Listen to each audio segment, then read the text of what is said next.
cuts him off, consciously now, from the important sources of his being. These conditions inhibit creative expression in particular, and deny the conscious self the continually emerging insights and intuitions otherwise available. Thought and feeling then seem separate. Creativity and intellect do not show themselves as the brothers that they are, but often as strangers. The conscious mind loses its fine edge. It cuts out from its experience the vast body of inner knowledge available to it. Divisions, illusionary ones, appear in the self. Left alone, the self acts spontaneously as a unit, but as an ever-changing one. Listening to voices both within and without, the conscious mind is able to form beliefs that are in league with the self's knowledge as received from material and non-material sources. Then examination of beliefs takes its place along with other activities, naturally, easily, without effort. Once the conscious mind has accepted a collection of conflicting beliefs, however, a definite attempt is necessary to sort these out. Remember, even false beliefs will seem to be justified in terms of physical data, since your experience in the outside world is the materialization of those beliefs. So you must work with the raw material of your ideas, even while your sense data may tell you that a given belief is obviously a truth. To change your experience or any portion of it, then, you must change your ideas. Since you have been forming your own reality all along, the results will follow naturally. You must be convinced that you can alter your beliefs. You must be willing to try. Think of a limiting belief as a muddy color, and your life as a multidimensional painting that is marred. You change the idea as an artist would his palette. The artist does not identify with the colors he uses. He knows he chooses them and applies them with a brush. So you paint your reality with your ideas in the same manner. You are not your ideas, nor even your thoughts.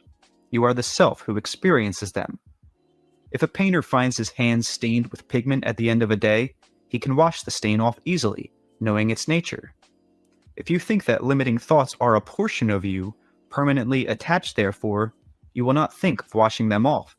You would behave instead like a mad artist who says, "My paints are a part of me, they have stained my fingers, and there is nothing I can do about it." There is no contradiction, though there may seem to be, between spontaneously being aware of your thoughts and examining them. You do not have to be blind to be spontaneous. You are not being spontaneous when you indiscriminately accept as your own, for a fact, every bit of data that comes to you. Many beliefs would automatically fall away quite harmlessly if you were being truly spontaneous. Instead, you often harbor them.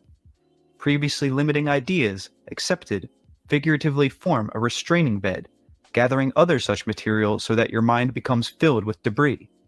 When you are spontaneous, you accept the free nature of your mind, and it spontaneously makes decisions as to the validity or non-validity of data it receives. When you refuse to allow it this function, it becomes cluttered. No apple tree tries to grow violets. Quite automatically, it knows what it is and the framework of its own identity and existence. You have a conscious mind, but this is only the quote-unquote topmost portion of your mind. Much more of quote-unquote it is available to you. Much more of your knowledge can be conscious, therefore, but a false belief, a limiting one, is as ambiguous to your nature as an apple tree's idea that it was a violet plant. It could not produce violets, nor could it be a good apple tree while it tried to. The mistaken belief is one that does not fit with the basic conditions of your inner being. So if you believe that you are at the mercy of physical events, you entertain a false belief. If you feel that your present experience was set in circumstances beyond your control, you entertain a false belief. You had a hand in the development of your childhood environment. You chose the circumstances. This does not mean that you are at the mercy of those circumstances. It means that you set challenges to overcome, set goals to be reached, set up frameworks of experience through which you could develop, understand, and fulfill certain abilities. The creative power to form your own experience is within you now, as it has been since the time of your birth and before. You may have chosen a particular theme for this existence, a certain framework of conditions, but within these you have the freedom to experiment, create, and alter conditions and events. Each person chooses for himself the individual patterns within which he will create this personal reality. but inside these bounds are infinite varieties of actions and unlimited resources. The inner self is embarked upon an exciting endeavor in which it learns how to translate its reality into physical terms. The conscious mind is brilliantly attuned to physical reality then, and often so dazzled by what it perceives that it is tempted to think physical phenomena is a cause rather than a result.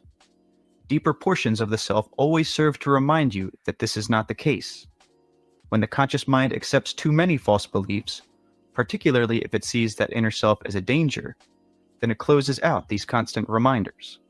When this situation arises, the conscious mind feels itself assailed by a reality that seems greater than itself, over which it has no control. The deep feeling of security in which it should be anchored is lost. The false beliefs must be weeded out so that the conscious mind can become aware of its source once again, and open to the inner channels of splendor and power available to it. The ego is an offshoot of the conscious mind, so to speak. The conscious mind is like a gigantic camera, with the ego directing the view and the focus. Left alone, the various portions of the identity rise and form the ego, degroup and reform, all the while maintaining a marvelous spontaneity and yet a sense of oneness. Your ego is your idea of your physical image in relation to the world. Your self-image is not unconscious then. You are quite aware of it, though often you reject certain thoughts about it in favor of others. False beliefs can result in a rigid ego that insists upon using the conscious mind in one direction only, further distorting its perceptions. Often, you quite consciously decide to bury a thought or an idea that might cause you to alter your behavior, because it does not seem to fit in with the limiting ideas that you already hold. Listen to your own train of thought as you go about your days. What suggestions and ideas are you giving yourself? Realize that these will be materialized in your personal experience. Many quite limiting ideas will pass without scrutiny under the guise of goodness. You may feel quite virtuous, for example, in hating evil, or what seems to you to be evil. But if you find yourself concentrating upon either hatred or evil, you are creating it. If you are poor, you may feel quite self-righteous in your financial condition, looking with scorn upon those who are wealthy, telling yourself that money is wrong, and so reinforcing the condition of poverty. If you are ill, you may find yourself dwelling upon the misery of your condition, and bitterly envying those who are healthy, bemoaning your state, and therefore perpetuating it through your thoughts. If you dwell upon limitations, then you will meet them. You must create a new picture in your mind.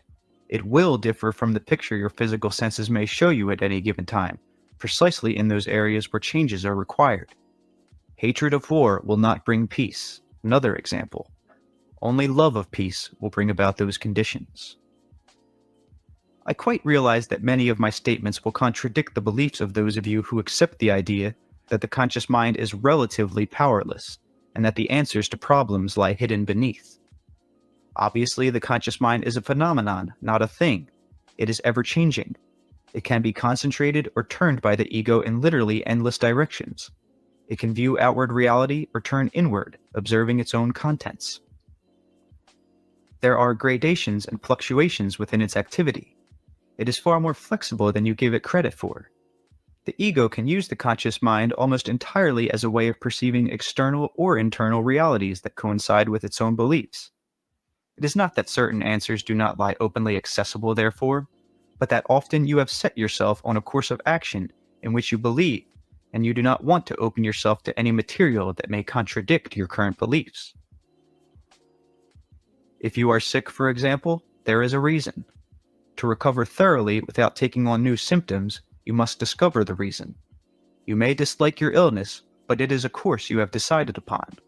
While you are convinced that the course is necessary, you will keep the symptoms. Now, these may be the result of one specific belief, or caused by a complex of beliefs held together. The beliefs, of course, will be accepted by you not as beliefs, but as reality. Once you understand that you form your reality, then you must begin to examine these beliefs by letting the conscious mind freely examine its own contents. We will speak about health and illness more specifically later in the book. I would like to make one point here, however, that often psychoanalysis is simply a game of hide and seek, in which you continue to relinquish responsibility for your actions and reality and assign the basic cause to some area of the psyche, hidden in a dark forest of the past. Then you give yourself the task of finding this secret. In so doing, you never think of looking for it in the conscious mind, since you are convinced that all deep answers lie far beneath, and, moreover, that your consciousness is not only unable to help you, but will often send up camouflages instead. So you play that game. When and if you manage to change your beliefs in that self-deceptive framework, then any suitable quote-unquote forgotten event from the past will be used as a catalyst. One would do as well as another. The basic beliefs, however, were always in your conscious mind, and the reasons for your behavior. You simply had not examined its contents with the realization that your beliefs were not necessarily reality, but often your conceptions of it. At the same time, in psychoanalysis, you were often programmed to believe that the quote-unquote unconscious, being the source of such dark secrets, cannot be counted upon as any bed of creativity or inspiration. And so you are denied the help that the inner portions of the self could give to your consciousness. Usually, when you do examine your conscious mind, you do so looking through or with your own structured beliefs. The knowledge that your beliefs are not necessarily reality will allow you to be aware of all the data that is consciously available to you. I am not telling you to examine your thoughts so frequently and with such vigor that you get in your own way, but you are not fully conscious unless you are aware of the contents of your conscious mind. I am also emphasizing the fact that the conscious mind is equipped to receive information from the inner self as well as the exterior universe. I am not telling you to inhibit thoughts or feelings. I am asking that you become aware of those you have. Realize that they form your reality. Concentrate upon those that give you the results that you want. If you find all of this difficult, you can also examine your physical reality in all of its aspects. Realize that your physical experience and environment is the materialization of your beliefs. If you find great exuberance, health, effective work, abundance, smiles on the faces of those you meet, then take it for granted that your beliefs are beneficial. If you see a world that is good, people that like you, take it for granted again that your beliefs are beneficial. But if you find poor health, a lack of meaningful work, a lack of abundance, a world of sorrow and evil, then assume that your beliefs are faulty and begin examining them. We will later discuss the nature of mass reality, but for now we are dwelling upon the personal aspects. The main point I wanted to make in this chapter was that your conscious beliefs are extremely important, and that you are not at the mercy of events or causes that dwell far beneath your awareness. Chapter 3: Suggestion, Telepathy, and the Grouping of Beliefs. Ideas have an electromagnetic reality. Beliefs are strong ideas about the nature of reality. Ideas generate emotion. Like attracts like, so similar ideas group about each other, and you accept those that fit in with your particular quote-unquote system of ideas.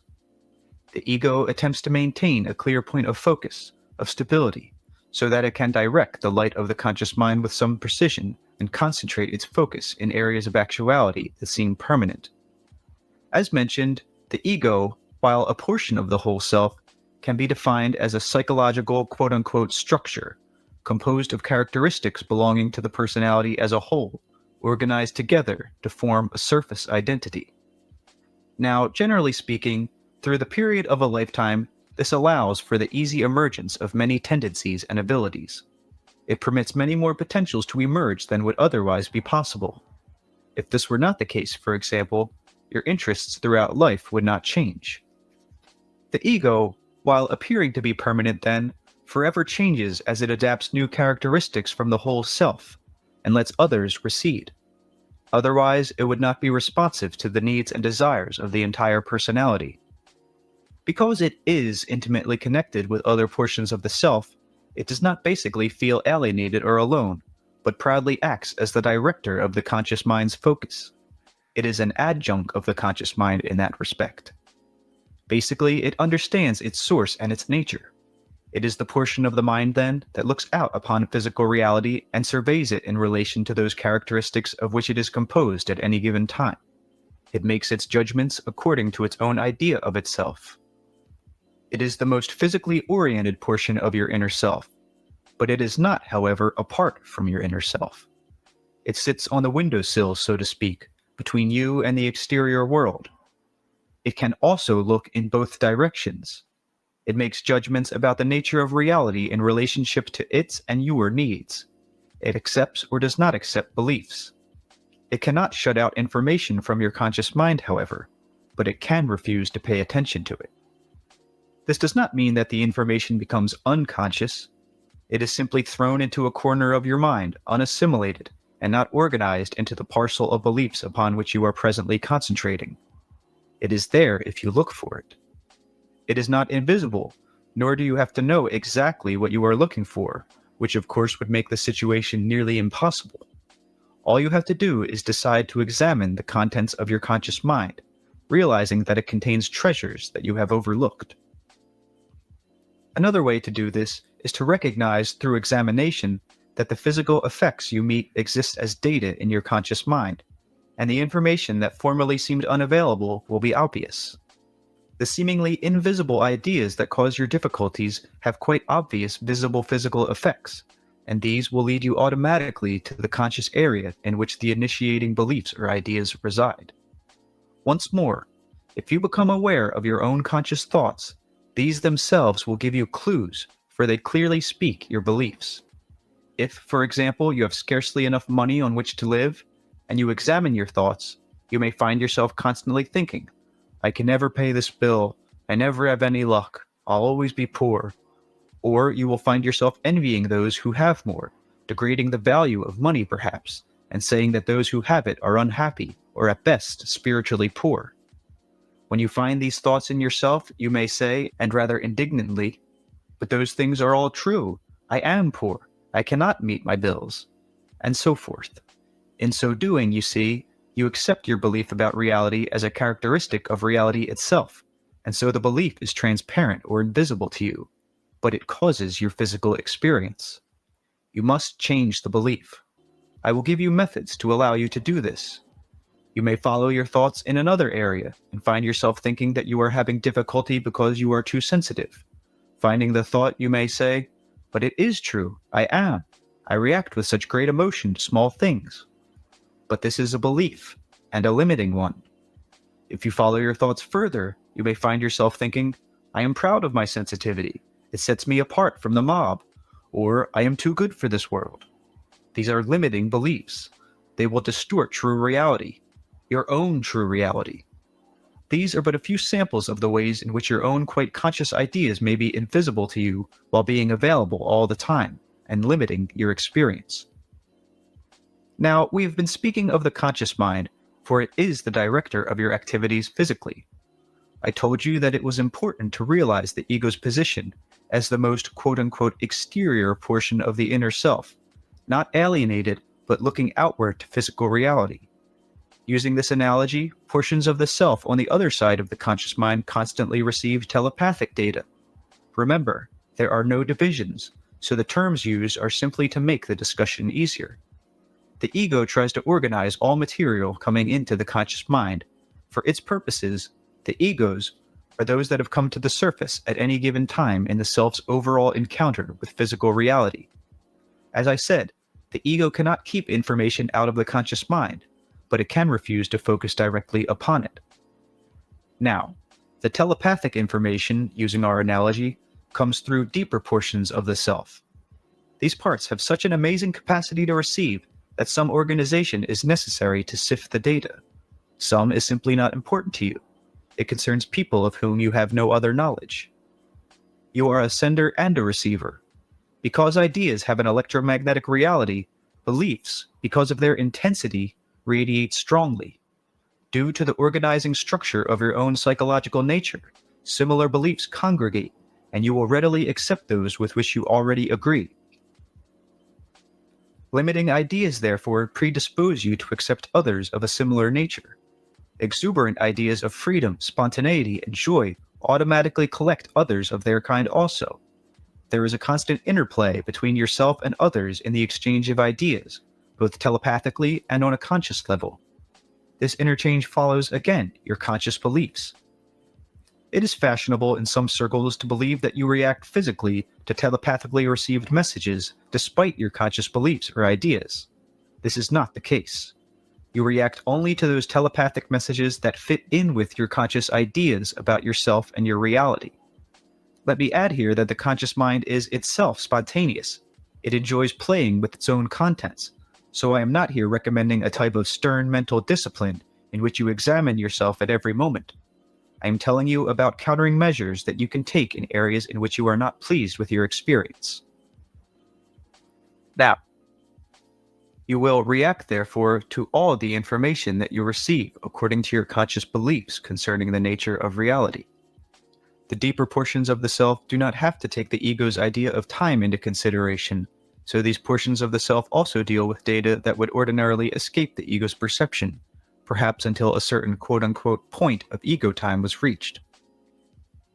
The ego, which must manipulate most directly with the everyday world, takes time, clock time, quite seriously. Even the ego, however, realizes to some extent that clock time is a convention, but it does not like such conventions broken. It will often neglect any clairvoyant or precognitive material that comes into the conscious mind from the deeper portions of the self. On occasion, when the ego recognizes that such data can be highly practical, it then becomes more liberal in its recognition of it, but only when such information fits in with its concepts of what is possible and not possible. Now, the ego's concepts are your concepts, since it is a part of you. If you dwell on ideas of danger or potential disaster, if you think of the world mainly in terms of your physical survival and consider all those circumstances that may work against it, then you may find yourself suddenly aware of precognitive dreams that foretell incidents of accidents, earthquakes, robberies, or murders. Your own idea of the perilous nature of existence becomes so strong that the ego allows this data to emerge, even though it is quote-unquote out of time, because your fearful beliefs convince you that it must be on guard. The incidents do not even have to involve you. From all the unconscious telepathic and clairvoyant data available, however, you will be aware of this particular grouping, and it will only serve to reinforce your idea that existence is above all perilous. If this information becomes available in the dream state, you may then say, "I am frightened of dreams. My bad dreams so often come true." So you try to inhibit memory of your dreams. Instead, you should examine your conscious beliefs, for they are so strong that they are causing you not only to focus upon calamity in the physical world, but to use your inner abilities to the same end.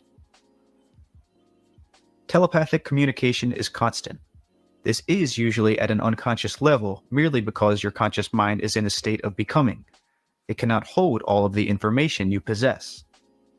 As an example, if your conscious ideas are relatively positive, you will react to telepathically received information of a similar nature, even if you do so on an unconscious level. As I mentioned earlier, you are also sending your own telepathic thoughts outward. Others will react to those according to their own ideas of reality. A family can constantly reinforce its joy, gaiety, and spontaneity by concentrating on ideas of vitality, strength, and creativity, or it can let half of its energy slip away by reinforcing resentments, angers, and thoughts of doubt and failure. Either way, the ideas of reality are reinforced both consciously and unconsciously, not only within the family, but among all those with whom the family comes in contact. You will get what you concentrate upon. There is no other main rule. It may be easy for you to see beliefs that are invisible to others in themselves. Reading this book, you may be able to point at friends or acquaintances and see clearly that their ideas are invisible beliefs which limit their experience, and yet be blind to your own invisible beliefs, which you take so readily as truth or characteristics of reality. Your sense data, again, will most definitely reinforce your ideas. You will also react clairvoyantly and telepathically to inner information at an unconscious level that is, once more, quote-unquote collected under the organization of your quite conscious concepts concerning existence in general, and your own in particular. So you are locked into physical situations that are corroborated by great evidence of sense data, and of course it is convincing because it reflects so beautifully, so creatively, and so actively your own ideas and beliefs, whether they are positive or negative. In greater terms, positive and negative have little meaning, for the physical experience is meant as a learning one. But if you are unhappy, then the word negative has a meaning. I expect that by now my readers have at least begun to examine their beliefs, and perhaps obtained a glimpse of some invisible ones that have been accepted before as definite aspects of reality. Now, if you are honest with your lists, you will finally come to what I call core beliefs, strong ideas about your own existence. Many other subsidiary beliefs that earlier seemed separate from each other should now appear quite clearly as being offshoots of core beliefs. They seem logical only in their relationship to a core idea. Once the core belief is understood to be a false one, the others will fall away. It is the core belief which is strong enough to so focus your perception that you perceive from the physical world only those events that correlate with it. It is also the strength of the core belief that draws up from the vast bank of inner knowledge only those events that seem to fit within its organization. Now, let me give you a brief example of a core belief. It is a blanket belief. Human nature is inherently evil. This is a core belief. About it will spring events that only serve to reinforce it. Experiences, both personal and global, will come into the perception of a person who holds this belief that will only serve to deepen it further. From all the available physical data of newspapers, television, letters, and private communication, he or she will concentrate only upon those issues that quote-unquote prove that point. Suspicion of others will grow, to say nothing about the individual's personal distrust. The belief will reach into the most intimate areas of his or her life, and finally, no evidence will seem to be available to disprove it. This is a sample of an invisible core belief at its worst. A person holding it will not trust a mate, family, friends, colleagues, country, or the world in general. Another more personal core belief: my life is worthless. What I do is meaningless. Now, a person who holds such an idea will ordinarily not recognize it as an invisible belief. Instead, he or she may emotionally feel that life has no meaning, that individual action is meaningless, that death is annihilation. And connected to this will be a conglomeration of subsidiary beliefs that deeply affect the family involved and all those with whom such a person comes in contact. In writing down your list of personal beliefs, therefore, leave nothing out. Examine the list as though it belonged to someone else. I did not want to imply that you make a list of specifically negative ideas, however. It is of supreme importance that you recognize the existence of joyful beliefs and take into consideration those elements of your own experience with which you have had success. I want you to capture that feeling of accomplishment and to translate it or transfer it to areas in which you have had difficulty. But you must remember that ideas exist first, and the experience physically follows. You make your own reality. I cannot say this too often. There will be periods where all of your beliefs are at an even par, so to speak. They will agree. The ideas may be quite limited. They may be false. They may be based upon premises that are not true. Their vitality and strength, however, will be quite real and seem to bring excellent results. Wealth is everything. Now, this idea is far from a truth. The person who accepts it completely, though, will be wealthy and in excellent health, and everything will fit in quite well with his beliefs. Yet the idea is still a belief about reality, and so there will be invisible gulfs in his experience of which he is ignorant. On the outside, the situation will look most advantageous, and while the person seems quite content, beneath there will still be the gnawing knowledge of incompletion. On the surface, there will be balance. So as your beliefs change, there will be alterations in your experience and behavior, and points of stress, creative stress, while you are learning. Our rich man just mentioned may suddenly realize that his belief is limiting, and that he concentrated upon it exclusively so that money and health became his sole aims. The shattered belief may leave him open to illness, which would seem like a negative experience. Yet through the illness, he may be led to areas of perception he had earlier denied, and he may be enriched in that particular manner. The shifting of belief may then open him to question his other beliefs, and he realizes that in the area of wealth, for example, he did very well because of his beliefs.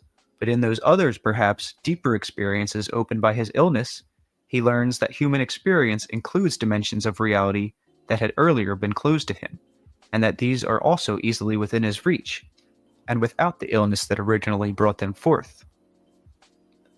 A new conglomeration of beliefs might emerge. In the meantime, there was stress, but it was creative. Now, here is another example. Your conscious thoughts regulate your health. The persistent idea of illness will make you ill. While you believe that you become ill because of viruses, infections, or accidents, then you must go to doctors who operate within that system of belief. And because you believe in their cures, hopefully you will be relieved of your difficulty. Because you do not understand that your thoughts create illness, you will continue to undergo it, however, and new symptoms will appear. You will again return to the doctor. When you are in the process of changing beliefs, when you are beginning to realize that your thoughts and feelings cause illness, then for a while you may not know what to do. In the larger context, you realize that the doctor can at best give you temporary relief, yet you may not be completely convinced as yet of your own ability to change your thoughts. Or you may be so cowed by their effectiveness that you are frightened.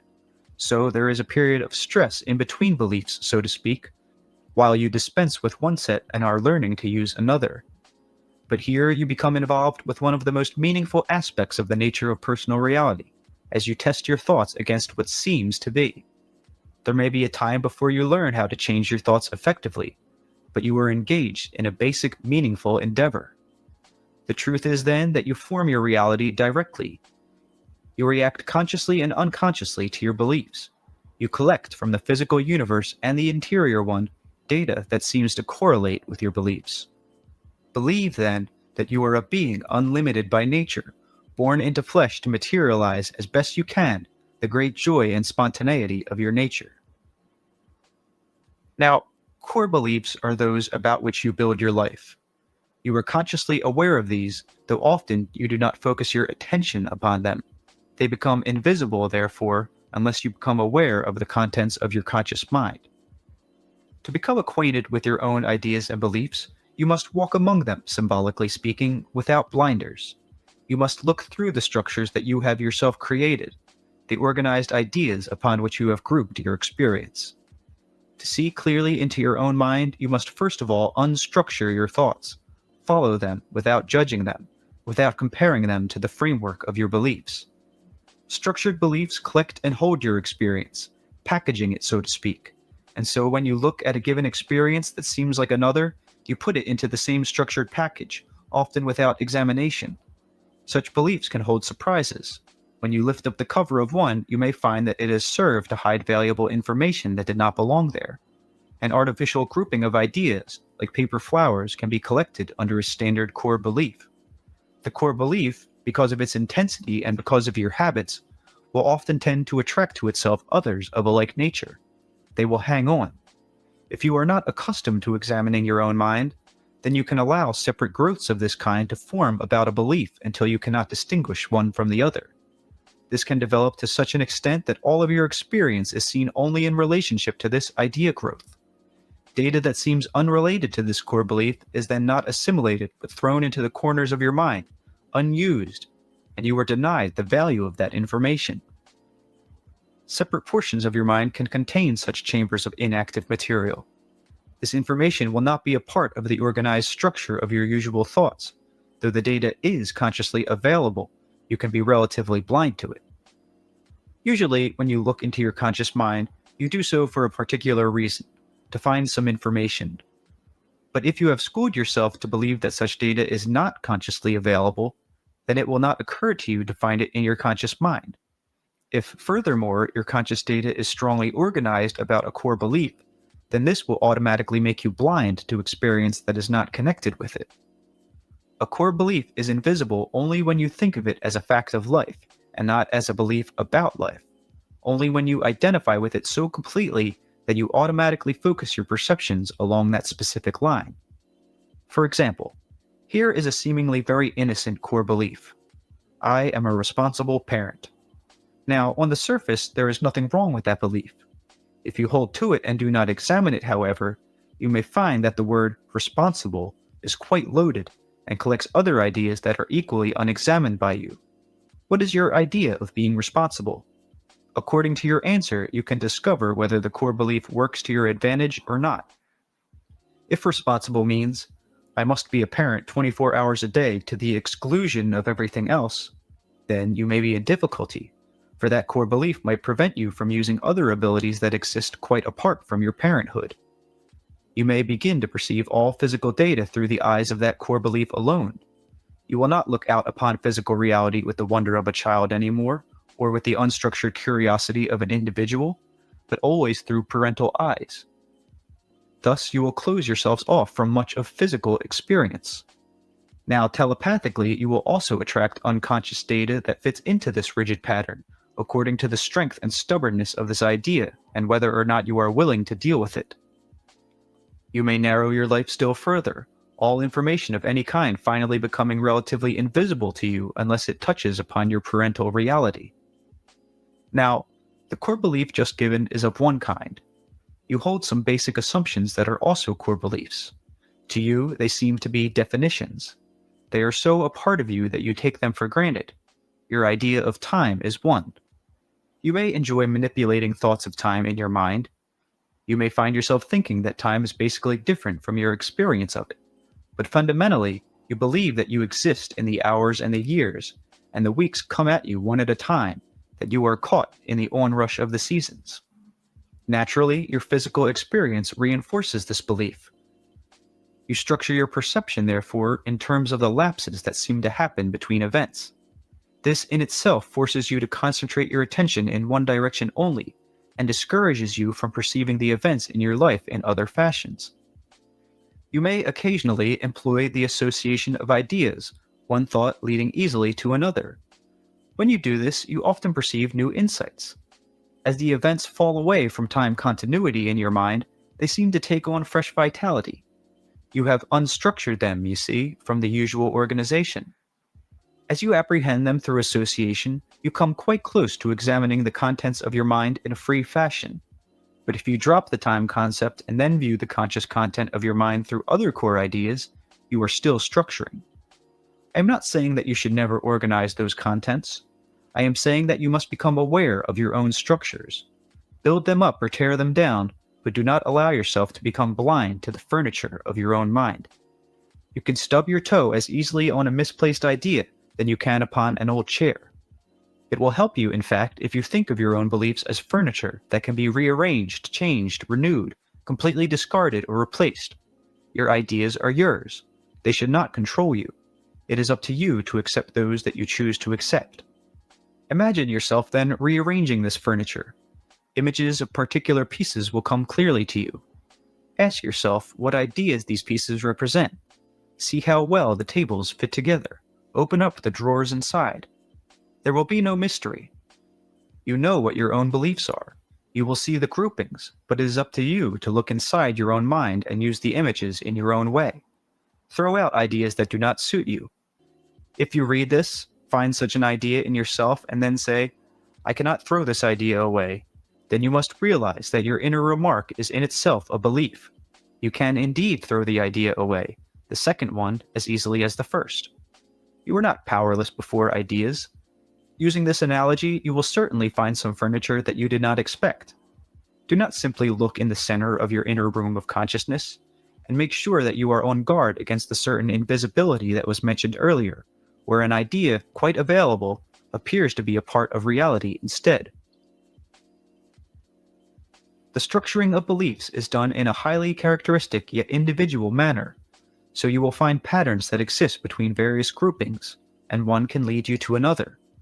The idea of being the responsible parent, for example, may lead quite easily to other psychic structures involving responsibility, so that data is accepted on its own value. You may even think that it is wrong to view any situation except through your parental status.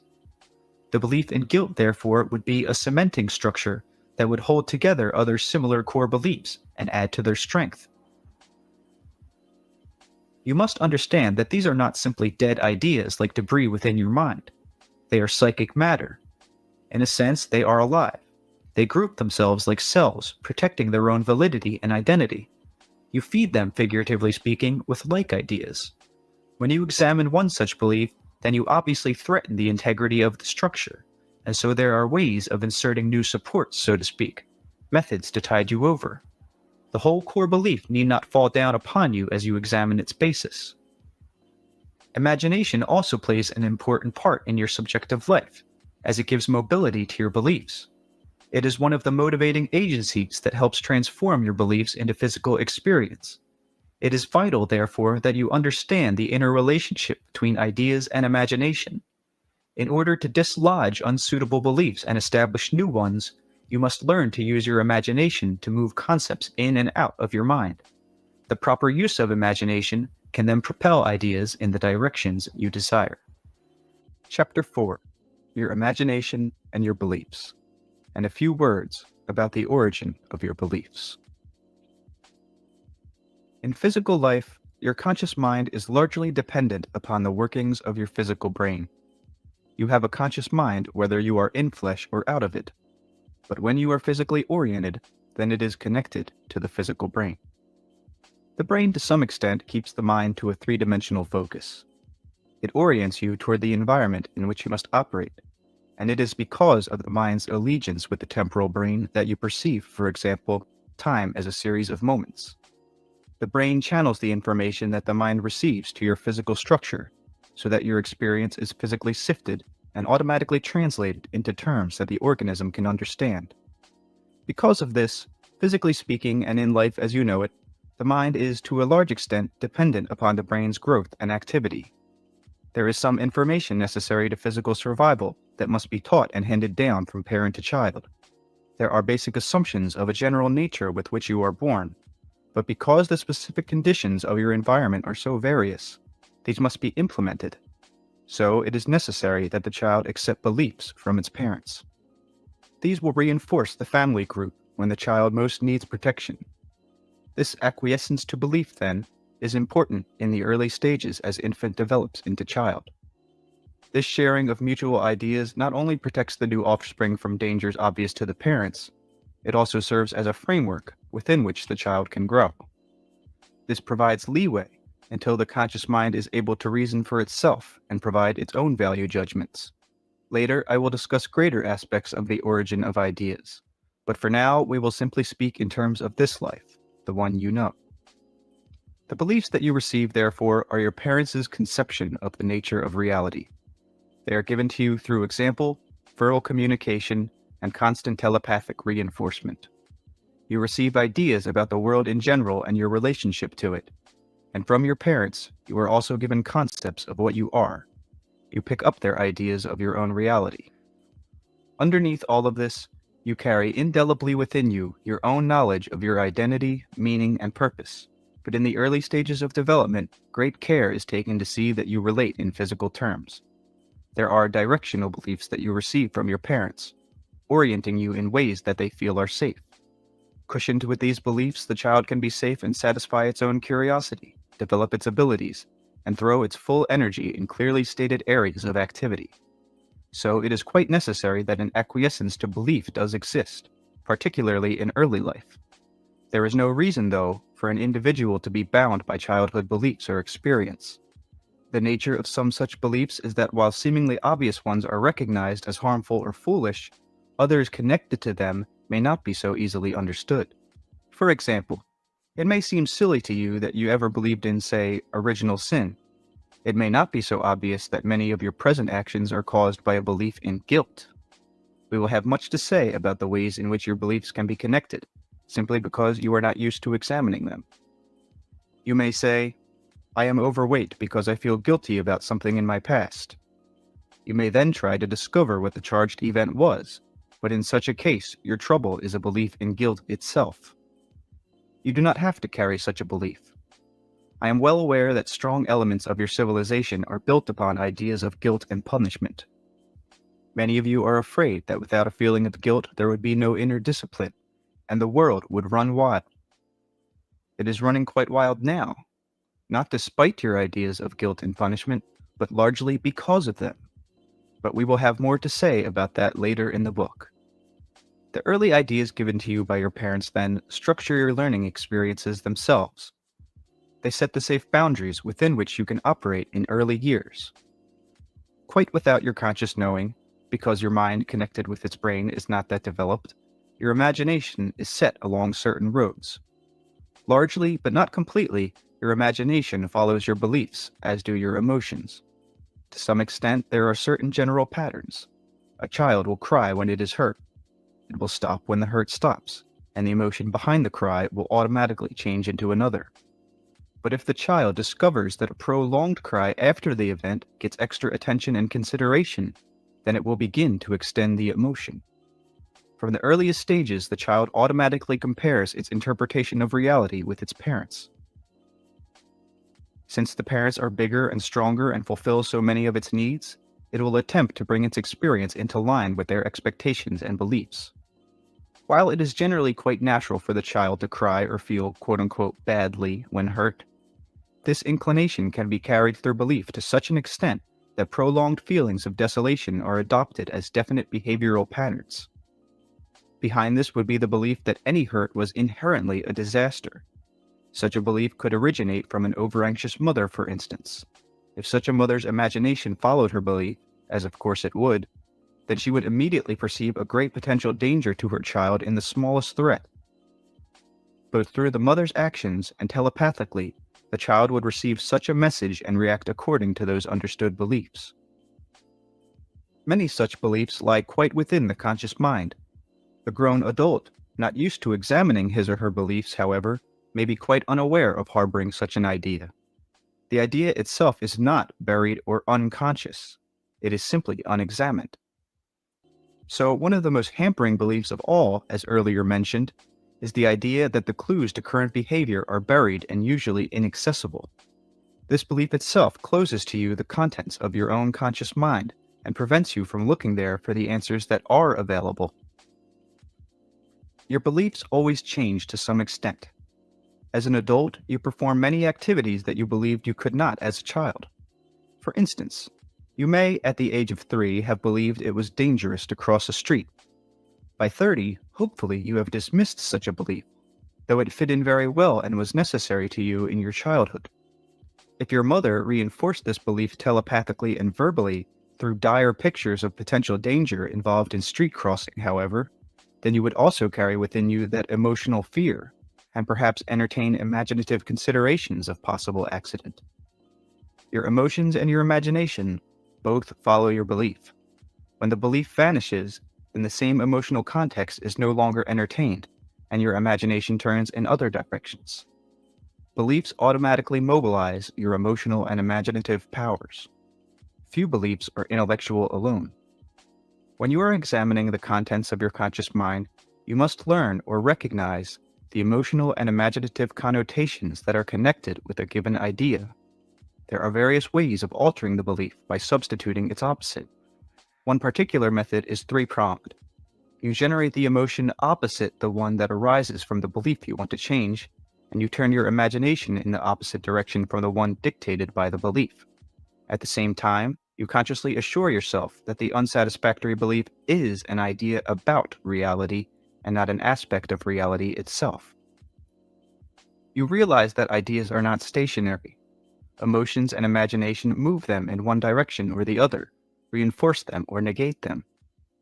Quite deliberately, you use your conscious mind playfully, creating a game as children do, in which for a time you completely ignore what seems to be in physical terms and quote-unquote pretend that what you really want is real. If you are poor, you purposely pretend that you have all you need financially. Imagine how you will spend your money. If you are ill, imagine playfully that you are cured. See yourself doing what you would do. If you cannot communicate with others, imagine yourself doing so easily. If you feel your days dark and pointless, then imagine them filled and joyful. Now, this may sound impractical, yet in your daily life, you use your imagination and your emotions often at the service of far less worthy beliefs, and the results are quite clear, and let me add, unfortunately practical. As it took a while for the unsatisfactory beliefs to come materialized, so it may be a time before you see physical results. But the new ideas will take growth and change your experience as certainly as the old ones did. The process of imagining will also bring you face to face with other subsidiary ideas that may momentarily bring you up short. You may see where you held two quite conflicting ideas simultaneously and with equal vigor. In such a case, you stalemated yourself. You may believe that you have a right to health, and yet with equal intensity believe that the human condition is by nature tainted. So you will try to be healthy and not healthy at the same time, or successful and not successful according to your individual system of beliefs. For later in the book, you will see how your beliefs will generally fall into a system of related ideas. It is somewhat fashionable to place feelings above conscious thoughts, the idea being that emotions are more basic and natural than conscious reasoning is. The two actually go together, but your conscious thinking largely determines your emotions and not the other way around. Your beliefs generate the appropriate emotion that is implied. A long period of inner depression does not just come upon you. Your emotions do not betray you. Instead, over a period of time, you have been consciously entertaining negative beliefs that then generate the strong feelings of despondency. If emotion could be trusted above conscious reasoning, then there would be little point in aware thought at all. You would not need it. You are not at the mercy of your emotions either, for they are meant to follow the flow of your reasoning. Your mind is meant to perceive the physical environment clearly, and its judgments about the environment then activate the body's mechanisms to bring about proper response. If your beliefs about existence are fearful, then the emotional reactions will be those leading to stress. Your own value judgments need examination in such a case. Your imagination, of course, fires your emotions, and it also follows your beliefs faithfully. As you think, so you feel, and not the other way around. Later, we will have some comments regarding hypnotism.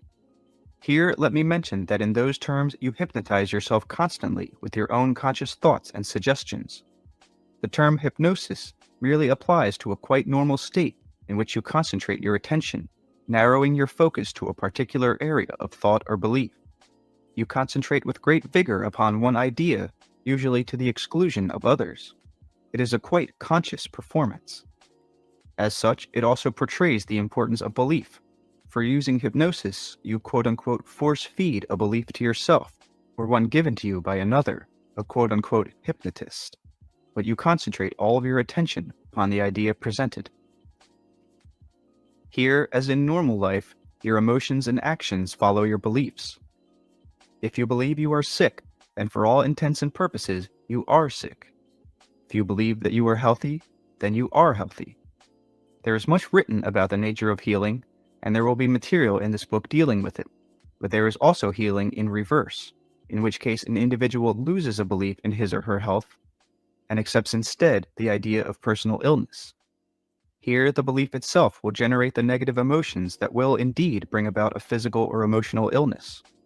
The imagination will follow, painting dire mental pictures of a particular condition. Before long, physical data bears out the negative belief. Negative in that it is far less desirable than a concept of health.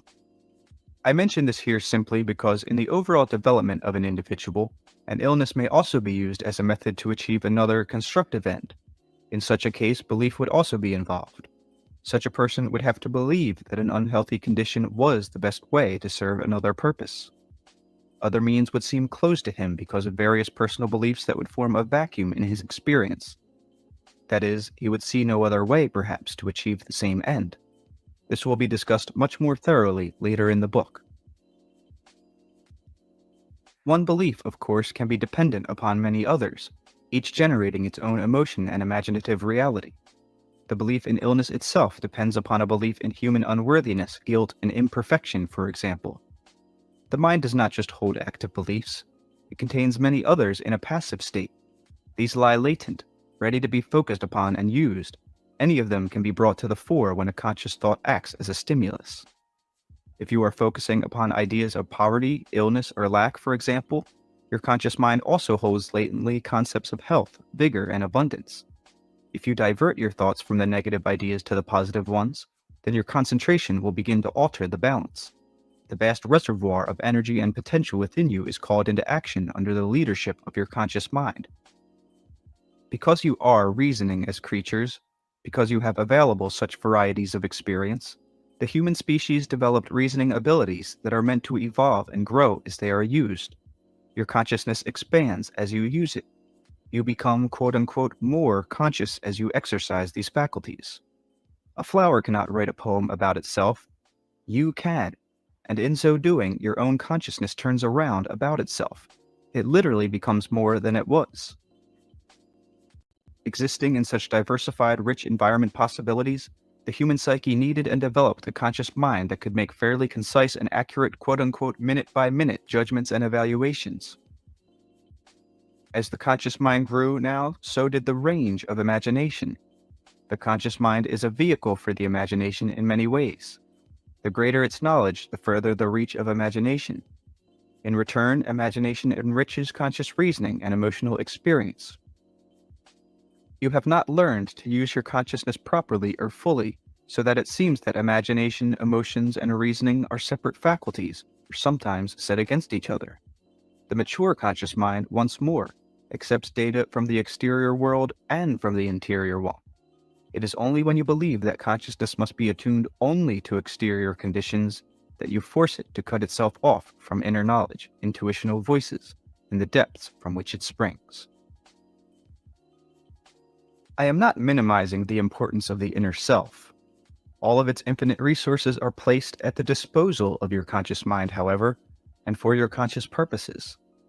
There has been, on the one hand, a too great reliance upon the conscious mind while its characteristics and mechanisms were misunderstood, so that proponents of the quote-unquote conscious reasoning mind above all theories advocated a use of intellect and reasoning powers while not recognizing their source in the inner self.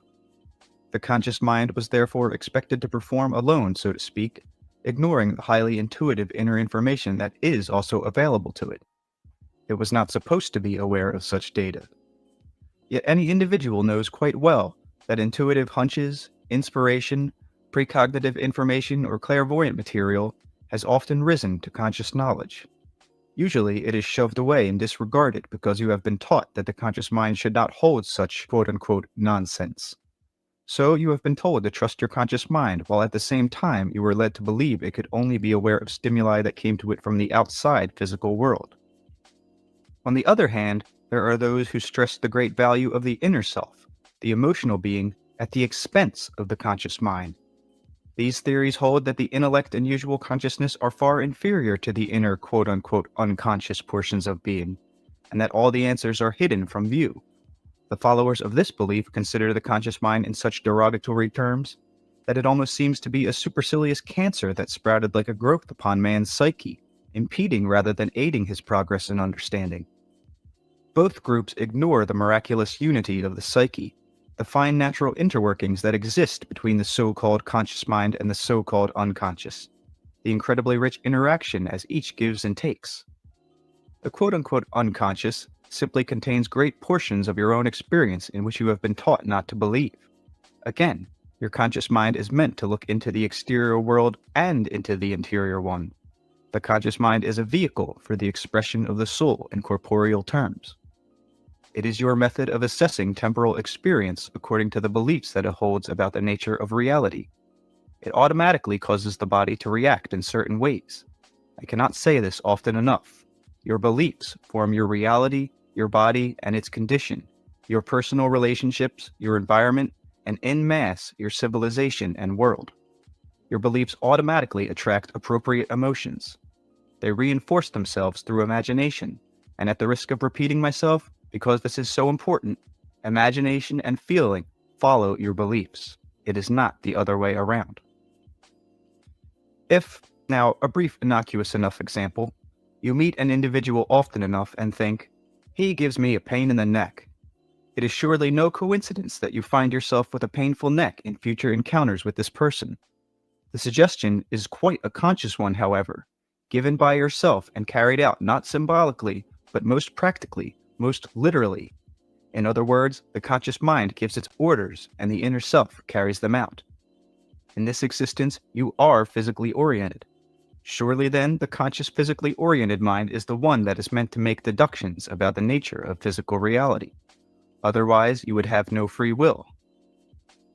In Western culture since the Industrial Revolution, the idea grew that there was little connection between the objects in the world and the individual.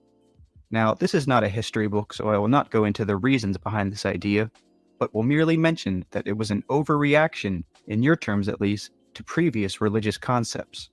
Before that time, man did believe that he could affect matter and the environment through his thoughts. With the Industrial Revolution, however, Even the elements of nature lost their living quality in man's eyes. They became objects to be categorized, named, torn apart, and examined. You do not dissect a pet cat or dog, so when man began to dissect the universe in those terms, he had already lost his sense of love for it. It became soulless for him. Only then could he examine it, you see, without qualm, and without being aware of the living voice that protested. And so in his great fascination for what made things work, in his great curiosity to understand the heredity of a flower, say, he forgot that he could also learn by smelling a flower, looking at it, watching it be itself. So he examined quote-unquote dead nature. Often he had to kill life in order, he thought, to discover its reality. You cannot understand what makes things live when you must first rob their life. And so when man learned to categorize, number, and dissect nature, he lost its living quality and no longer felt a part of it. To some important extent, he denied his heritage, for spirit is born into nature and the soul, and for a time resides in flesh. Man's thoughts no longer seemed to have any effect upon nature, because in his mind he saw himself apart from it. In an ambiguous fashion, while concentrating upon nature's exterior aspects in a very conscious manner, he still ended up denying the conscious powers of his own mind. He became blind to the connection between his thoughts and his physical environment and experience. Nature became then an adversary that he must control. Yet underneath he felt that he was at the mercy of nature, because in cutting himself off from it, he also cut himself off from using many of his own abilities. It was at this point that the nature of the conscious mind itself became so misunderstood, and those unrecognized or denied powers were assigned to unconscious portions of the self by ensuing schools of psychology. Very natural functions of the conscious mind, therefore, were assigned to the quote-unquote underground and cut off from normal use. Now, because the conscious mind has been so stressed while stripped of many of its characteristics, there is now an overreaction occurring in which normal consciousness is being put down, colloquially speaking. Emotion and imagination are being considered as far superior. The displaced powers of consciousness are still being assigned to the unconscious, and great efforts are being made to reach what seem to be normally inaccessible areas of awareness. To this end, drugs are utilized, cults set up, and there are methods and training manuals galore. Yet there is nothing basically inaccessible about such quote-unquote inner knowledge or experience. It can all be quite conscious and utilized to enrich the reality that you know. The conscious mind is not some prodigal child or poor relative of the self. It can quite freely focus into inner reality when you understand that it can. You, again, have a conscious mind. You can change the focus of your own consciousness. There have been tyrannies propagated for various reasons by the race of man upon itself. One of the greatest, however, is the idea that the conscious mind does not have any touch with the fountains of its own being, that it is divorced from nature, and that the individual is therefore at the mercy of unconscious drives over which he has no control. Man therefore feels himself powerless. If the purpose of civilization is to enable the individual to live in peace, joy, security, and abundance, then that idea has served him poorly. When a man or woman feels no connection between personal reality and experience and the surrounding world, then he or she loses even an animal's sense of pure competence and belonging. Your beliefs, once more, form your reality, shaping your life and all of its conditions. All of the powers of your inner self are set into activation as a result of your conscious beliefs. You have lost a sense of responsibility for your conscious thought because you have been taught that it is not what forms your life. You have been told that regardless of your beliefs, you are terrorized by unconscious conditioning. As long as you hold that conscious belief, you will experience it as reality. Some of your beliefs originated in your childhood, but you are not at their mercy unless you believe that you are. Because your imagination follows your beliefs, you can find yourself in a vicious circle in which you constantly paint pictures in your mind that reinforce quote-unquote negative aspects in your life. The imaginative events generate appropriate emotions, which automatically bring about hormonal changes in your body or affect your behavior with others, or cause you to interpret events always in the light of your beliefs. And so daily experience will seem to justify what you believe more and more. The only way out of it is to become aware of your beliefs, aware of your own conscious thought, and to change your beliefs so that you bring them more in line with the kind of reality you want to experience. Imagination and emotion will then automatically come into play to reinforce the new beliefs. As mentioned, the first important step is to realize that your beliefs about reality are just that, beliefs about reality, and not necessarily attributes of reality. You must make a clear distinction between you and your beliefs. You must then realize that your beliefs are physically materialized. What you believe to be true in your experience is true. To change the physical effect, you must change the original belief, while being quite aware that for a time physical materializations of the old beliefs may still hold. If you completely understand what I am saying, however, your new beliefs will, and quickly, begin to show themselves in your experience. But you must not be concerned for their emergence, for this brings up the fear that the new ideas will not materialize, and so this negates your purpose. I mentioned a game in which you playfully adopt an idea that you want to materialize, then imagine it happening in your mind. Know that all events are mental and psychic first, and that these will happen in physical terms, but do not keep watching yourself. Continue with the game. You are doing the same thing now constantly and automatically with whatever beliefs you have, and they are being as constantly and automatically translated. It is the separation of self from beliefs that is so important initially, however. You are not to hammer at yourself consciously. Imagination and emotion are your great allies. Your conscious direction will automatically bring them into play. You can see why it is so important that you examine all of your beliefs about yourself and the nature of your reality, and one belief, if you let it, will lead you to another. Now, much has been written saying that if imagination and willpower are in conflict, imagination will win. Now I tell you, if you examine yourself, you will find that imagination and willpower are never in conflict. Your beliefs may conflict, but your imagination will always follow your willpower and your conscious thoughts and beliefs. If this is not apparent to you, then it is because you have not as yet completely examined your beliefs. Let us take a simple example. You are overweight. You have tried diets to no avail. You tell yourself that you want to lose weight. You follow what I have said so far. You change the belief. You say, because I believe I am overweight, I am, so I will think of myself at my ideal weight. But you find that you still overeat. In your mind's eye, you still see yourself as overweight. Imagine the goodies and snacks. And in your terms, quote-unquote, give in to your imagination. And you think that willpower is useless and conscious thought powerless. But pretend that you go beyond this point. In sheer desperation, you say, all right, I will examine my beliefs further. Now, this is a hypothetical case, so you may find one of innumerable beliefs. You may, for instance, find that you believe you are not worthy, and hence should not look attractive, or that health means physical weight and it is dangerous to be slim. Or you may find that you feel, and believe that you are, so vulnerable that you need the weight so people will think twice before they shove you around. In all of these cases, the ideas will be conscious. You have entertained them often, and your imagination and emotions are in league with them, and not in conflict. Now, you may be poor. Following my suggestions, you may try to alter the belief and say, my wants are taken care of and I have great abundance. Yet you may still find yourself unable to meet your bills. Imaginatively, you may see the next bill coming, with you unable to pay it.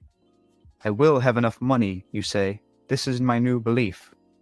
But nothing changes, so you think, my conscious thoughts mean nothing. Yet upon examination of your beliefs, you may find a deep conviction of your own unworthiness.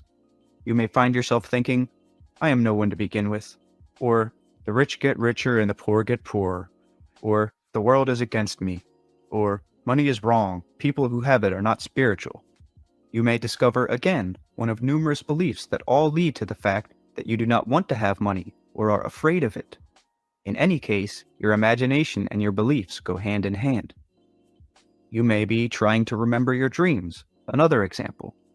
You may give yourself appropriate suggestions each night, only to awaken again with no memory of them. You may say, consciously, I want to remember my dreams, but my suggestions do not work. Therefore, what I want on a conscious level has little significance. Yet, if you examine your beliefs more carefully, you will find one of many possible beliefs such as, I'm afraid to remember my dreams, or my dreams are always unpleasant, or I'm afraid to know what I dream about, or I want to remember my dreams, but they may tell me more than I want to know. In this case also, your reality colors your beliefs, and your experience is a direct result of your conscious attitudes. By such attitudes as these just mentioned, you put clamps upon your inner self, purposely hamper your experience, and reinforce beliefs in the negative aspects of your being. Only by examining these ideas of your own can you learn where you stand with yourself. Now, I do not mean to stress the negative by any means, so I suggest that you look to those areas of your life in which you are pleased and have done well. See how emotionally and imaginatively you personally reinforced those beliefs and brought them to physical fruition. Realize how naturally and automatically the results appeared. Catch hold of those feelings of accomplishment and understand that you can use the same methods in other areas. Now, you also communicate your beliefs to others, of course. When visitors enter your home, they do not see it exactly as you do because they also view it through the screen of their beliefs. In your own environment, however, your personal beliefs will usually predominate. People with like ideas reinforce each other's beliefs. You may meet with some misunderstanding when you suddenly decide to change your reality by changing your beliefs. According to the circumstances, you may be going in a completely different direction than the group to which you belong. The others may feel it necessary to defend ideas that all of you previously took for granted. In such cases, your beliefs merged. Each individual has his or her own ideas about reality for reasons that seem valid. Needs are met. When you abruptly change your beliefs, then in the group you no longer have the same position. You are not playing that game any longer. In the group, you may suddenly cease to provide for the others a need that you satisfied earlier. This affects both intimate behavior and, say, social interactions. For a time then, you may experience a feeling of loss as you move from one group of beliefs to another. However, others sharing your new beliefs will gravitate towards you and you to them.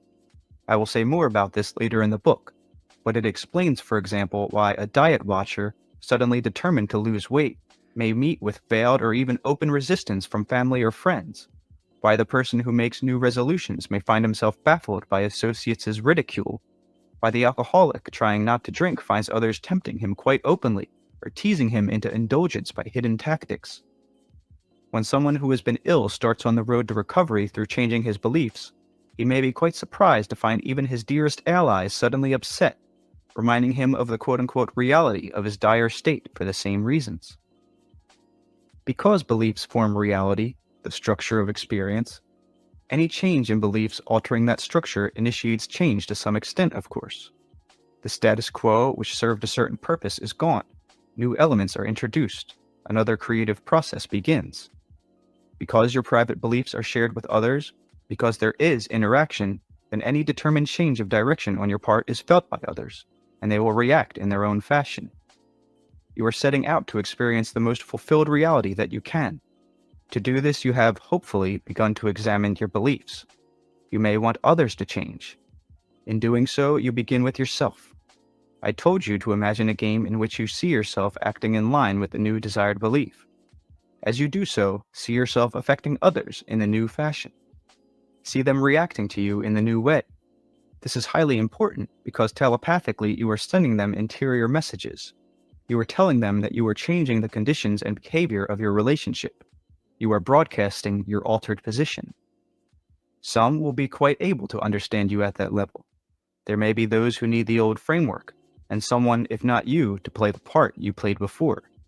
Those people will either drop out of your experience or you must drop them from yours. Once more, if you think of daily life as an ever-moving three-dimensional painting with you as the artist, then you will realize that as your beliefs change, so will your experience. You must accept the idea completely, however, that your beliefs form your experience. Discard those beliefs that are not bringing you those effects you want. In the meantime, you will often be in the position of telling yourself that something is true in the face of physical data that seems completely contradictory. You may say, "I live amid abundance and am free from want," while your eyes tell you that the desk is piled with bills. You must realize that you are the one who produced that quote-unquote physical evidence that still faces you, and you did so through your beliefs. So as you alter the belief, the physical evidence will gradually begin to quote-unquote prove your new belief as faithfully as it did your old one. You must work with your own ideas. While there are general categories of beliefs and general reasons for them, you must become personally aware of your own. for no one person is completely like any other. The old beliefs served a purpose and fulfilled a need. As mentioned earlier, you may have believed that of itself poverty was more spiritual than abundance, or that you were basically unworthy and should therefore punish yourself by being poor. According to your energy, power, and intensity, you can help change the beliefs of many people, of course.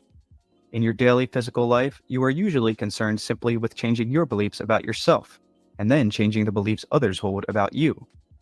You will find conflicting beliefs within yourself, and you must become aware of these. As an example, you may believe that you want to understand the nature of your inner self. You may tell yourself you want to remember your dreams, but at the same time still hold a belief in the basic unworthiness of the self and be quite frightened of remembering your dreams because of what you might find there. It does no good in such a case to bemoan the situation and say, "I want to understand myself, but I'm frightened that I will not like what I find." You yourself must change your beliefs. You must stop believing that the inner self is a dungeon of unsavory, repressed emotion. It does contain some repressed emotion. It also contains great intuition, knowledge, and all the answers to all of your questions. Listen to your own conversation as you speak with friends and to theirs. See how you reinforce each other's beliefs. See how your imaginations often follow the same lines. All of this is quite out in the open if you realize that it is. Almost everyone in this society is acquainted with the old suggestion, "Every day, in every way, I am getting better and better." Now, that is an excellent suggestion given by the conscious self to other portions of your being. The results of such a suggestion would also follow your conscious beliefs, however. Earlier, I used, "I am a dependable parent," as an example of a belief. If to you this means, "I give great attention to seeing that my children brush their teeth, eat enough, and perform properly," then you will interpret the "better and better" suggestion in that light. If the belief means to you that love for children is best expressed in those terms, if you feel that there is something embarrassing about expressing affection directly, then the "better and better" suggestion may only reinforce that belief. You may become more and more efficient in that manner. That is why it is so vital that you examine your beliefs for yourself and understand what they mean to you personally. If, using that example, you suddenly begin to realize your position and begin to express your love to your children directly, you may find them quite surprised, delighted but confused. It may take them a while to understand your reactions, but as the old reality had a cohesiveness, so will a new. You must therefore understand and examine your beliefs, realize that they form your experience, and consciously change those that do not give the effects you want. In such an examination, you will be aware of many excellent beliefs that work for you. Trace these through. See how they were followed by your imagination and emotions. If possible, look in your own past for points where recognizable new ideas came to you and beneficially changed your experience. Ideas not only alter the world constantly, they make it constantly. Chapter 5. The Constant Creation of the Physical Body. As mentioned, the conscious mind is a portion of the inner self, that part that surfaces, so to speak, and meets physical reality more or less directly. You are mainly concerned now with physical orientation and the corporeal materialization of inner reality. Therefore, the conscious mind holds in ready access the information that you require for effective day-to-day living. It is not necessary that you hold in steady consciousness data that does not directly apply to what you consider your physical reality at any given quote-unquote time. As soon as the need for such data, aid, information, or knowledge arises, then it is immediately forthcoming unless your own conscious beliefs cause a barrier. The exquisite, precise, and concentrated focus of your conscious mind is quite necessary in physical life. It is because of this highly selective quality that you can quote-unquote tune into the particular range of activity that is physical. In their own way, animals also possess this selective consciousness. They also focus their attention in very specific directions, perceiving from a vast general field of perception stimuli that is quote-unquote recognized and accepted in an organized manner. Now, the animals' conscious minds, connected with their physical brains, makes this necessary selectivity possible. Without it, there would be an quote-unquote out-of-focus effect that would make physical survival impossible, so certain portions of the inner self come to the foreground of being. Because your mind in life is connected with the brain and the physical organism, it is automatically attuned to corporeal reality. And to some extent, of course, it ignores some non-physical data that lies within any given field of perception. Quite simply, it does not allow it into the organizing perceptions. It is then blocked down. Again, this is quite necessary. There is some information and data that does not quote-unquote apply to physical reality. Some of it is perceived by quote-unquote non-physical entities who organize it into their system of reality, where it does have meaning, but we will not be concerned with it here. While you are physical then, you will always be concentrating upon certain data to the exclusion of other data. In other kinds of realities, you may ignore the physical system entirely, however, focusing instead upon those systems of existence that are not now recognized within your own. In your present life, the conscious mind assesses physical reality and has behind it all the energy, power, and ability of the inner self at its disposal. Any information that it requires will be available. Its job is to assess that reality effectively, using that fine focus mentioned earlier. Because of its character, consciousness, or the conscious mind, cannot be swamped by too much detail, too much information. The inner self sends to it only the information it asks for or feels necessary. To a very large extent, then, conscious beliefs act as great liberators of such inner data, or as inhibitors of it. The conscious mind is itself developing and expanding. It is not a thing. It learns through experience and through the effects of its behavior. The inner self brings about whatever results the conscious mind desires. It does not leave the conscious mind at loose ends, nor isolate it from the fountains of its own being. Because the conscious mind is part of the inner self, it is obviously made of the same energy, filled with the same vitality, and revitalized by the deep sources of creativity from which all being emerges. You must understand that it is not cut off from the inner self. The inner self keeps the physical body alive, even as it formed it. The miraculous constant translation of spirit into flesh is carried on with inexhaustible energy by these inner portions of being. But in all cases, the inner self looks to the conscious mind for its assessment of the body's condition and reality, and forms the image in line with the conscious mind's beliefs. So, once more, you form reality through your beliefs, and your most intimate production is your physical body. Your beliefs about it are constantly fed into inner data. You organize on an unconscious level the atoms and molecules that compose your cells to form your body. But the blueprint is made by your conscious beliefs. To change your body, you change your beliefs, even in the face of physical data or evidence that conflicts. You each have a body, and you each have a consciousness. You can practice with these ideas by applying them to your body. For now, we are taking into consideration the fact that, generally speaking, you are not going to make yourself 5 physical feet taller if you are a grown adult already, because there are certain physical laws with which you must contend. We will discuss those more fully later. In that context, you can even appear taller and affect others as if you were, which would usually be what you wanted in any case under the circumstances. But except for some conditions which will be mentioned later, you can become healthy if you are ill, slim if you are overweight, gain weight if you prefer, or alter your physical image in profound fashion through the use of your ideas and beliefs.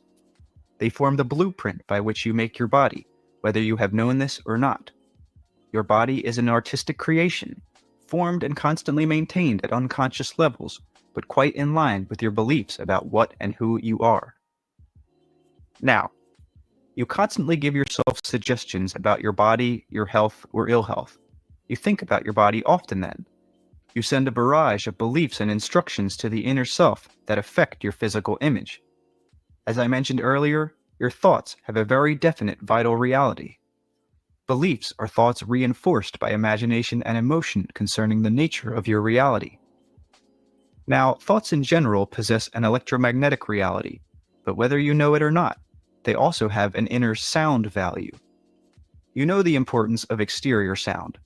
It is used as a method of communication, and it is also a byproduct of many other events, and it affects the physical atmosphere.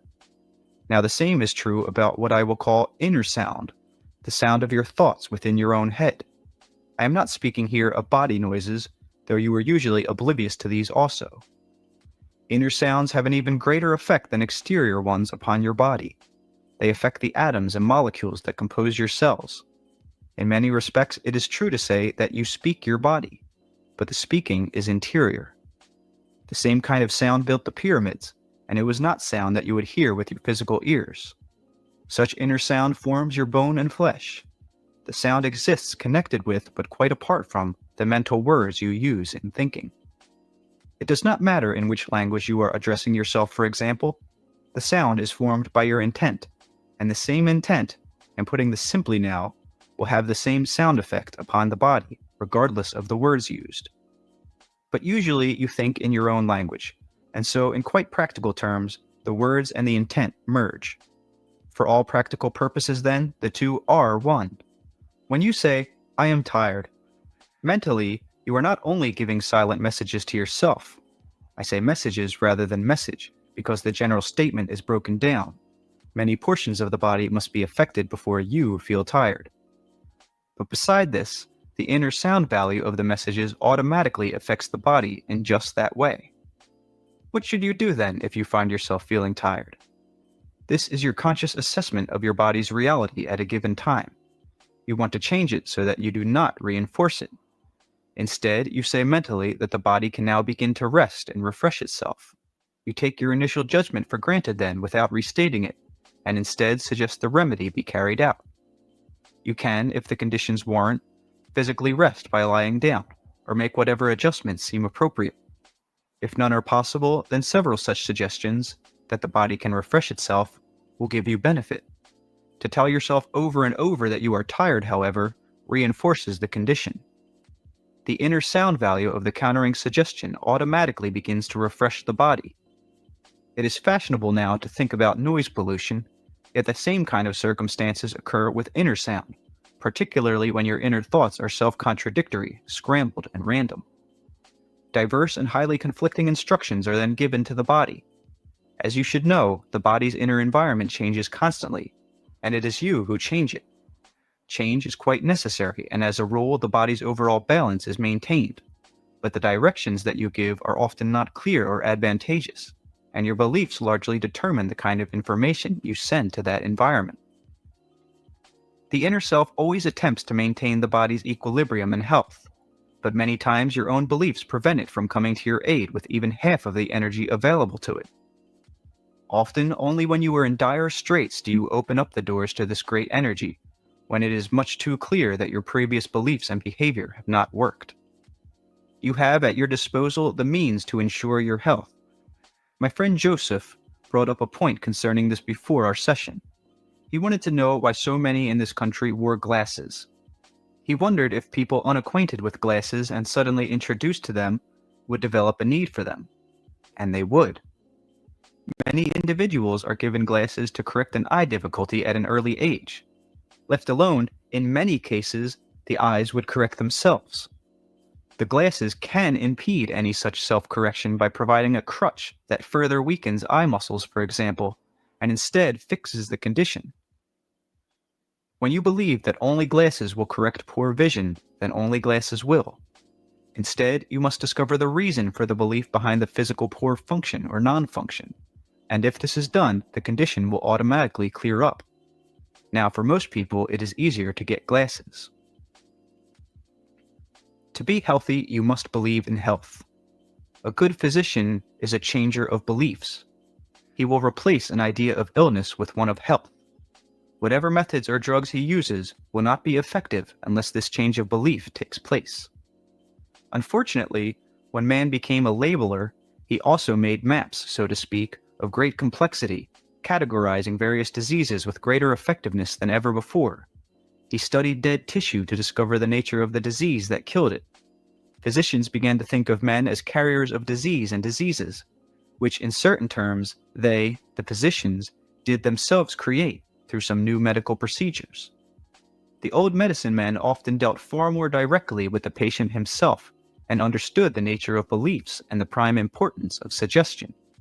Many of their techniques were adopted for their psychological shock value, in which the patient was quite effectively, quote-unquote, brainwashed out of the disease he believed that he had.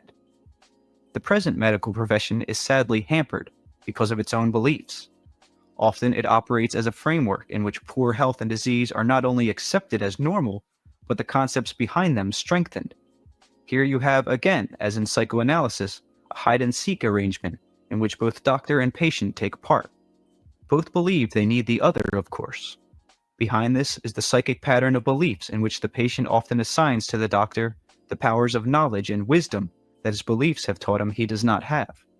Knowing otherwise, the patient still wants to consider the doctor omnipotent. Upon the patient, a doctor often assigns and projects his own feelings of helplessness against which he combats. The interactions continue with the patient trying to please the doctor, and at best merely changing from one group of symptoms to another. Far too often, the doctor shares the patient's unshakable belief in poor health and disease.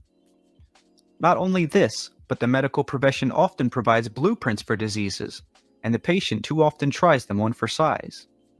This is not to say that the medical profession often is not of great aid and benefit, but within the value system in which it operates, much of its positive influence is negated. Because they are held in such high esteem, the suggestions given by doctors are paid particular attention. The patient's emotional condition is such that he or she readily accepts statements made under such circumstances less critically than usual. The naming and labeling of quote-unquote diseases is a harmful practice that to a large extent denies the innate mobility and ever-changing quality of the psyche as expressed in flesh. You are told that you have quote-unquote something. Out of the blue, quote-unquote it has attacked you, and your most intimate organs perhaps. You are usually told that your emotions or beliefs or system of values has nothing to do with the unfortunate circumstances that beset you. The patient, therefore, often feels relatively powerless and at the mercy of any stray virus that might come along. The facts are that you choose even the kind of illness that you have according to the nature of your beliefs. You are immune to ill health as long as you believe that you are. These are quite practical statements. Your body has an overall body consciousness filled with energy and vitality. It automatically rights any imbalances, but your conscious beliefs also affect this body consciousness. Your muscles believe what you tell them about themselves. So does every other portion of your physical body. While you believe that only doctors can cure you, you had better go to them, because in the framework of your beliefs, they are the only people who can help you. But the framework itself is limiting, and again, while you may be cured of one difficulty, you will only replace it with another as long as your beliefs cause you to have physical problems. Now, the same applies to what is frequently called spiritual healing. If through the concentrated use of psychic energy, your body is cured by such a healer, you will also simply trade symptoms for others unless you change your initial beliefs. Now, sometimes a healer or a doctor, with his effectiveness in healing a condition, will show you by inference that the healing energy was always within yourself, and this realization may be strong enough to allow you to change your beliefs about health entirely. In such a case, you will realize that your previous ill health was caused by your belief. If you have any physical problems, concentrate instead upon the healthy portions of your body and the unimpeded functions that you have. In the healthy areas, your beliefs are working for you. As I mentioned, inner sounds are extremely important. Each of the atoms and molecules that compose your body has its own reality in sound values that you do not hear physically. Each organ of your body, then, has its own unique sound value too. When there is something wrong, the inner sounds are discordant. The unharmonious sounds have become a part of that portion of the body as a result of the inner sound of your own thought beliefs. That is why it is vital that you not reinforce these inner sounds through repeating the same negative suggestions to yourself. Verbal suggestions are translated into inner sound. This passes through your body in somewhat the same way that some kinds of lights do. Now, while you are physical creatures, then your perceptions must be largely physically oriented. Even your bodies exist in other terms than you usually suppose. You perceive them as objects with bulk, composed of bone and flesh. They also have quote-unquote structures of sound, light, and electromagnetic properties that you do not perceive. These are all connected with the physical image that you know. Any physical disabilities will show themselves in these other structures initially. The sound, light, and electromagnetic patterns give strength and vitality to the physical form that you recognize. They are more mobile than the physical body, and even more susceptible to the changing pattern of your thought and emotion. I told you that thoughts are translated into this inner sound, but thoughts always attempt to materialize themselves also. As such, they are incipient images, collectors of energy. They build up their own embryonic form until it is in one way or another physically translated. Mental images, therefore, are extremely powerful, combining inner sound and its effects with a clear mental picture which will seek physical form. Your imagination adds motivating and propelling power to such images, and so you will find that many of your beliefs are entertained by you in an inner visual manner. They will have mental pictures connected with them. One such image may represent one particular belief, or it may stand for several. As you make lists of your beliefs, you will find some of these pictures coming into your mind. Look at them as you would a painting you have created. If you do not like what you see, then quite consciously change the picture in your mind. These images are interior, yet because they are so a part of your beliefs, you will see them exteriorized also in your experience. Let me give you a simple example. You have a sore toe. Now and then you see it quite clearly in your mind. You may find yourself looking at the toe more frequently than usual, and you may also find yourself picking out from the populace anyone who is not walking properly. These people might escape your notice ordinarily, but suddenly the world seems to be full of sore toes. We are dealing to make a point with a belief already made physical. But if you continued such concentration, the toe either would not heal or would develop into a worse condition. Behind all this, of course, would be the belief that caused the difficulty, but once you have brought about a group of systems, you must be very careful that you do not begin to view your field of reality from that position. When you do, you add both inner and outer images that reinforce the condition. There is light then that you do not see with physical eyes, as there is sound that you do not hear with your ears. These combine to mentally form the physical image that you know, so you must work from the inside out. Your beliefs are your palette, using the analogy of a painting again. Your thoughts give the general outline of the reality that you physically experience. Your emotions will fill in the patterns with light. Your imagination will forge these together. The sound of your inner thoughts is the medium that you actually use. This is far more than an analogy, however, for in simple terms it explains quite clearly the way in which your beliefs form your reality. In quiet moments, the word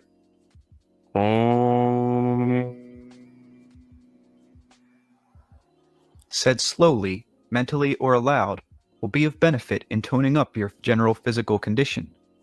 The sounds contain within them a built-in impetus toward energy and well-being, as I will explain shortly. The body reacts not so much to physical sound as to the interior sounds into which the physical sounds are translated. As mentioned, it also reacts to sounds that have no physical quote-unquote counterparts. There are certain properties within the structure of the chromosomes that must be activated by specific internal sound values. If this activation does not take place, then the quote-unquote attributes latent within the chromosomes remain so. There are chains of influence that are actually composed of inner values of sound that thread together, as it were, the complicated interweavings of both the genes and chromosomes. These sound values are literally interwoven in an electromagnetic pattern. The sounds weave themselves thoroughly and help form this pattern. The activity of cells within the body also causes what you might call minute explosions of interior sound. The electromagnetic and inner sound values are impinged upon by certain kinds of light. Together, these all form the prototype upon which and out of which the physical body is formed. Now, when you create a mental image in your mind, it is composed of the same properties just mentioned. Mental image, then, is also a pattern of internal sound with electromagnetic properties imbued with certain light values. In a sense, and a very real one, the mental image is incipient matter, and any structure so composed, combining the electromagnetic sound and light values, will automatically try to reproduce itself in physical existence or materialization. There is a definite connection, then, with the nature of such images and the way in which your body itself is composed. Electrons, atoms, and molecules all have their independent interior sound and light values. There are definite sounds produced when messages leap from your nerve ends. It is very difficult to explain some of this, But there is quote-unquote invisible light then, an inaudible sound that affects your body and helps form the pattern about which it constantly emerges. Your body is obviously continually created during your present lifetime in your terms. It is not a mechanism once created, then left to fend for itself. You were not given a certain amount of quote-unquote life force at birth that you use up as you go along, contrary to many schools of thought. The atoms and molecules within you are quite literally dying and being completely replaced all the time. You are being created physically each instant. The body reacts to exterior sounds and to the stimuli brought to it by the physical senses. These patterns of reaction can be clearly shown. They are all that is presently observable, however, of far greater interactions that also occur. The atoms and molecules that compose your cells in your flesh, for instance, do not react to the physical sounds that you hear or to the light patterns that your physical eyes perceive. In times of danger, your entire body must be able to move swiftly. The hormonal system must react with great rapidity, sometimes completely changing the balance of a moment earlier. The muscles must be immediately alert, and the entire body flexible enough to respond as a whole. This includes every organ and the most minute portion. Say you are in the middle of a street, and suddenly a car is about to hit you. It has come seemingly from nowhere. The cells that compose your intestines, your heart, your muscles obviously do not see the car as quote-unquote you do. Yet the whole system must be instantly activated, and the data that quote-unquote you perceive must be translated in terms that will energize every portion of your body. This is done by translating exterior stimuli into interior stimuli, but the physical carriers of the data are all that scientists or physicians have been able to follow thus far. The greater interactions have not been perceived, and the true story of the decoding of such messages has not been understood. Now, the nerves are also composed of the same kind of interior structures as mentioned earlier, around or rather from which the physical nerves form. Here, the exterior data is translated and broken down into inner terms. That is, it is decoded in terms of the internal sound, light, and electromagnetic patterns discussed before. It then becomes usable information, even in terms of the atoms and molecules that compose the cells. The physical lapse that occurs between an incoming message and its intended destination does not occur on these other levels. The quote-unquote interior message gets to its destination ahead of the physical one. By the time the organism responds, the inner patterns have already reacted, and this must and always does precede any physical response to stimuli. Therefore, the invisible body pattern, composed of its interior light, sound, and electromagnetic properties, reacts first and actually initiates the later physical response. There is always this translation of exterior stimuli. The perceived lapse noted by scientists is of course the physical one, caused by the quote-unquote time it takes the message to leap the nerve endings. The interior translation, however, is simultaneous. Now, return in your mind to the situation of the near accident.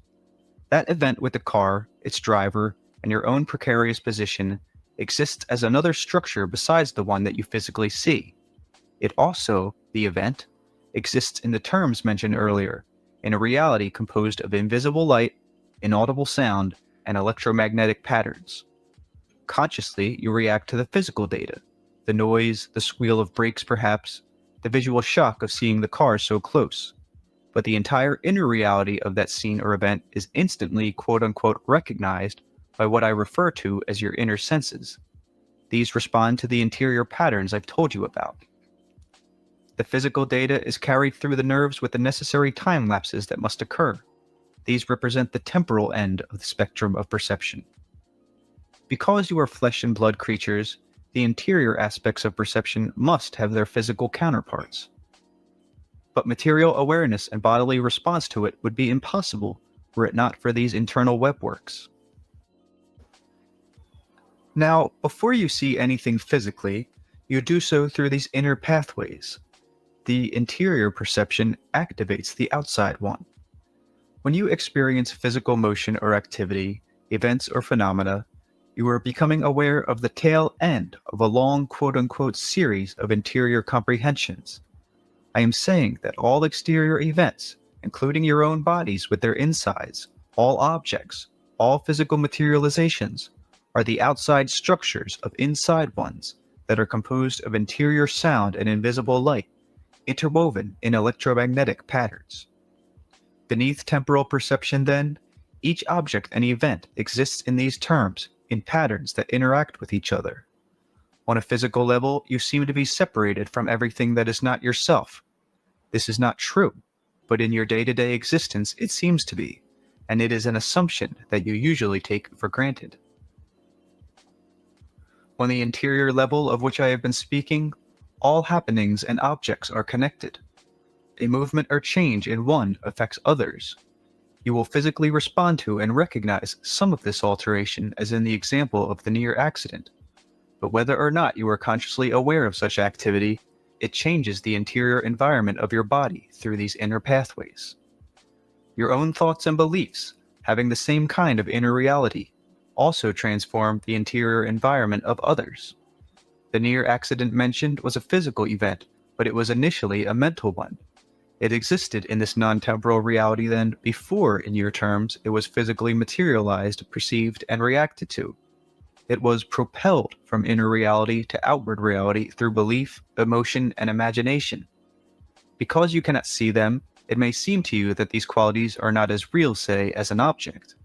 Physically, you can only see the results of an emotion, for instance. You cannot hold it in your hands as you can a stone. Ideas represent your psychic intent. They generate emotion and imagination. These activate the interior patterns. They are the motive force of action, the means by which all interior events are exteriorized. They are energy, formed and directed, formulations of interior and exterior patterns of reality. They are a part of the creative force from which all realities spring. Again, we run into difficulties in explanation, simply because there are few verbal equivalents for what I am trying to say. Imagination and emotions are the most concentrated forms of energy that you possess as physical creatures. Any strong emotion carries within it far more energy than, say, that required to send a rocket to the moon. Emotions, instead of propelling a physical rocket, for example, send thoughts from this interior reality through the barrier between non-physical and physical into the quote-unquote objective world, no small feat, and one that is constantly repeated. The physically alive body, its activities and condition, are directed through the beliefs of the conscious mind. The body, as explained in this chapter, also has quote-unquote invisible counterparts composed of the electromagnetic properties and the interior sound and light qualities. These invisible structures preceded the emergence of the physical body. They also exist after the body's death. While the conditions of the body is directed by the conscious mind in life, then, the idea or mental pattern for the body existed before the conscious mind's connection with the physical brain. The genes and chromosomes do not just happen to have within them the precisely definite coded information that will be needed. The data is impressed upon them from within. The identity exists before the form. You could say that the identity, existing in another dimension entirely, plants the seed into the medium of physical reality, from which its own material existence will spring. Therefore, the inner self forms first the quote-unquote invisible body structure, which will quote-unquote later emerge in flesh. At the event of this mental seeding, the conscious mind, in your terms, is obviously not connected with the brain, which has not yet been formed in flesh. The idea of the body is held, made physical by a conscious mind. Consciousness, then, is not dependent upon physical perception, though this attribute does require an awareness immersed within a material form. While physical consciousness is sifted through the bodily apparatus, you are usually unaware of non-corporeal kinds of that process. The general framework, properties, and characteristics of the body exist therefore before its formation. In simple terms, you choose ahead of time the kind of body you will inhabit and impress. It may seem to you that you do not have any conscious control over your body's conditions in life as you know it, much less before your birth. You have been taught that there is little connection between your thought and your body's activities. A man believing he has heart trouble will finally, through his own anxiety, affect the functioning of his quote-unquote involuntary system, until his heart is definitely harmed if the belief goes unchecked. The conscious mind directs the so-called involuntary systems of the body, and not the other way around. No idea slips insidiously past your awareness. to affect your involuntary system unless it fits in with your own conscious beliefs. Once more, you will not be sick if you think you are well, but there may be other ideas that make you believe in the necessity for poor health. You are not aware of how the body performs its many involuntary functions. The conscious mind could not handle all this data, but those functions perfectly mirror your consciously held ideas and beliefs. As I mentioned, the conscious mind is not basically cut off from the inner self or from those deep inner sources of knowledge available to it. The aware mind is not any one event for that matter. It represents various portions of the inner self that quote-unquote surface at any given time. Within the basic framework of the body chosen before physical birth, the reasons that will be discussed later, the individual has full freedom to create a perfectly healthy functioning form. The form is, however, a mirror of beliefs and will accurately materialize in flesh those ideas held by the conscious mind. That is one of the body's primary functions. A sick body is performing that function then in its way as well as a healthy one. It is your most intimate feedback system, changing with your thought and experience, giving you in flesh the physical counterpart of your thought. So it is futile to become angry at a symptom or to deride the body for its condition when it is presenting you with the corporeal replica of your own thought, as it was meant to do. Your environment and your experience in the physical world also provide you with the same kind of feedback. It is just as useless to berate your environment or your experience in it as it is to deride your body for the same reasons. It often seems, when such ideas as these are presented, that the ideal results in your terms would be perfection, quote-unquote heaven on earth, a state in which everyone would be healthy, wealthy, and wise. You are, however, in physical existence using your body as a medium for learning and expression. You are each unique. Many of you, for your own reasons, pursue courses that do not involve an even development of abilities, an overall balanced picture, for example, but choose to express and experiment with certain qualities to the exclusion of others. Such a course would not, in physical reality, present you with anything like a balanced picture of perfection. Later in the book, we will discuss other kinds of existence in which you are also involved, and these to some extent color your intents and purposes in physical life as you now understand it.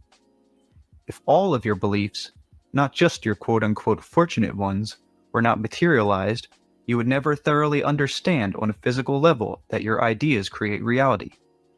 If only your quote-unquote positive beliefs were materialized, then you would never clearly comprehend the power of your thought, for you would not completely experience its physical results.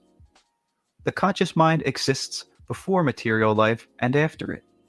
In corporeal existence, it is intertwined with the brain, and during physical life, your earthly perceptions, your precise and steady focus within your particular space and time system, are dependent upon that fine alliance. Before physical birth, then, you form a mental concept of the body you will have. The image is impressed into matter in this way. You tune yourself into a highly specific dimension of reality. You form a physical structure that will have existence within that intensely concentrated area, that will have validity and actuality, that will come alive within those quote-unquote frequencies. Now it is here that the seeming division of the self occurs, for in physical life the conscious mind must be connected with the brain, and in terms of time that organ itself must grow and develop. So all of your consciousness cannot be physically aware. The portion that must quote-unquote wait for the brain's development is the part you call in life quote-unquote the conscious mind. The other portions can be called the inner self. Now, all of this inner self cannot be expressed even with its connection with the brain, since the brain must sift its perception through the physical apparatus. The brain, with its bodily connections, must deal with the time lapses that sensual perceptions always imply. The interior workings of the body, to be conscious, would have to deal with time sequences that would present the physically attuned consciousness with quote-unquote mathematical deductions and calculations far too numerous for it to handle. For example, it would have to keep conscious track of all the muscles, nerves, organs, cells, molecules, and atoms, while manipulating the body in space and time. Therefore, a seeming division occurs, in which a portion of the invisible conscious mind is connected with the physical brain, and a portion of it is free from that connection. That latter part forms what you think of as the involuntary system of the body. Again, it is important that you realize the initial non-physical reaction to stimuli that sparks off all physical reactions. There is constant interplay and communication between the areas of consciousness that are connected to the brain and those that are not. The quote-unquote deeper purposes of the consciousness involved quote-unquote circulate, sometimes arising in the awareness that is joined with the brain.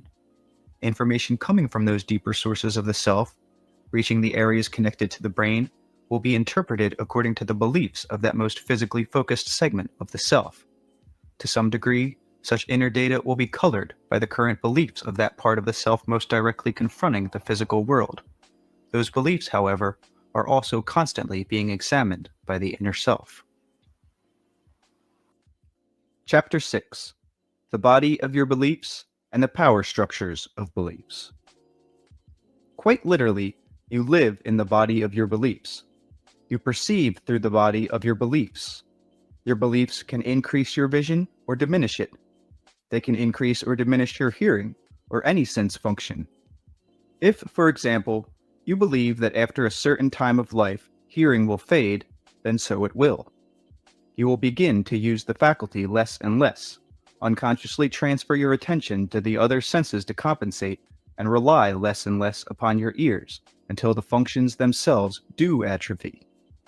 Functions in this particular regard are habits. You simply forget how to hear properly, following your belief. All of the minute manipulations necessary to hearing are unconsciously repressed. The actual physical deterioration then does indeed follow. The deterioration, however, does not occur first, but after. The same kind of development can occur in almost any physical category. Usually, more than one belief is involved. Parallel with the belief that vision will fail, you may also have the before-mentioned belief that hearing will dim, and these two ideas may be reinforced by the belief that age automatically makes you less of a person, turning you into an individual who can no longer relate in the daily pattern of environment. The belief, you see, would work to ensure the materialization of that state. On the other hand, you may believe that wisdom grows with age.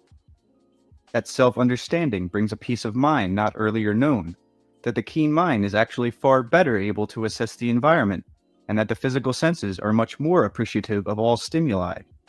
And so those conditions will be physically met in your experience. The physical apparatus itself, following your beliefs, will continue in health.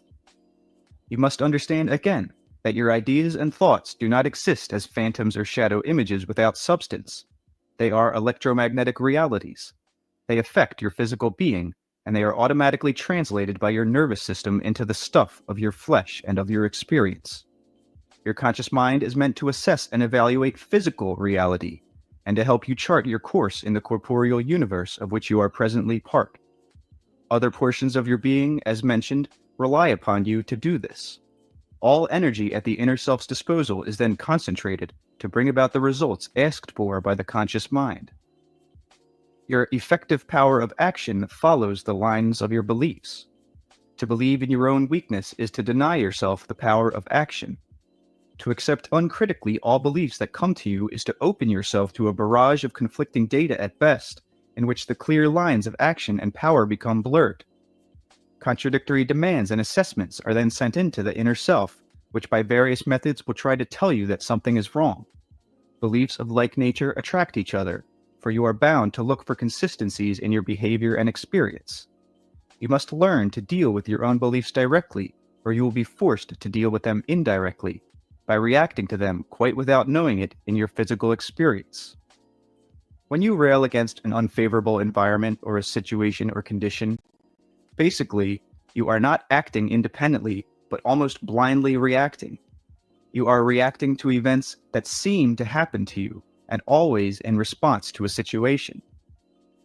To act in an independent manner, you must begin to initiate action that you want to occur physically by creating it in your own being. This is done by combining belief, emotion, and imagination, and forming them into a mental picture of the desired physical result. Of course, the wanted result is not yet physical, or you would not need to create it. So it does no good to say that your physical experience seems to contradict what you are trying to do. Because ideas and beliefs have this electromagnetic reality then, constant interplay between those strong contradictory beliefs can cause great power blocks, impeding the flow of inner energy outward. At times, a polarization can occur. Unassimilated beliefs, unexamined ideas, can seem to adopt a life of their own. These can effectively dominate certain areas of activity. Now, not long ago, Rupert was presented with a demonstration embodying the nature and power of beliefs. He received a phone call from a man who lived in another state. There was a request for an interview. Without knowing why, Rupert felt an impulse to see the man and set up an appointment.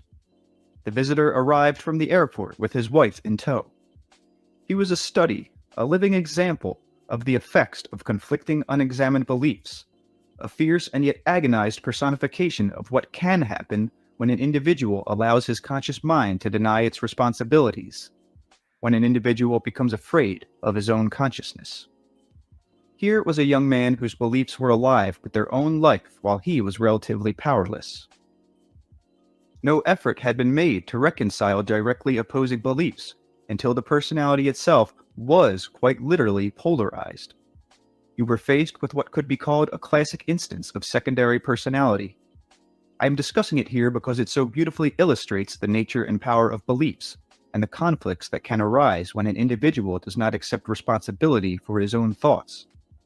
This is not a usual case, but to some extent or another, such a division occurs physically or mentally when the contents of the conscious mind are not examined.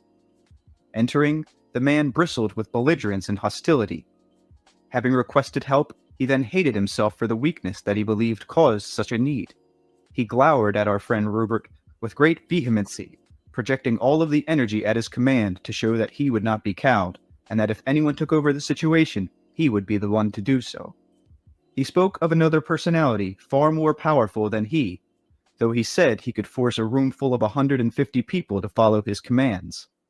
The other personality, however, originated in another galaxy and came as a friend to help and protect him. At his behest, he said this invisible friend killed a lawyer. The lawyer not only did not understand the condition, according to the story, but hurt the feelings of the man under discussion. We will call the man Augustus. To begin with, Augustus was brought up to believe that the inner self was dangerous, that individuals reacted because of inner conflicts over which they had little conscious control. He believed that the individual personality was relatively powerless to understand itself, and that it stood precariously alone and undefended, with a chasm of evil beneath, and with an unattainable, cold, just, but not compassionate God above. He felt bewildered in a world of opposites. Conflicting beliefs were uncritically accepted. The conscious mind will always attempt to make sense out of its beliefs, to form them into patterns and sequences. It will usually organize ideas in as rational a way as possible, and dispense with those that seem to contradict the overall system of its beliefs. Augustus had been taught to fear his own thoughts, to avoid self-examination. Beliefs or ideas that frightened him were not faced, therefore, but initially shoved into corners of the conscious mind, where they lay relatively harmlessly in the beginning. As the time went on, the number of unexamined frightening beliefs began to accumulate. Ideas and beliefs do feed upon themselves. There is within them a built-in impetus toward growth, development, and fulfillment. Over the years, two opposing systems of beliefs built up strongly, vying for Augustus's attention. He believed that he was utterly powerless as an individual, that despite all his efforts he would come to nothing, go unnoticed. He felt completely unloved. He did not feel worthy of love. At the same time, he let his conscious mind wander, and to compensate saw himself as all-powerful, contemptuous of his fellow human beings, and able to work greater vengeance upon them for their misunderstanding of him. In this line of beliefs, he was able to do anything, cure mankind's ills if he chose, or withhold such knowledge from the world to punish it. Now, all of these ideas were quite conscious, but he held each group separately. The conscious mind, again, tries to obtain overall integrity and unity, lining up its beliefs into some kind of consistent system. When opposing beliefs that directly contradict each other are held for any length of time, and little attempt is made to reconcile them, then a quote-unquote battle begins within the conscious mind itself. Since it is the beliefs of the conscious mind that regulate the involuntary bodily motions and the entire physical system, then contradictory beliefs obviously set up adverse physical reactions and imbalances. Before, Augustus's opposing beliefs lined themselves up into separate camps, so to speak. The body was in continual turmoil. Contradictory messages were constantly sent to the muscular system and the heart. The hormonal system teetered. Even his physical temperature varied rather drastically. Because like ideas do attract like, both electromagnetically and emotionally, the conscious mind found itself with two complete contradictory systems of belief and two self-images. To protect the integrity of the physical structure, Augustus's conscious mind neatly divided itself up. No longer were the minute-to-minute messages to the body scrambled. The part of Augustus who felt powerful and alien became personified. When Augustus felt threatened, then the conscious mind switched over, accepting as operating procedure the system of beliefs in which Augustus saw himself as all-powerful, secure, but as alien. This part of his beliefs, therefore, and this particular self-image took over his conscious mind and became what we will call here Augustus II. When Augustus II assumed leadership then, the physical body itself was not only strong and powerful, but capable of physical feats far surpassing those of Augustus I. Augustus II, you see, believes that his body is nearly invincible, and following this belief, the body does perform much better. Augustus II believes that he is an alien. In this case, the rationale, because there must be one, is that he is a being from another planet, in fact, from another galaxy. His purpose in this case is quite clear and simple. He is to help Augustus I to use his power on the latter's behalf, rewarding his friends and terrifying his enemies. Augustus I quite deeply believes he needs this kind of help. Now, this is a split of the conscious mind. It does not originate within the inner self. When Augustus II takes over, he is quite conscious. He simply views physical reality through an undeviating system of beliefs. The messages sent to the body are not in the least contradictory. The body is under excellent control. Augustus I's moods, of course, were a direct result of the ideas he was entertaining. It was this unceasing swing from high states of exaltation and power to low ones of powerlessness and depression that the body could not tolerate because of the vast alterations entailed. For the greater periods of time, Augustus I predominates, since his ideas of worthlessness in your terms were adopted earlier, and worse, are only reinforced by the contrast between him and Augustus II. Augustus II comes on sometimes for as long as a week at a time. He does all the things and says all the things that Augustus I would dearly love to do and say, with only certain safeguards. Augustus I, however, is not literally unconscious during this time, but quite aware of the quote-unquote vicarious activities and fulfillments. Again, it is a game of hide and seek, in which the so-called unconscious mind is relatively innocent. Augustus II can therefore rant and rave, lie and cheat, assert himself, show his contempt for his fellows, and absolve Augustus I of any responsibility. Now, there is nothing evil in the nature of Augustus II. In spiritualistic circles, however, he would most certainly be interpreted as an evil spirit or guide. His nature is protective. The basic ideas and beliefs that have been personified into his being, that became his being, were formed to protect Augustus I from the destructive ideas given to him in his childhood, to combat the beliefs in powerlessness and futility. To that degree, they were added on to the original ideas, but still at an early age, so it was from the child's concept of a powerful being that Augustus II sprang. The greater the feelings of weakness, then, the greater the compensating feelings of power and strength, but again, with no attempt at conscious reconciliation. Augustus's mother noted only that her son seemed highly changeable. Augustus II did not present himself as obviously, quote-unquote, another personality until after Augustus's marriage, when the demands of fatherhood and making a living were placed upon him. He could not cope. His beliefs in his unworthiness prevented him from using his abilities or even pursuing a course of effective action with any persistence. It was then that Augustus II began to assert himself, and to Augustus's wife. In his own way, Augustus II would prove to her that she was married to quite an unusual, powerful man, a paragon of virility and strength. But to do so, Augustus I must appear as Augustus II to her. This continued for some time. Augustus I would first develop a splitting headache, and then this alien from outer space would arrive, the commanding male that Augustus I was not. Here, however, the quote-unquote deception brought about certain difficulties. Not only was Augustus II more sexually promiscuous, but by contrast, Augustus I seemed very pallid indeed. Augustus II was originally intended to help Augustus I. It's true that the exotic conditions spilled over, casting some glamour on Augustus I when Augustus II left for a time, but the contrast was too blatant, too out in the open. Augustus I, still the primary personality, became even more frightened. He knew that gradually Augustus II was outliving his purpose, showing him up, and had to go. In fact, once Augustus II obviously quote-unquote took over the body of Augustus I, it was all out in the open in the family. The wife began to take notes of what was done and said. When these events were repeated to Augustus I later, the lying and cheating was evident. So was the infantile nature of the quote-unquote personality. Yet Augustus II purported to be all-wise, from a galaxy far surpassing Earth in every category of endeavor. And here he was making predictions that never happened, and boasted and lying like a trooper. The beliefs whose energy generated this quote-unquote alternate self-image then appeared in the daylight, acting out their natural results in physical reality. Augustus I, now in manhood, was forced to perceive the nature of these beliefs to some extent, yet when he was here visiting Rupert, he still would not examine them. Augustus II had not taken over now for 2½ months. Augustus is in a dilemma, for he still holds intact the beliefs in his own powerlessness, and the contradictory beliefs of omnipotence are not now being expressed through Augustus II.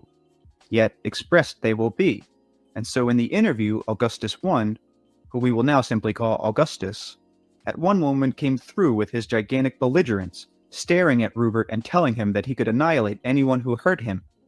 In the next moment, the great plea for help would surface, the love of his wife and child.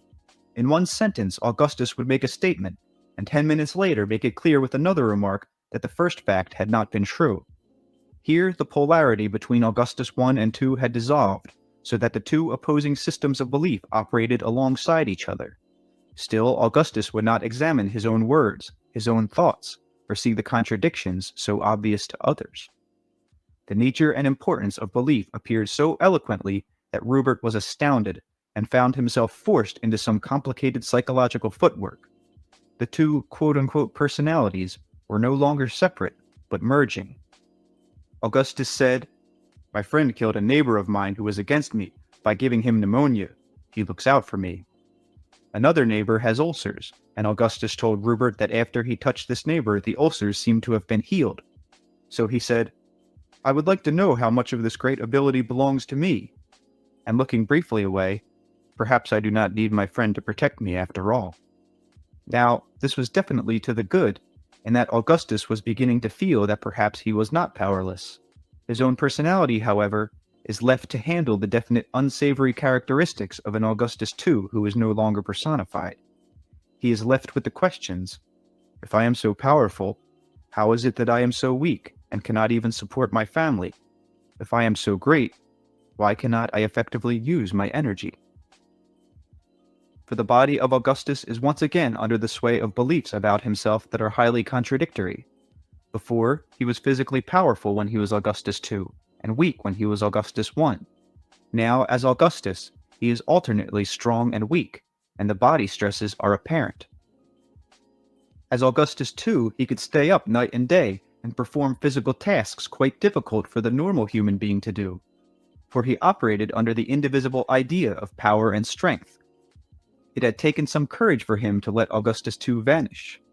Because the neat divisions of beliefs no longer exists, however, he will seem even more difficult to his wife since the characteristics of Augustus II now quote-unquote bleed into his own.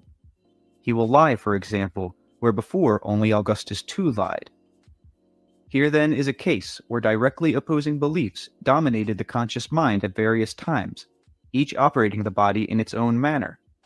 Physically, the body has the same capacity for strength regardless of which group of ideas were dominant, but practically speaking, Augustus I was incapable of performing the feats of Augustus II. Augustus II once leaped from a second-story window to the ground in anger and without injury, a highly unusual feat. Augustus, however, is so exhausted that he can barely get through a normal day.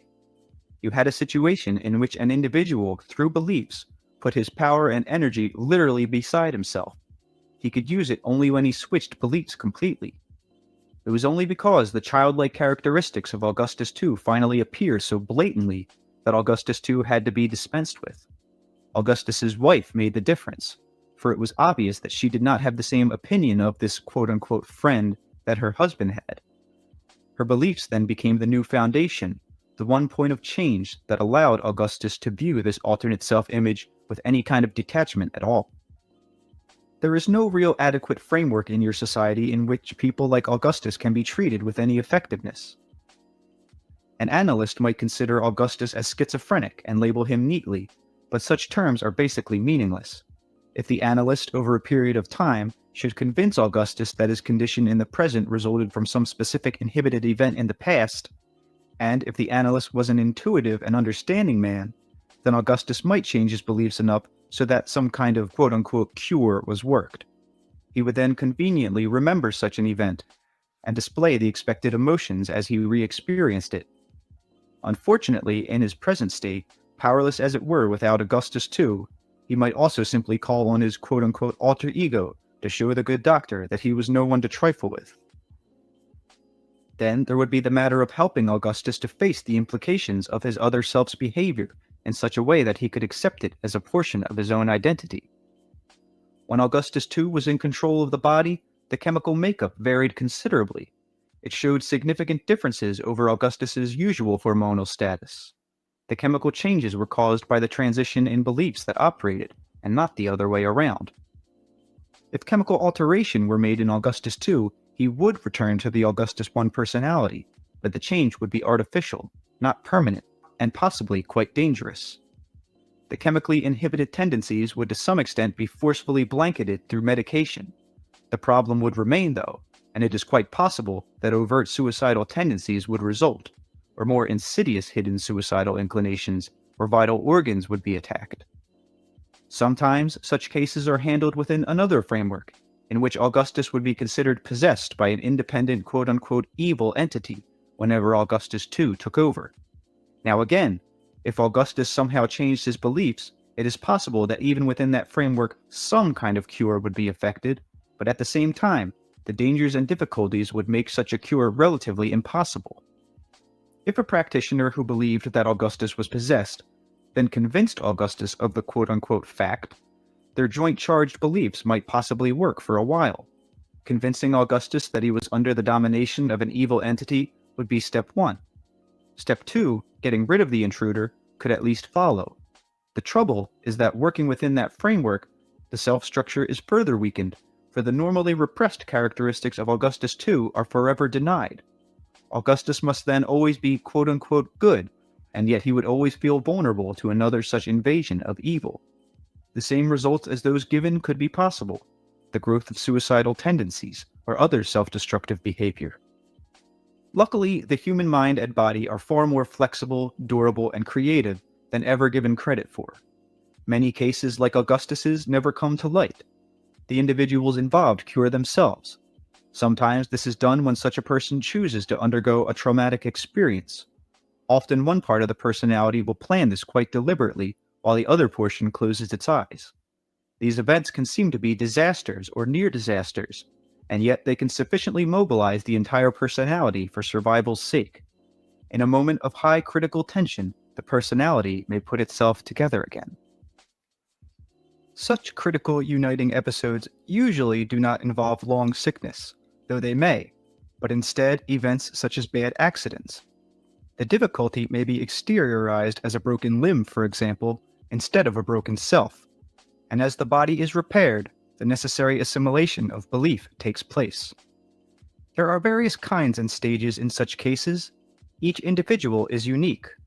Sometimes the framework includes another method of cure, in which portions of each conflicting side of the personality break off to form a clearer psychological structure which can communicate with the other two, act as a referee, and reconcile the opposing beliefs held by each. This is done many times without the main personality realizing what is really going on. On occasion, automatic writing is utilized, or the Ouija board.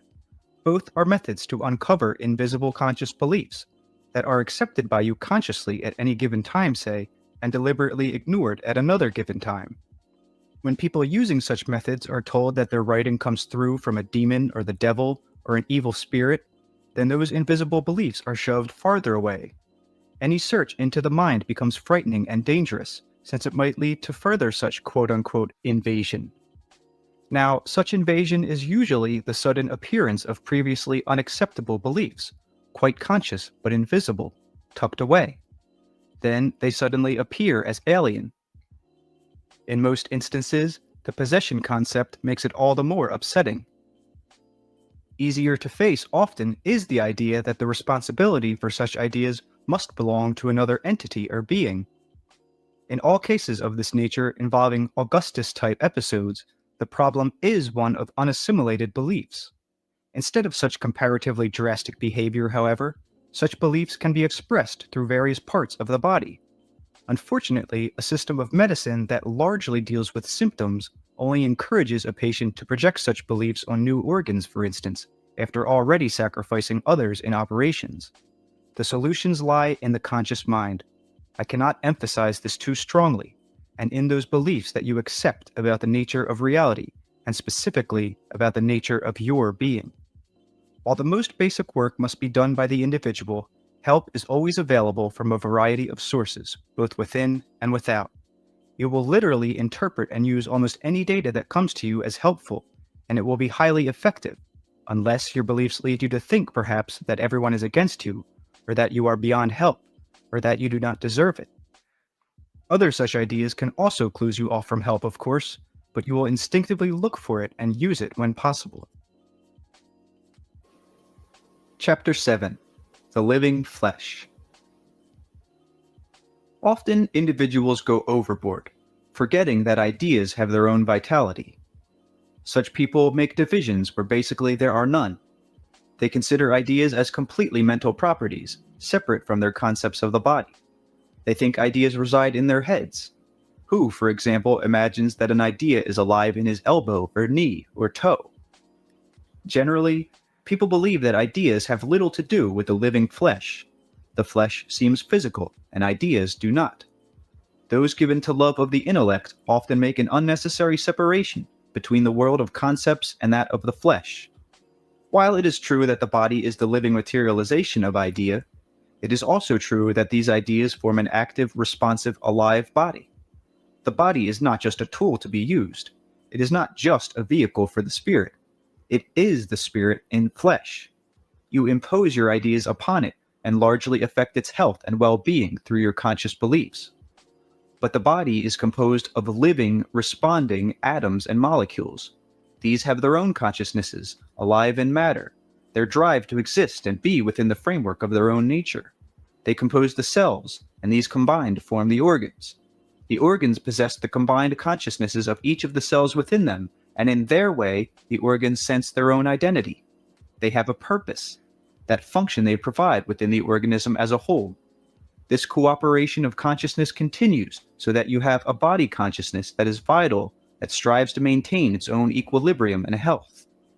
The stuff of the body should not be considered as some metaphysical result then, but as a living gestalt of responsive flesh. Your body is composed of other living entities, in other words.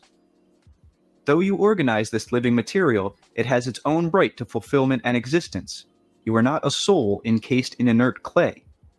The quote-unquote house of clay does not immediately deteriorate when you leave it. It disintegrates at its own rate. It is no longer organized by your own domain. The life of its atoms and molecules and cells is translated into other living natural forms.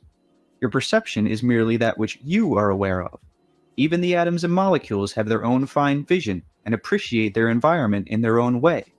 The same power that moves your mind forms your body. There is no difference between the energy that shapes your ideas and the energy that grows a flower or that heals your finger if you burn it. The soul does not exist apart from nature. It is not thrust into nature. Nature is the soul in flesh, in whatever its materializations. The flesh is as spiritual as the soul, and the soul is as natural as the flesh. In your terms, the body is the living soul. Now, the soul can live and does in many forms, some physical and some not. But while you are material, the body is the living soul. The body constantly heals itself, which means the soul in the flesh heals itself. The body is often closer to the soul than the mind is, because it automatically grows as a flower does, trusting its nature. Now, physical existence is valuable for many reasons, one being that the flesh is so responsive to thought and yet so resilient. There are built-in guidelines so that the body consciousness itself, while mirroring your negative images at times, will also automatically struggle against them. You must remember that you dwell always in a natural framework, which means that your thoughts themselves are as natural, say, as the locks of your hair. In what may seem to you to be an odd analogy, I will compare your thoughts with viruses, for they are alive, always present, responsive, and possess their own kind of mobility. Physically speaking, at least, thoughts are chemically propelled, and they travel through the universal body as viruses travel through your temporal form. Thoughts interact with the body and become part of it as viruses do. Some viruses have great therapeutic value. The physical body will often let down its own barriers to these, knowing they will counteract certain others that are not beneficial at the time. So-called harmful viruses are ever present within the body. You are very rarely vulnerable to any but a small percentage, though you carry within you traces of the most deadly of them all the time. Viruses themselves undergo transformations completely unsuspected by medical men. If one virus disappears and another is found, it is never suspected that the first may have changed into the second, and yet through certain alterations of quite natural character, such is the case. So, viruses can be beneficial or deadly according to the condition, state, and needs of the body at any given time. It is known that one disease can often cure another. Sometimes, left alone, an individual will go from a serious disease through a series of less severe ones that are seemingly unrelated to the original problem. Now, in the context of usual Western learning, and with the introduction of modern drugs, you are in somewhat of a quandary. The body knows how to handle quote-unquote natural drugs coming directly from the earth, whether ground or boiled, minced or steamed. A large variety of quote-unquote manufactured drugs offer an unfamiliarity to the body's innate structure, which can lead to strong defense mechanisms. These are often aimed directly against the drug instead of the disease itself. Such a situation means that you must then use another drug to counteract the one just given. I am not suggesting that you not visit doctors or take drugs of that nature, as long as you believe in the structure of medical discipline that the Western world has evolved. Your bodies have been conditioned to it through the use of such medications since birth. There are many casualties, but this is still a system that you have chosen, and your ideas still form your reality. No one dies who has not made the decision to do so, and no disease is accepted blindly. Put simply, your thoughts can be regarded as invisible viruses, carriers, sparks setting off reactions not only within the body, but the entire physical system as you know it. Your thoughts are as natural as the cells within your body and as real. They interact with one another as viruses do. While you are in this reality, there is no division between the mental, the spiritual, and the physical. If you think there is, then you do not sufficiently understand the spirituality of the flesh or the physical reality of your thought. Now, as stated, thoughts are as natural as any portion of the body. They are as much a part of nature as feelings are. But if you set up an arbitrary division, considering thoughts mental as distinguished from the physical, then your body may give a truer reflection of your being than your thoughts do. In the body's spontaneous functioning, you see the easy mobility of the soul, the quote-unquote going with what I am, which is an indication of the soul's inner freedom and yet innate sense of direction. All portions of the body's reality are versions in flesh of the soul's reality, even as all segments of the exterior universe mirror an internal one. The latter is as alive and natural and changing as the exterior world. Physical phenomena is only a portion of what nature is, and all realities are natural. In your terms, probabilities are extensions and variations on the growth principle that is quite obvious in your daily reality. Such growth is a natural manifestation, flourishing within your particular area of actuality, observable to your senses. Again, other entirely natural manifestations of that principle exist. Some can only be glimpsed in distorted form because of other quote-unquote natural conditions that you cannot perceive. Probabilities involve you with a rich psychological growth and development, present but not observable in your quote-unquote home ground. Any kind of existence happens within the context of nature, and nature includes the soul. Your definition of nature has simply been too limiting. It is natural to live after death, and natural to return the body to earth and then to form another. It is natural for your thoughts to be as quick, responsive, and alive as viruses. It is natural for you to have probable selves as well as reincarnational existences. When you consider ideas as mental and apart from nature, then you feel separated from nature itself. When you imagine a life after death as unnatural or supernatural, then you feel divorced, cut off, and bewildered. You must try to understand that there are different kinds of nature within nature. Your physical life, your human nature, is, in your terms, dependent upon a time when you were not. You must realize that not being, in that connotation, is quite as natural as physical being. Your existence before and after death is as much a normal phenomenon as your present life. As most of you know, the atoms that compose your cells, as well as the cells themselves, constantly die and are replaced. The stuff of the internal organs changes, and yet they always retain their form. Their identity is intact. So is your own identity, secure in the midst of all these births and deaths of which your conscious self is unaware. The memory of all its experiences is retained. Each cell remembers its past, though all of its parts have been and are being continually replaced. As your cells have their own memories, so the conscious mind has a more overt kind of memory. Your conscious thoughts act as triggers, bringing both kinds of memory into activation. Within your physical being, then, each joyful, expanding, traumatic, and tragic quote-unquote past event lies indelibly written.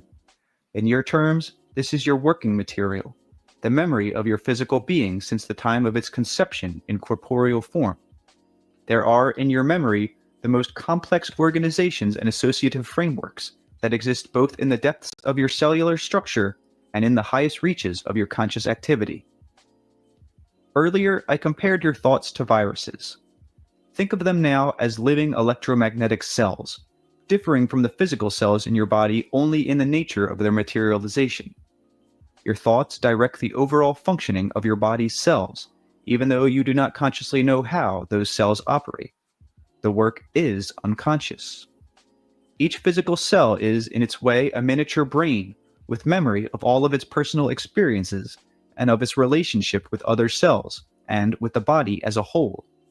In your terms, this means that each cell operates with an innate picture of the body's entire history, past, present, and future. Now, this picture is ever-changing and mobile. An alteration in just one cell is instantly noted by the body consciousness, the combined consciousnesses of the cells, and the future effect perceived. This information is used together with all other data from the body, and a prediction made. This body prediction is then assessed, and on more levels than it is possible for me to explain. Briefly, the picture is quote-unquote shown in the invisible arena where flesh and spirit meet. This arena is not a place, of course, but an inner state of Gestalt consciousness. The state is brought about through certain interactions that occur deep within the body. Magnetic structures are formed. They are created on a physical level through certain activations of the nerves, in which the normal patterns are jumped, so to speak, and images are formed.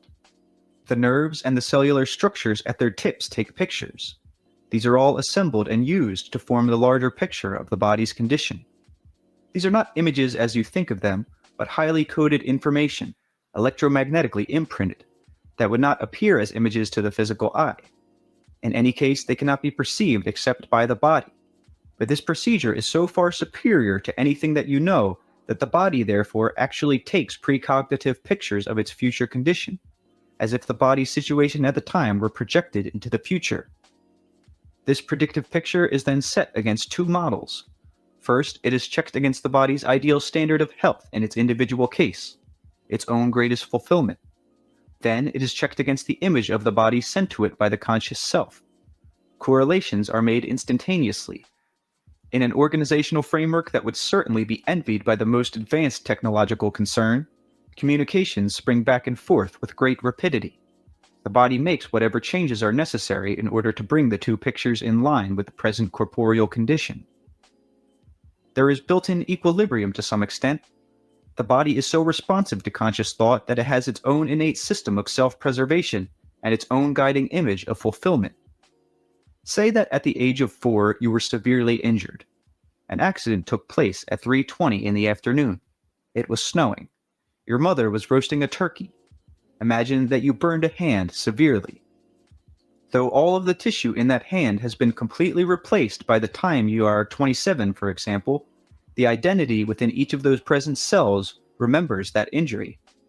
There were countless other events that happened to you on different afternoons at the same hour, both before and after that one. The cells within your hand contain within themselves memories your conscious mind would be dazzled to behold. Yet remember that the cells in your 27-year-old hand are in no physical way the same cells that experienced any of those events. In some underground of sensation, however, the buried evidences of stimuli and reaction experienced during those numberless quote-unquote past afternoons still exist. Some of those memories will certainly be played back to affect what you think of as your current experience at 27. Your conscious thoughts and habits regulate which of them will intermix with the maelstrom of the present. You consciously give the signals for reaction. It is not the other way around. Past events do not intrude in this manner unless they are beckoned by the conscious expectations and thoughts that exist within your mind. Those unconscious memories will be activated according to your current beliefs. You will be replenished and renewed as your thoughts motivate joyful body sensations and physical events, or will be depressed as you bring into your awareness unpleasant past body happenings. At times, of course, both can be highly beneficial. A conscious realization of danger, for example, will call up all information dealing with similar situations, so that the body can deal with it at once from the vast bank of its living memory.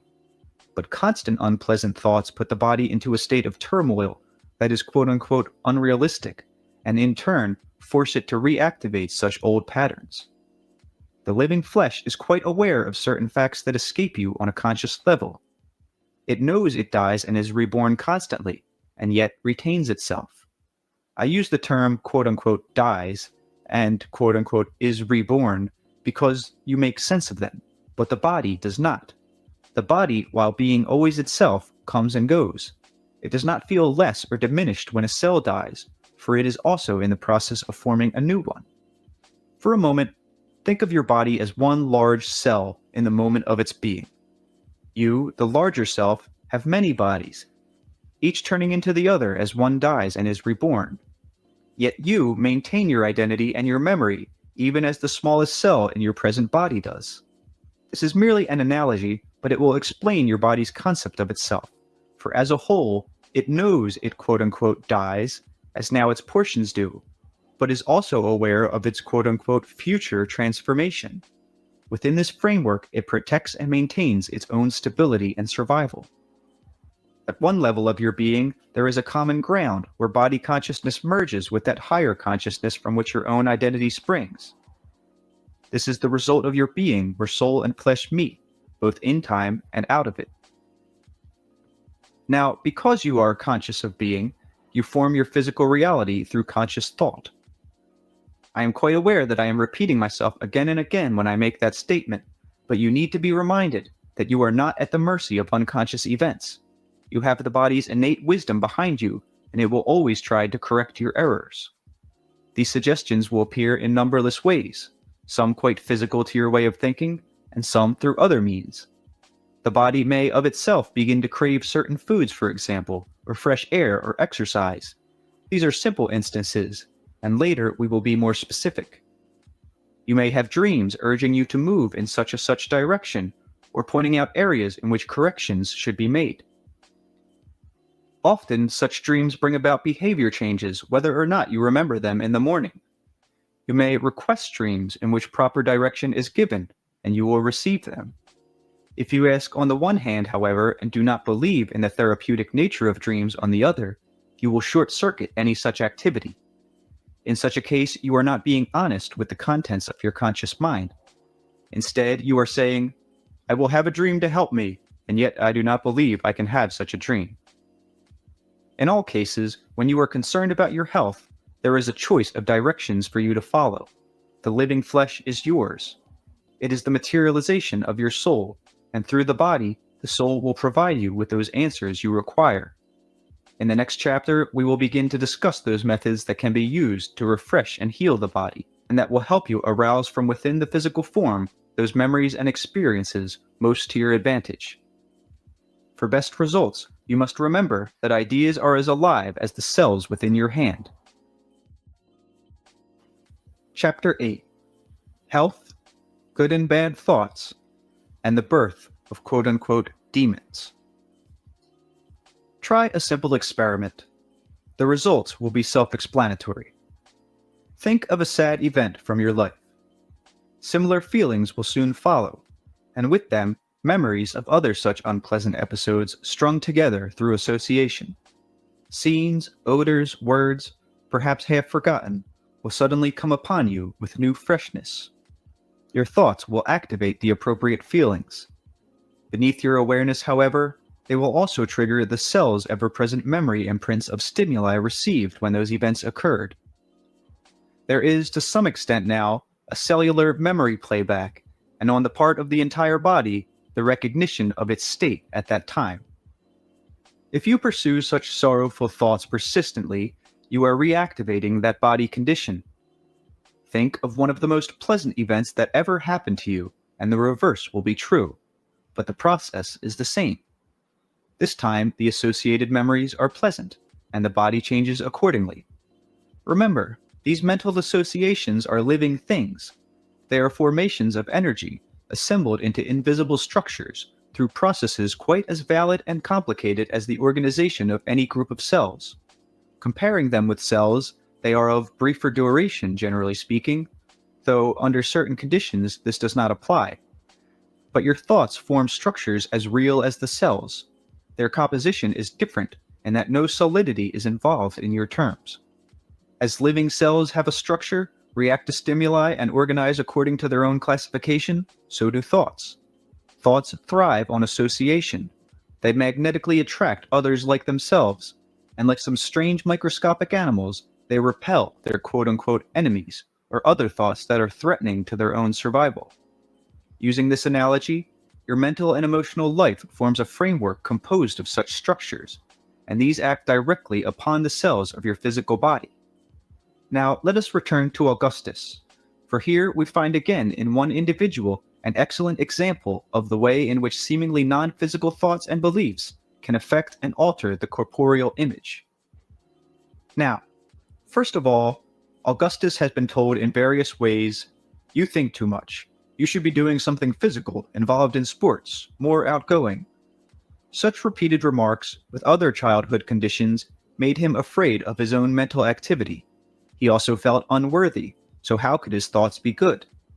Feelings of violence accumulated early, but in his family there were no acceptable ways of releasing normal aggressive feelings. When these built up into felt violent eruptions, Augustus was only the more convinced of his unacceptable nature. For some time in his normal state as a teenager, he tried harder and harder to be quote-unquote good. This meant the banishing of thoughts or impulses that were sexually inspired along various lines, aggressive, or even just unconventional. Considerable energy was used to inhibit these portions of his inner experience. The denied mental events did not disappear, however. They increased in intensity and were kept apart from his quote-unquote safer, usual thoughts. In such a way, Augustus actually created a mental structure whose organization followed the principles I mentioned. Under other circumstances and possessing different characteristics, another individual could damage a physical organ by literally attacking it, as surely as it might be assaulted by a virus. Because of Augustus's particular temperament and nature, however, and his native though conventionally undeveloped creativity, he formed a structure rather than destroying one. In his normal state, he accepted only the beliefs he considered were expected of him. As mentioned, there was a time before his condition developed when his quote-unquote good self thoughts and his quote-unquote bad self-thoughts vied for his attention, and the body tried desperately to react to constant alternating and often contradictory concepts. What developed was a situation in which the conflicting sets of thoughts and feelings finally took turns, though Augustus maintained his own integrity for most of the time. But those beliefs that he shoved away were, by attraction, instantly seized by the other mental structure, again composed of ideas and feelings combined into what you might think of as an invisible cellular organization, with all capabilities of reaction. In his normal condition, Augustus thought of his own powerlessness, for he had denied himself normal aggressive action, and felt this weak. The beliefs activated the body's cellular memory, weakening the body and impeding its function. Yet for a time, while performance was dulled, it was steady. A balance was maintained that suited his purposes. He became afraid that the body would go out of control and commit violent action, because he was, of course, aware of the strength of the denied thoughts and feelings. When a crisis situation arose, and when he became lost in despair, an acceleration began that he pretended not to notice, and Augustus too would appear. Augustus too was filled with a sense of power, because Augustus considered power wrong and set it aside from what he thought of as his normal self. Yet Augustus knew the body needed the vitality that he had denied it. Therefore, enter Augustus too with his great ideas of extraordinary power, vigor, and superiority, and with fantasies of exceptional heroism, and the memories all of those denied by Augustus himself. Aggressive action conveniently forgotten by Augustus was now recalled with exuberant glee by Augustus too. As a result, the chemical nature of the body was instantly revitalized. Muscular tone was greatly improved. There were changes in the amount of sugar in the blood and an alteration in the flow of energy throughout the body. I knew when Rupert interviewed Augustus that the young man identified Augustus too with the left side of himself. In his normal state, that side of the body contained more tension than the right. In Augustus too, the tension found release, and the energy flow became more even after initial bursts of activity. The longer Augustus too stayed, however, the weaker his position became, a fact recognized by Augustus and Augustus too. Augustus, you see, had to build up sufficient repressed thoughts and emotion because of a situation with which he could not cope. This threat would then bring about the emergence of Augustus too. The body behaves as you think it must behave, so Augustus and Augustus too, with their alternating patterns of behavior, caused the body to react in quite different ways. Forget now that in this case such a division occurred, and imagine instead the successive thoughts and feelings that you possess. When you feel weak, you are weak. When you feel joyful, your body benefits and becomes stronger. Augustus's case simply shows in exaggerated form the effects of your beliefs upon your physical image. If you think, aha, then from now on I will only think good thoughts, and therefore be healthy, and inhibit my bad thoughts, or do anything at all with them but think them, then in your own way you are doing what Augustus did. He began by believing that some of his thoughts were so evil that they must somehow be made non-existent. So inhibiting what you consider as negative thoughts, or assuming that they are so terrible, is no answer. Now, your beliefs about what is desirable and what is not, what is good and what is evil, cannot be divorced from the condition of your body. Your own ideas of values can help you achieve good health or bring about disease, can bring into your experience success or failure, happiness or sadness.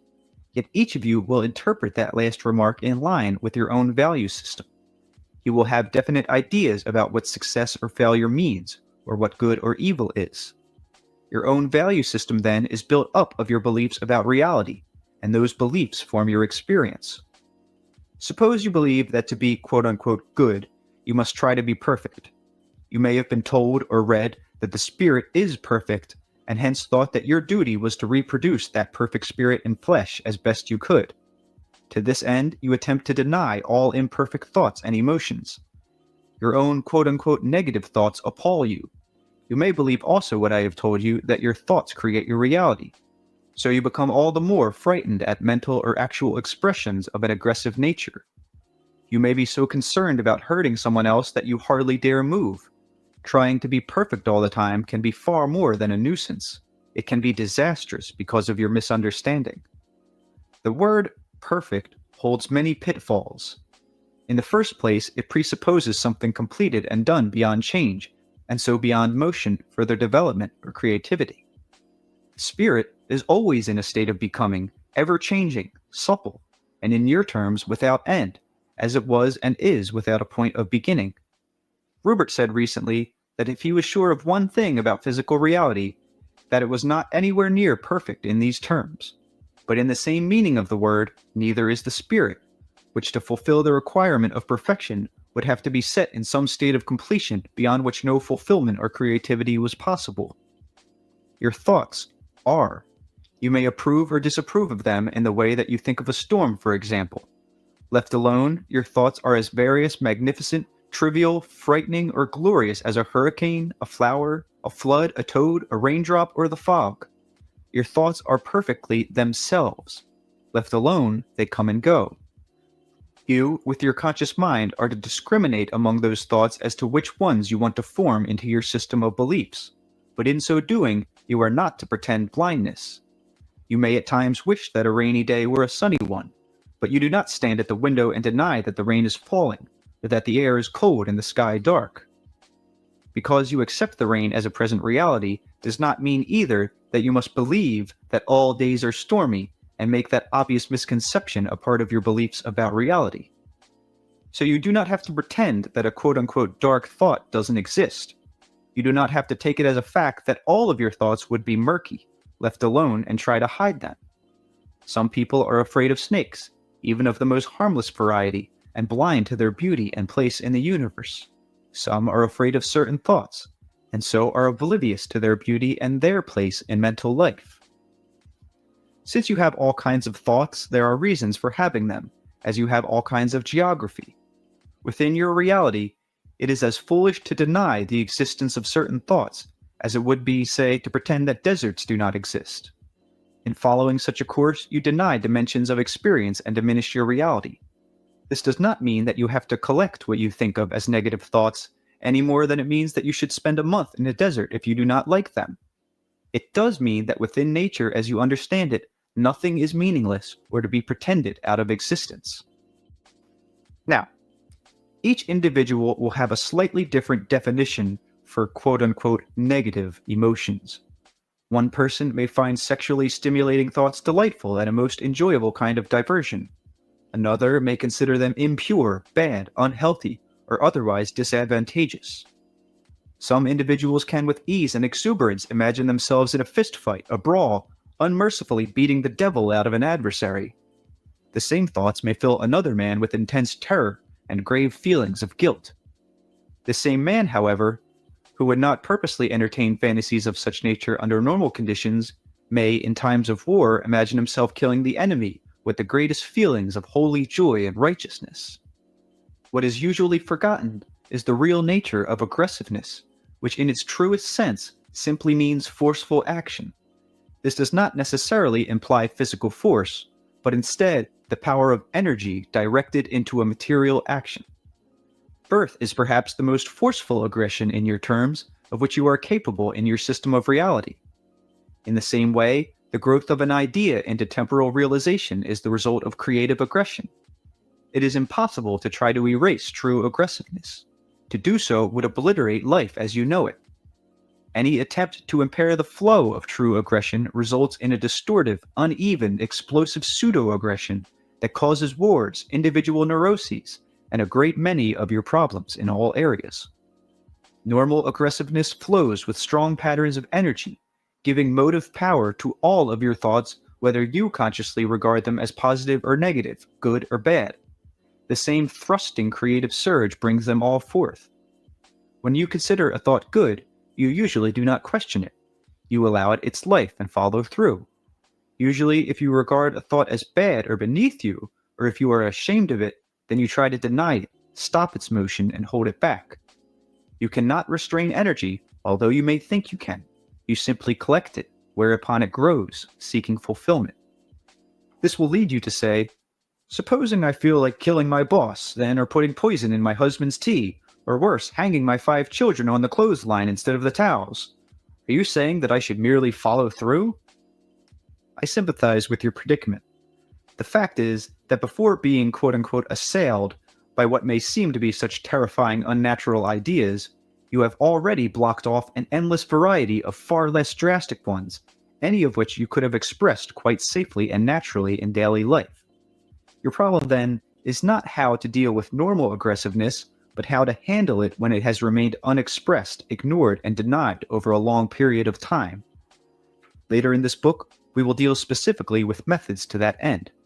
Here, I simply want to point out the difference between healthy, natural aggressiveness and the explosive, distortive emergence of repressed aggression. You will each have to discover for yourself those areas in which you strongly repress your thoughts, for many energy blockages will be found there. All of this will be covered in the later section. For now, consider the blocked energy. Consciously, most people are already afraid of it. They did not repress it because they considered it good. When I use the term quote-unquote repressed, I do not mean forgotten or shoved into the unconscious or beyond reach. You may pretend that such material is hidden, but it is quite within your conscious awareness. You have only to honestly look for it and organize what you find. It is very possible to quote-unquote see such information and not see it at the same time, simply because you do not add all of the data together. No one can make you do that, of course. To do it, you must have a sense of courage and adventuresomeness, and tell yourself that you refuse to be cowed by ideas that after all belong to you, but not are you. Now, it is often said that man believes in devils because he believes in gods. The fact is that man began to believe in demons when he started to feel a sense of guilt. The guilt itself arose with the birth of compassion. Animals have a sense of justice that you do not understand, and built into that innocent sense of integrity, there is a biological compassion, understood at the deepest cellular levels. In your terms, man is an animal rising out of himself, from himself evolving certain animal capacities to their utmost, not forming new physical specializations of body any longer, again in your terms, but creating from his needs, desires, and blessed natural aggressiveness inner structures having to do with values, space, and time. To varying degrees, this same impetus resides throughout all creaturehood. Such a task meant that man must break out of the self-regulating, precise, safe, and yet limiting aspects of instinct. The birth of a conscious mind, as you think of it, meant that the species took upon itself free will. Built-in procedures that had beautifully sufficed could now be superseded. They became suggestions instead of rules. Compassion, quote-unquote, rose from the biological structure up to emotional reality. The quote-unquote new consciousness accepted its emerging triumph, freedom, and was faced with responsibility for action of a conscious level, and with the birth of guilt. A cat playfully killing a mouse and eating it is not evil. It suffers no guilt. On biological levels, both animals understand. The consciousness of the mouse, under the innate knowledge of impending pain, leaves its body. The cat uses the warm flesh. The mouse itself has been hunter as well as prey, and both understand the terms in ways that are very difficult to explain. At certain levels, both cat and mouse understand the nature of the life energy they share, and are not, in those terms, jealous for their own individuality. This does not mean that they will not struggle to live, but they have a built-in unconscious sense of unity with nature in which they know they will not be lost or immersed. Man, pursuing his own way, chose to step outside of that framework, on a conscious level. The birth of compassion then took the place of the animal's innate knowledge. The biological compassion turned into emotional realization. The hunter, freed more or less from animal courtesy, would be forced to emotionally identify with his prey. To kill is to be killed. The balance of life sustains all. He must learn on a conscious level then what he knew all along. This is the intrinsic and only real meaning of guilt and its natural framework. You are to preserve life consciously then, as the animals preserve it unconsciously. Now, the interpretations and uses to which this quite natural guilt has been put are horrendous. Guilt is the other side of compassion. Its original purpose was to enable you to emphasize on an aware level with yourselves and other members of creaturehood, so that you could consciously control what was previously handled on a biological level alone. Guilt in that respect, therefore, had a strong natural basis, and when it is perverted, misused, or misunderstood, it has that great terrifying energy of any runaway basic phenomenon. If you think you are guilty because you read one kind of book or another or entertain certain thoughts, then you run particular risks. If you believe something is wrong, then in your experience it will be, and you will consider it negative. So you will collect an quote-unquote unnatural guilt, one that you do not deserve but accept and so create. You will not usually form a creation of it of which you are proud. If you believe firmly in poor health, you may use this repressed energy to attack a physical organ. A gallbladder may become quote-unquote bad. According to your own belief system, you may trust the integrity of your body and instead project this guilt out upon others, onto a personal enemy or a particular race, creed, or color. If you are religious-minded and fundamental in your beliefs, you may blame a devil who causes you to behave in such and such a manner. As the body creates antibodies to regulate itself, so you will set up mental and emotional antibodies, certain thoughts that are quote-unquote good, to protect you from the fantasies or ideas that you consider bad. If its built-in instincts are left alone, the body is basically self-regulating. It does not kill off all red blood cells if there are too many at a given time. It has better sense. But in your fear of negative thoughts, you often attempt to deny all normal aggressiveness, and at the first glimpse of it, bring up your mental antibodies prepared for action. In so doing, you try to repudiate the validity of your own experience. If you do not feel your individual reality, then you can never realize that you form it, and so can change it. It is this denial of experience and the energy blockages involved that build up the accumulation of unnecessary, quote-unquote, unnatural guilt. The body itself cannot understand these blocked messages and cries out to express its own corporeal knowledge of the moment as it experiences it. You mentally shout in such situations that you do not feel what you feel. Over a period of time, the conscious mind, because of its position, can override the body's messages. Yet the backed-up accumulation of energy will seek outlet. The smallest, most innocent symbol for the repressed material may then bring about behavior on your part that seems all out of proportion to the stimulus. On 10 justified occasions, you may have felt like telling someone to leave you alone, but refrained, not wanting to hurt their feelings, afraid that you would be rude, even though the occasion was one where your remark might well have been understood and taken calmly. Because you did not accept your feelings, much less express them, on the next occasion you might explode seemingly without reason and initiate a spectacular argument, completely unjustified. In this case, the other person has no idea as to why you reacted in such a fashion, and is deeply hurt, and your guilt grows. The trouble is that ideas of right and wrong are intimately involved with your chemistry, and you cannot separate your moral values from your body. When you believe that you are good, your body functions well. I am sure that many of you will say, "I try constantly to be good, yet I am in miserable health, so how can that be?" If you examine your own beliefs, the answer will be apparent. You try to be so good precisely because you believe you are so bad and unworthy. Demons of any kind are the result of your beliefs. They are born from a belief in quote-unquote unnatural guilt. You may personify them. You may even meet them in your experience, but if so, they are still the product of your immeasurable creativity, though formed by your guilt and your belief in it. If you shed the distorted concepts of unnatural guilt and accepted the wise ancient wisdom of natural guilt instead, there would be no wars. You would not kill each other mindlessly. You would understand the living integrity of each organ in your body and have no need to attack any of them. This obviously does not mean that the time of the body's death would not come.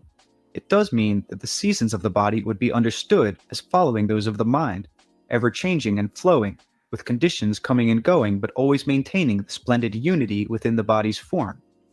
You would not have chronic illnesses. Generally speaking, and ideally, the body would wear out gradually while still showing far greater endurance than it does now. There are many other conditions, though, all having to do with your conscious beliefs. You may think it is better to die quickly of a heart attack, for example. Your individual purposes are not the same, so you will manage your body experiences in a great variety of ways. Generally speaking, you are here to expand your consciousness, to learn the ways of creativity as directed through conscious thought. The aware mind can change its beliefs, and so to a large extent it can alter its bodily experience. Chapter 9: Natural Grace, the Framework of Creativity, and the Health of Your Body and Mind, the Birth of Conscience. With animals, there are varying degrees of division between the self who acts and the action involved. With the birth of the conscious mind in man, however, the self who acts needed a way to judge its actions. Again, we come to the importance of that period of reflection in which the self, with the use of memory, glimpses its own past experience in the present and projects its results into the future. The state of grace is a condition in which all growth is effortless, a transparent, joyful acquiescence that is a ground requirement of all existence. Your own body grows naturally and easily from its time of birth, not expecting resistance, but taking its miraculous unfolding for granted, using all of itself with great, gracious, creatively aggressive abandon. You were born into a state of grace, therefore. It is impossible for you to leave it. You will die in a state of grace, whether or not special words are spoken for you, or water or oil is poured upon your head. You share this blessing with the animals and all other living things. You cannot, quote-unquote, fall out of grace, nor can it be taken from you. You can ignore it. You can hold beliefs that blind you to its existence. You will still be graced, but unable to perceive your own uniqueness and integrity, and blind also to other attributes with which you are automatically gifted. Love perceives the grace in another. Like natural guilt, the state of grace is unconscious in the animals. It is protected. They take it for granted, not knowing what it is or what they do, yet it speaks through all their motions, and they dwell in the ancient wisdom of its ways. They do not have conscious memory again, but the instinctive memory of the cells and organs sustains them. All of this applies in degrees according to the species, and when I speak of conscious memory, I am using words that are familiar to you. I mean a memory that can at any time look back through itself. In some animals, for instance, the rising of such conscious memory is apparent, yet still highly limited, specialized. A dog may remember where he saw his master last, but without being to summon the memory and operating without the kind of mental associations that you use. His connections will be of a more biological nature and will not provide the leeway that your own mental conditions allow you. The dog does not recall joyful appreciation of his own state of grace from a past, nor anticipate a recurrence in any future. With the large freedom provided by the conscious mind, however, man could stray from that great inner joy of being, forget it, disbelieve in it, or use his free will to deny its existence. The splendid biological acceptance of life could not be thrust or forced upon his emerging consciousness. So to be effective, efficient, to emerge in the new focus of awareness, grace had to be expanded from the life of the tissue to that of the feelings, thoughts, and mental processes. Grace became the handmaiden of natural guilt then. Man became aware of his state of grace when he lived within the dimension of his consciousness as it was turned toward his new world of freedom. When he did not violate, he was aware of his own grace. When he violated, it fell back into cellular awareness, as with the animals, but he felt consciously cut off from it and denied. The simplicity of natural guilt does not lead to what you think of as conscience, yet conscience is also dependent upon that moment of reflection that in a large measure sets you apart from the animals. Conscience, as you think of it, is caused by a dilemma and a misunderstanding of the conditions set upon your physical existence. Conscience arose with the emergence of artificial guilt. Now, artificial guilt is still highly creative in its way, an offshoot made in man's image as his conscious mind began to consider and play upon the natural innocent guilt that originally implied no punishment. The conscious mind is a maker of distinctions. It brings to the surface of awareness whole gestalts of previously unconscious material, then assembles and organizes it in ever-changing form.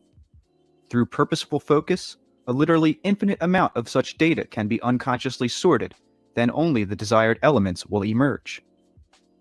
The conscious mind is endlessly creative. This applies to all areas of conscious mind thinking, It is also the organizer of physical data, so natural guilt became the basis for all kinds of variations. These closely followed man's religious and social groupings. The latter are also the result of the aware mind's capacity to play upon, mix and merge, and rearrange perception and experience. Man is innately good. His conscious mind must be free with its own will. He can, therefore, consider himself bad. He is the one who sets those standards in his own image. The mind is also equipped to see its own beliefs, reflect upon them, and evaluate their results. So using this tool as it was meant to be used would automatically help man in recognizing both his beliefs and their effects. Part of this great permissiveness has to do with the fact that man is to realize that he creates his own reality. Free will is a necessity. The leeway given allows him to materialize his ideas, meet them in physical experience, and evaluate for himself their particular kind of validity. The animal has no such need. It nestles safely within the confines of its instincts, while exploring other aspects of awareness with which man is not so intimately familiar. Yet natural grace and natural guilt are given you, and these will also grow more fully into conscious awareness. If you can sit quietly and realize that your body parts are replacing themselves constantly, if you turn your conscious mind into the consideration of such activity, then you can realize your own state of grace. If you can sense your thoughts steadily replacing themselves, then you can also feel your own elegance. You cannot feel guilty and enjoy such recognition, however, not on a conscious level. If you find that you are berating yourself because of something you did yesterday or 10 years ago, you are not being virtuous. You are most likely involved with artificial guilt. Even if a violation occurred, natural guilt does not involve penance. It is meant as a precautionary measure, a reminder before an event. Do not do this again is the only afterward message. I am placing these concepts within your time scheme because in your terms they were born out of it. But the fact is that all quote-unquote time is simultaneous. In a simultaneous time, punishment makes no sense. The punishment as an event and the event for which you are being punished exist at once, and since there is no past, present, and future, you could just as well say that the punishment came first. We have mentioned reincarnation hardly at all, yet here let me state that the theory is a conscious mind interpretation in linear terms. On the one hand, it is highly distorted. On the other hand, it is a creative interpretation as the conscious mind plays with reality as it understands it. But in the terms used, there is no karma to be paid off as punishment unless you believe that there are crimes for which you must pay. In larger terms, there is no cause and effect either, though these are root assumptions in your reality. I use these concepts again because of their familiarity to you. In the world of time, they appear as real. We return once more to the moment of reflection, for it is here that both causes and effects first appear. Dimly, in your terms, it can be traced by observing the animals that even now roam the earth, for each in its own degree, far less than yours, shows that reflection. In some, for all intents and purposes, it does not exist at all, yet it is there, latent. Now, the greater your quote-unquote period of reflection, the greater the amount of time that seems to pass between events. You seem to think that there is an expanse of time between reincarnational existences, that one follows the other as one moment seems to follow another. Because you perceive a reality of cause and effect, you hypothesize a reality in which one life affects the next one. With your theories of guilt and punishment, you often imagine that you are hampered in this existence by guilts collected in the last life, or worse, accumulated through the centuries. These multiple existences, however, are simultaneous and open-ended. In your terms, the conscious mind is growing toward a realization of the part it has to play in such multidimensional reality. It is enough that you understand your part in this existence. When you fully comprehend that you form what you think of as your current reality, all else will fall into place. Your beliefs, thoughts, and feelings are instantly materialized physically. Their earthly reality occurs simultaneously with their inception, but in the world of time, lapses between appear to occur. So I say one causes the other, and I use those terms to help you understand, but all are at once. So are your multiple lives occurring as the immediate realization of your being in the natural extension of its many-faceted abilities. Quote-unquote "at once" does not imply a finished state of perfection, nor a cosmic situation in which all things have been done, for all things are still happening. You are still happening, but both present and future selves, and your past self, is still undergoing what you think is done. Moreover, it is experiencing events that you do not recall, that your linear attuned consciousness cannot perceive on that level. Your body has within it the miraculous strength and creativity with which, in your terms, it was born. You most probably take this to mean that I am implying the possibility of an unending state of youth. While youth can be physically, quote-unquote, prolonged far beyond its present duration, this is not what I am saying. Physically, your body must follow the nature into which you were born, and in that context, the cycles of youth and age is highly important. In some ways, the rhythm of birth and death is like a breath taken and exhaled. Feel your own breath as it comes and goes. You are not it, yet it comes into you and leaves you, and without its continuous flow, you could not physically exist. So let your lives go in and out of you and yet not you. And a portion of you, while letting them all go, remembers them and knows their journey. Imagine where your breath goes when it leaves your body, how it escapes through an open window perhaps and becomes a part of the space outside, where you would never recognize it. And when it has left you, it is no longer a part of what you are, for you are already different. So the lives you have lived are not you, while they are of you. Close your eyes. Think of your breaths as lives, and you the entity through which they have passed and are passing.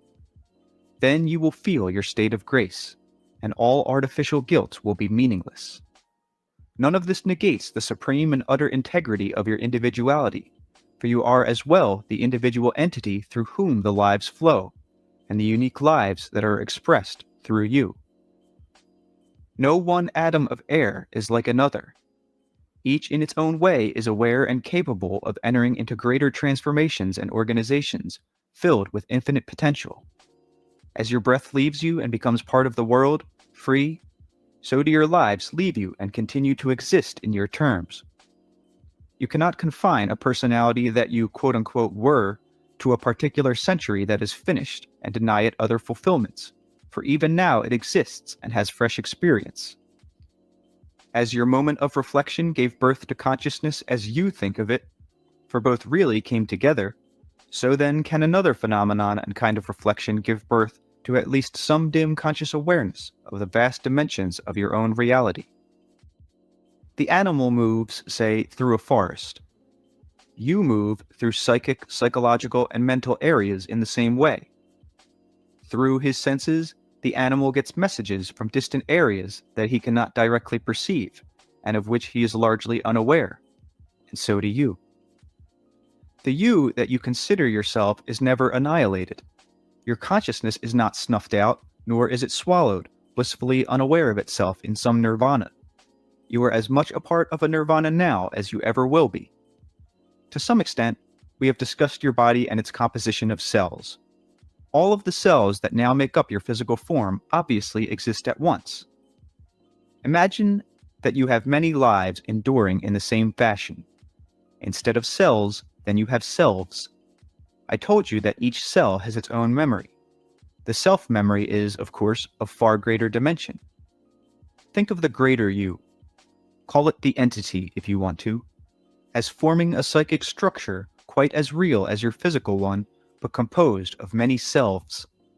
As each cell in your body has its position within your corporeal space and boundaries, so each self within the entity is aware of its own quote-unquote time and dimension of activity. The body is a temporal structure. The cells, however, while a part of the body, are not aware of the entire dimension in which your consciousness dwells.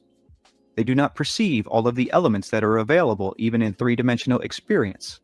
Yet your present consciousness, seemingly so much more sophisticated, physically rests upon cellular awareness. So the entity, or quote-unquote greater psychic structure of which you are a part, is aware of much larger dimensions of activity than you are, Yet in the same way, its more sophisticated consciousness rests upon your own, and one is necessary to the other. In physical life, there is a lapse when messages leap the nerve ends. In other terms and on other levels, this was represented in that quote-unquote moment of reflection that took place as man's consciousness emerged from that of the animals. I did not say that man emerged from the animals. In still other terms and at different levels this lapse occurs. This moment of reflection extends itself, as the self leaps clear of physical form, even as the cell at one time deserts the body. In this regard now, and for the sake of our analogy only, think of the life of the self as one message leaping across the nerve cells of a multidimensional structure, again as real as your body, and consider it also a greater quote-unquote moment of reflection on the part of such a many-sided personality. I make these analogies because they are pertinent, yet I am aware that they can make you feel small or fear for your identity. You are more than a message, say, passing through the vast reaches of a super-self. You are not lost in the universe.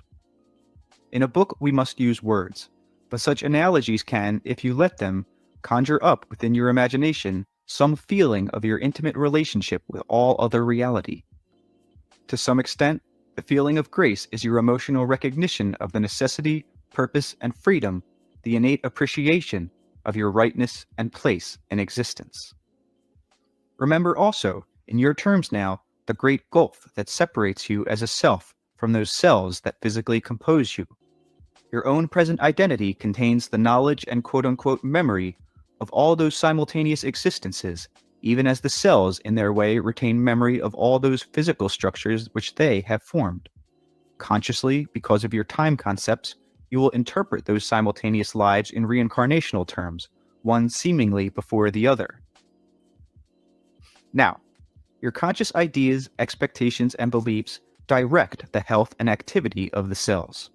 The cells do not have free will in your terms. They have the innate capacity to form other organizations, but not while affiliated with you. To leave you, they must change their form. To some extent, you determine their quote-unquote good health within the framework of their nature. They also help maintain yours. In terms of consciousness, the entity or greater you knows as much more than you know as you know more than your cells. You, however, do have free will, for while the entity's psychic structure can be compared to the body, it is a part of and inhabits far greater dimensions. All of this may seem to have little to do with your personal reality, yet your daily experience is as connected with yourself or entity as it is with the cells of your physical form. There is an obvious intimate relationship between each cell and another. There is a constant give and take and grouping of awareness within the body's own miraculous corporeal structure. Your idea of reality and its experience is much different than that of any cell, yet each is interconnected. A group of cells forms an organ. A group of selves forms a soul. I am not telling you that you do not have a soul to call your own. You are a part of your soul. It belongs to you and you to it. You dwell within its reality as a cell dwells within the reality of an organ. The organ is temporal in your terms. The soul is not. The cell is material in your terms. The self is not. The entity then, or greater self, is composed of souls. Because the body exists in time and space, the organs have specific purposes. They help keep the body alive, and they must stay, quote-unquote, in place. The entity has its existence in multitudinous dimensions, its soul's free to travel within boundaries that would seem infinite to you. As the smallest cell within your body participates to its degree in your daily experience, so does the soul to an immeasurably greater extent share in the events of the entity. You possess within yourself all of those potentials in which consciousness creatively takes part. The cell does not need to be consciously aware of you in order to fulfill itself, even though your expectations of health largely influence its existence. But your recognition of the soul and entity can help you direct energies from those other dimensions into your daily life.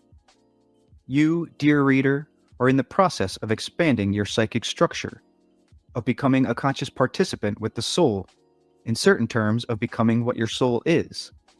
As cells multiply and grow within their own nature and physical framework, so do selves quote-unquote evolve in terms of value fulfillment.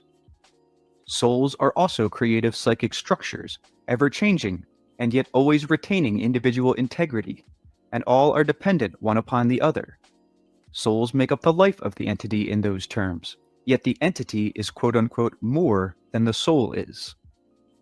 Now, when you are aware of the existence of the entity and of the soul, you can consciously draw upon their greater energy, understanding, and strength. It is inherently available, but your conscious intent brings about certain changes in you that automatically trigger such benefits. The results will be felt down to the smallest cells within your body and will affect even the most seemingly mundane events of your daily life. You are growing in consciousness, therefore. Using it expands its capabilities. It is not a thing, but an attribute and characteristic. That is why your understanding and desire are so important. The processes initiated are beyond your normal awareness. They occur automatically with your intent if you do not block them through fear, doubt, or opposing beliefs. Imagine yourself as a portion of an invisible universe, but one in which all the stars and planets are conscious and full of inexhaustible energy. You are aware of this. Think of this universe as having the form of a body. If you want to, visualize its outline brilliant against the sky. The suns and planets are your cells, each filled with energy and power, but awaiting your direction. Then see this image exploding into your own consciousness, which is unbelievably bright. Realize that it is a portion of a far greater multidimensional structure, spread out in an even richer dimension. Feel the entity sending you energy as you send energy to your cells. Let it fill your being, and then direct it, physically, any place within your body that you choose. If instead there is a physical event that you strongly desire, then use that energy to imagine its actual occurrence as vividly as you can. If you follow these directions and understand the meaning for them as given, you will find the results most startling and effective. Energy may be directed to any portion of the body, and if you do not block its actions by disbeliefs, the portion will be cured. Remember, however, if you hold the belief that you are a sickly person, that can hinder you. In that case, then, to change that particular kind of belief is your first concern. One of the purposes of this book is to tell you that no one is born to be a sickly person, so reading it can help you there. In your terms, if you believe that you chose illness to compensate for a past life deficiency, then it will help you to realize that you form your reality now in your present and can therefore change it. Later, we will discuss such matters as birth defects. Here, we are speaking about conditions that can be physically corrected, but not the growth of an arm if you were born without one, for example, or the correction of other lacks in the body at birth. Your body is the basic product of your creativity on a physical level. From its integrity, all other constructions in your lifetime must come. Your greatest artistic endeavors must arise out of the soul in flesh. You create yourselves on a daily basis, changing your form according to the incalculable richness of your multitudinous abilities. So, out of the soul's resplendent psychic richness do you spring with your free will and desire. You, in turn, create other living creatures. You also produce forms of art, fluid living constructs that you do not understand in terms of societies and civilizations, and all of these flow through your alliance with flesh and blood. This creativity, the strongest force within all reality, reaches from sources we have not as yet discussed in this book, down to the smallest atom and molecule.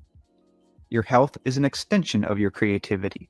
So is your relationship with your mate, your boss, and the kinds of events with which you are uniquely familiar. I can see that my analogy comparing the soul to an organ within a multidimensional psychic structure of the entity is confusing you. We will clear it up by comparing the same properties, changing the word soul to quote-unquote oversoul. As mentioned earlier, and simply following the analogy, each self has its own soul within the oversoul, and the oversoul is itself a part of the entity's multidimensional structure. All of this material, I understand, is complicated. It is also difficult to explain. It becomes highly pertinent, however, in many instances of your lives, and affects your daily being and experience. I gave the information in this chapter purposely when I did, knowing that our visitor from the psychiatric clinic would be here. I want to discuss the state of grace in some detail and in different ways throughout this book. The young man who came here described in some detail the way in which LSD is used in therapy work with patients. The psychologists hope to bring about a cure for various emotional difficulties, to literally induce a quote-unquote state of grace. The material that I have just given you is necessary for any understanding of the ways in which massive doses of LSD can affect the individual. Here we are dealing with an artificial and forced method of hopefully bringing about physical, psychic, and spiritual illumination. Such enlightenment is supposed to lead to better health, self-knowledge, and provide an inner state of peace. Through such therapy, conscience is to be encountered and conquered once and for all. It is believed that the self must shed its ego and die symbolically in order that the inner self can be free. A discussion involving LSD, conscience, the quote-unquote death and birth of the self, mental health, and spiritual illumination may not seem applicable to those of you who have not taken drugs, but all of you do hope for illumination, greater vitality, and understanding in one way or another, and wonder what methods might help you achieve these ends. Much of this book will be devoted to various techniques that will help you change your own reality for the better. The next chapter will actually deal with a further discussion of some subjects that have been mentioned in this one. How aware can you be as an individual of your own greater reality? Can you use such knowledge beneficially to improve your daily life? If you are in serious difficulty, can LSD with therapy help you? Can a chemical open up the doorways to the soul? Part 2 of the book. Your body as your own unique living sculpture. Your life as your most intimate work of art, and the nature of creativity as it applies to your personal experience. Chapter 10. The nature of spontaneous illumination and the nature of enforced illumination. The soul in chemical clothes. Now, the young man, an assistant to a famous doctor, wrote and requested a session. He came here a few evenings ago, and then attended Rupert's class the next night. I spoke to him on both occasions. He had been working with the drugs in a therapeutic framework for some time. Before this, he had wandered through India, finally following a guru. He left the guru to follow the doctor. Like many young men all through the ages, he was on his individual journey, looking for truth, overturning all stones in an effort to find those methods that would help him to discover the way. Meditation had brought him some enlightenment, yet the guru in India told him that he must follow blindly in obedience. The doctor offered greater freedom and the hope that perhaps chemically the doors to truth, within his own soul at least, could be opened. So our searcher returned to this country and became part of a large organization. He saw the sick, unhappy, and neurotic brought to this new temple of truth in which chemicals take the place, say, of communion of bread. He felt that some good had been done, yet he also feared that some unnecessary and dangerous tampering might also be accomplished. He himself took drugs under controlled conditions several times, first small doses and then larger ones. He encountered some particularly frightening material. The doctor suggested that he face himself by taking another massive dose, and though he did not want to, he acquiesced. The experience was so shattering that he pleaded for a counter drug, knowing as he did so that this was against all the rules. The drug was refused him in any case. He said that he was glad that he was forced to see the thing through, yet grave doubts brought him here and will finally lead him into other areas away from such therapy. Many have come to me or written after quote-unquote bad trips, the young especially, always great searchers after truth, and very tempted to look to the chemical LSD now as the latest method of finding it. I am not speaking of marijuana at all, which is a different thing altogether and is a natural product of the earth. I am talking about a chemical that is a result of your technological knowledge. When you are fairly happy and content in your daily life, you can be said to be in a state of grace. On those occasions when you feel at one with the universe or come upon an exceptional experience in which you seem to go beyond yourself, you can be said to be in a state of illumination, and this has many degrees and levels. In any such state, your physical health benefits, generally speaking, though there may be some beliefs blocking in that direction. These natural states activate within your cells quote-unquote past memory having to do with joyful cellular response brought about by particular events in your lifetime, whether you are aware of them or not. This personal kind of cellular memory in turn triggers other layers within the cells to varying degrees. Again, each atom and molecule contains within it quote-unquote memory of its quote-unquote previous experiences. According to the state of illumination or grace, those mass memories may be activated that do not necessarily involve your personal experience, though your own involvement and the events of your life may appear within them in an entirely different framework than the one with which you are familiar. Any event of your life is written in the memory of the universe, for example, as you think of it. So, in a state of illumination, private cellular memory may be animated, and beyond this, a deeper level of knowing in which your own birth and death may or may not be explained. Naturally, left alone, you will at various times spontaneously experience such states of grace or illumination, though you may not use those terms. You will feel at peace with yourself and your world, or you will surpass yourself, suddenly feeling a part of events and phenomena usually considered not yourself. But to some extent or another, such experiences are natural and a part of your heritage. Your conscious mind, again, is a part of your inner self and ever-changing. In terms of species consciousness, it is a development of great significance. It draws strength from such sources of vitality and rejuvenation. They come naturally up to consciousness. Psychologists usually see people who are already in difficulty. The happy man has no need for such a visit. Few studies have been done to discover why the happy man is happy, yet his answers would be highly pertinent. In therapy, using massive doses of LSD, a condition of chemically enforced insanity takes place. By insanity, I mean a situation in which the conscious mind is forced into a state of powerlessness. There is a literal assault made upon not only the psyche, but upon the organizational framework that makes it possible for you to exist rationally in the world that you know. The ego, of course, cannot be annihilated in physical life. Kill one, and another will and must emerge from the inner self, which is its source. Now, under such enforced conditions, you are literally facing egotistical consciousness with its own death in an encounter that need not occur, and while the physical body is fighting for its own life and vitality. You are bringing about a dilemma of great proportions. The landscape of the psyche is indeed revealed, bringing good data to the psychiatrist.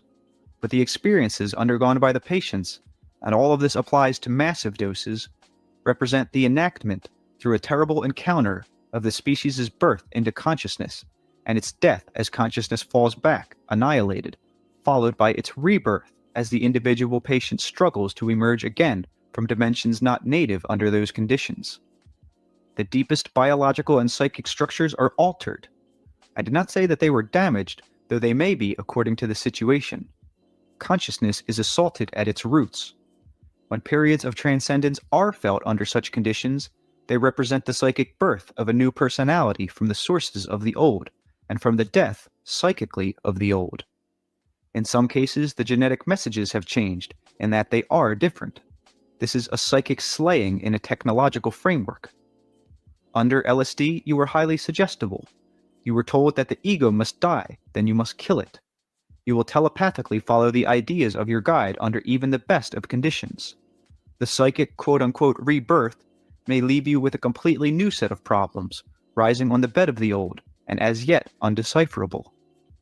The new ego is quite aware of the conditions of its birth.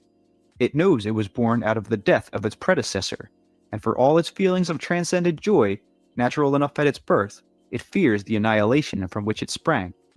The natural creature integrity is not the same. The physical world will never be trusted in quite the same way. The alliance with it is not as secure. The quote-unquote self that was born into the body and grew with it has gone, and another quote-unquote self has risen from that previous organization.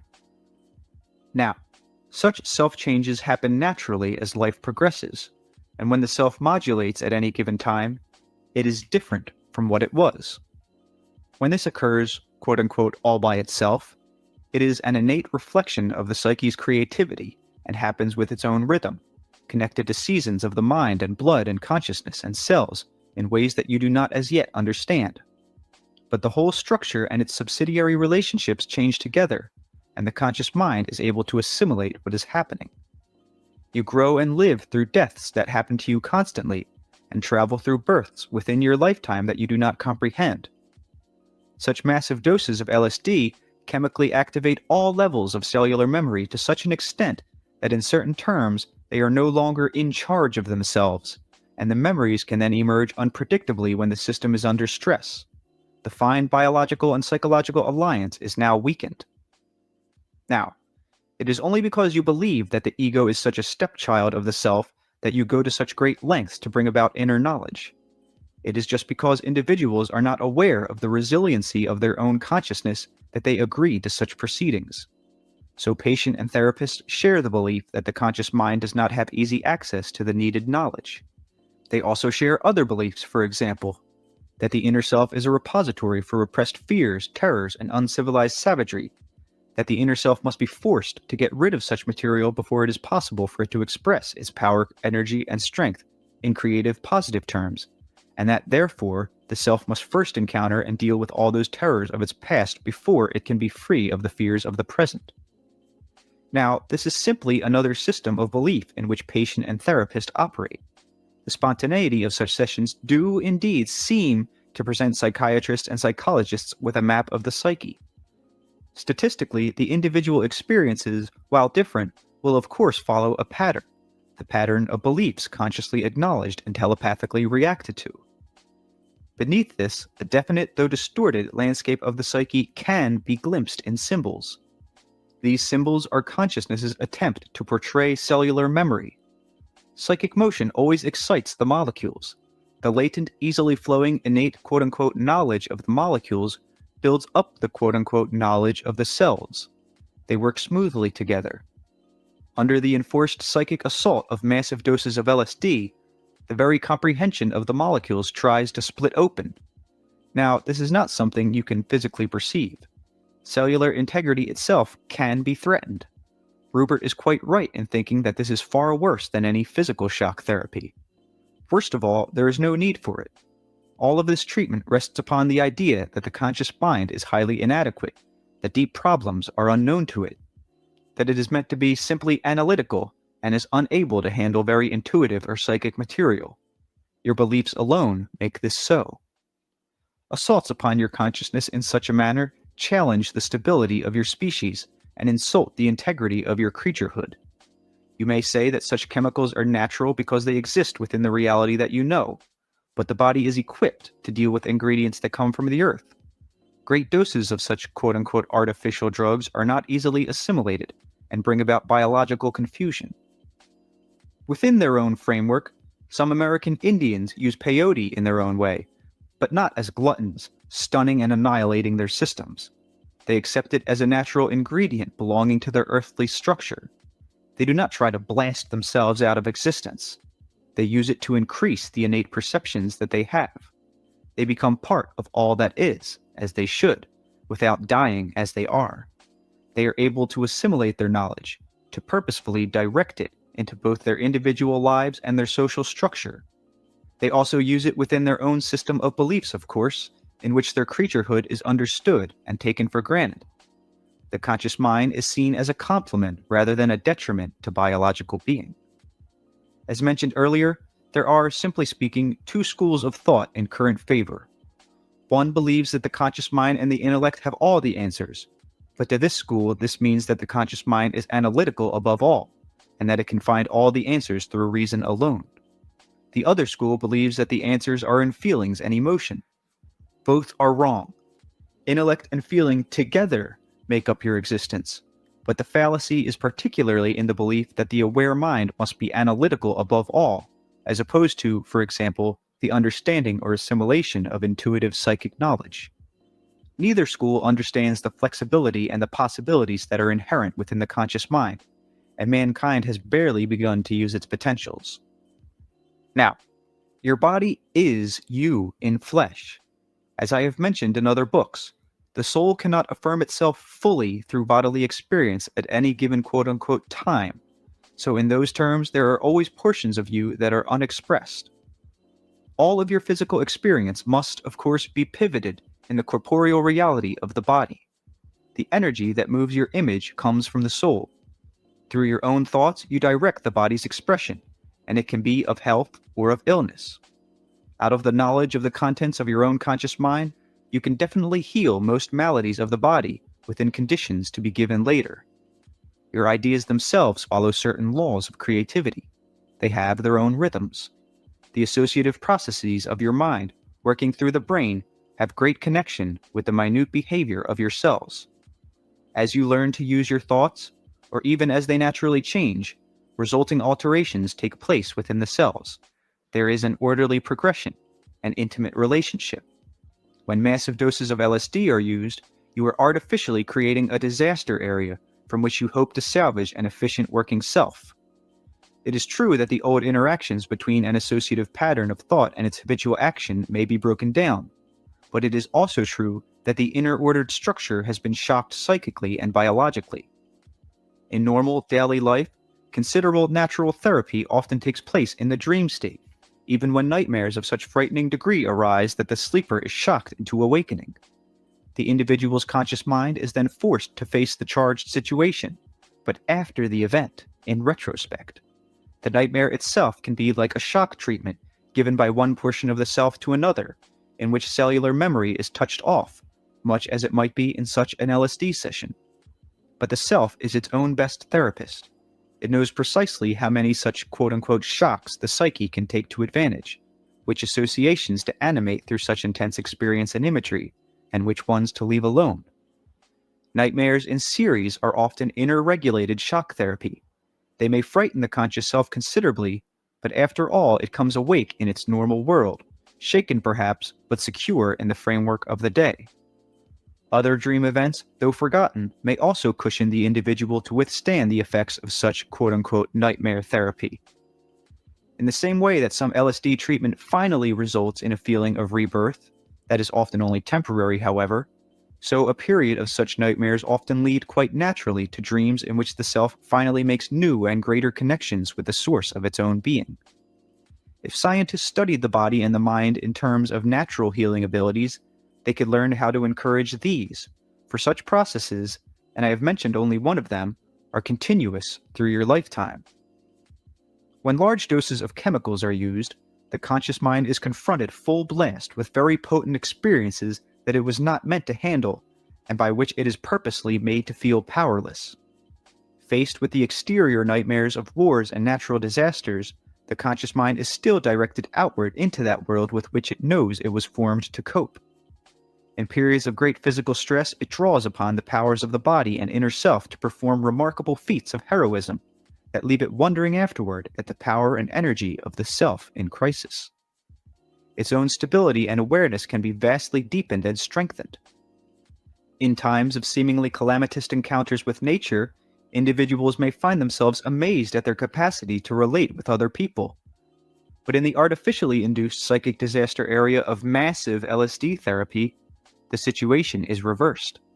Consciousness finds itself in a crisis situation, not because of one coming from the exterior world, but because it is forced to fight on a battleground for which it was never designed and cannot understand, where basically counted upon allies of association, memory, and organization, and all the powers of the inner self are suddenly turned into enemies. It is made vulnerable to all those forces it was meant to lead, while being stripped of its natural logical abilities, indeed of its very sense of identity. There is nothing exterior against which it can work, and no framework in which it can get balance. Rupert has been working on a book of poems called The Dialogues, and in it recently he wrote of the double worlds. One night he stood at the kitchen window and, quite without drugs, saw a rainy puddle below suddenly turn into an alive, beautifully fluid creature who stood up and walked while the rain slid off its liquid sides. He was filled with joy as he observed this reality. He knew that in the physical world the puddle was flat, but that he was perceiving another just as solid reality, a larger one in fact, in which the rain creature had its being. For a moment, he saw double worlds with his physical vision. While the experience was exhilarating, it could have turned into a quote-unquote nightmare had his conscious mind not clearly understood. Had he walked outside, for example, and found himself encountering living creatures rising out of each rainy puddle, and if for the life of him he could not have turned the creatures back. As it was a beneficial experience.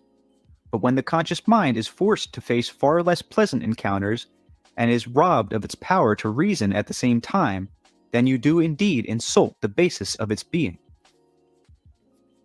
Now, a few moments following Rupert's experience with the rain creature, he had another. His eyes were wide open, and he stood in the exceedingly small kitchen, when suddenly there appeared before him a round, soft yellow light. He saw it physically, yet could find no physical cause for it. It lasted several seconds and disappeared. As soon as Rupert saw it, he leapt back.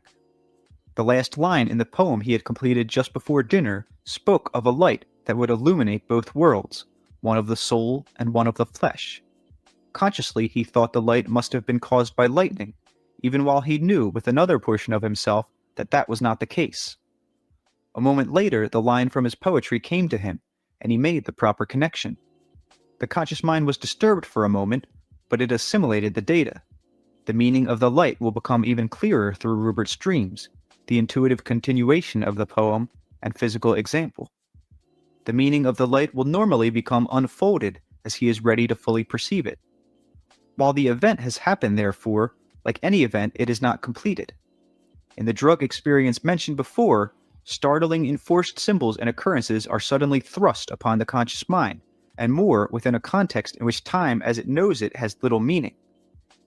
It, the conscious mind, cannot reflect upon phenomena subjectively. They happen too quickly.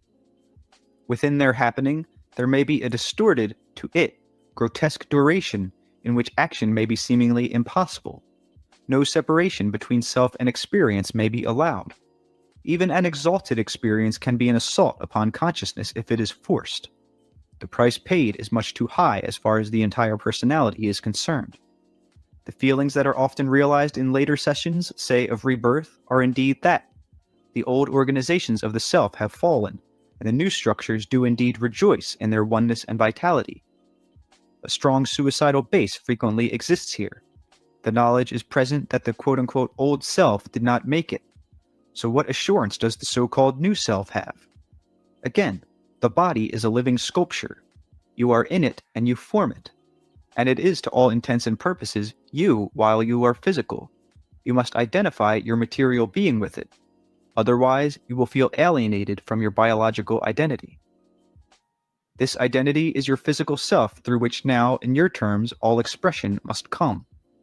You are more than your temporal being alone. Your life as a creature is dependent upon your alliance with flesh. You will exist when your body is dead, but practically speaking, you will always be working through an image of yourself. If you identify with your body alone, then you may feel life after death is impossible. If you consider yourself a mental being only, however, you will not feel alive in the flesh, but separated from it. Think of yourself as a physical creature now. Know that later you will still operate through another form, but that the body and the material world are your present modes of expression. These attitudes are highly important. In a strong drug experience, you take physical demonstration out of its natural framework, presenting it in such a way that its usual reactions make no sense. A world may be tumbling down upon you, for example, yet there is no adequate physical defense or retaliation possible.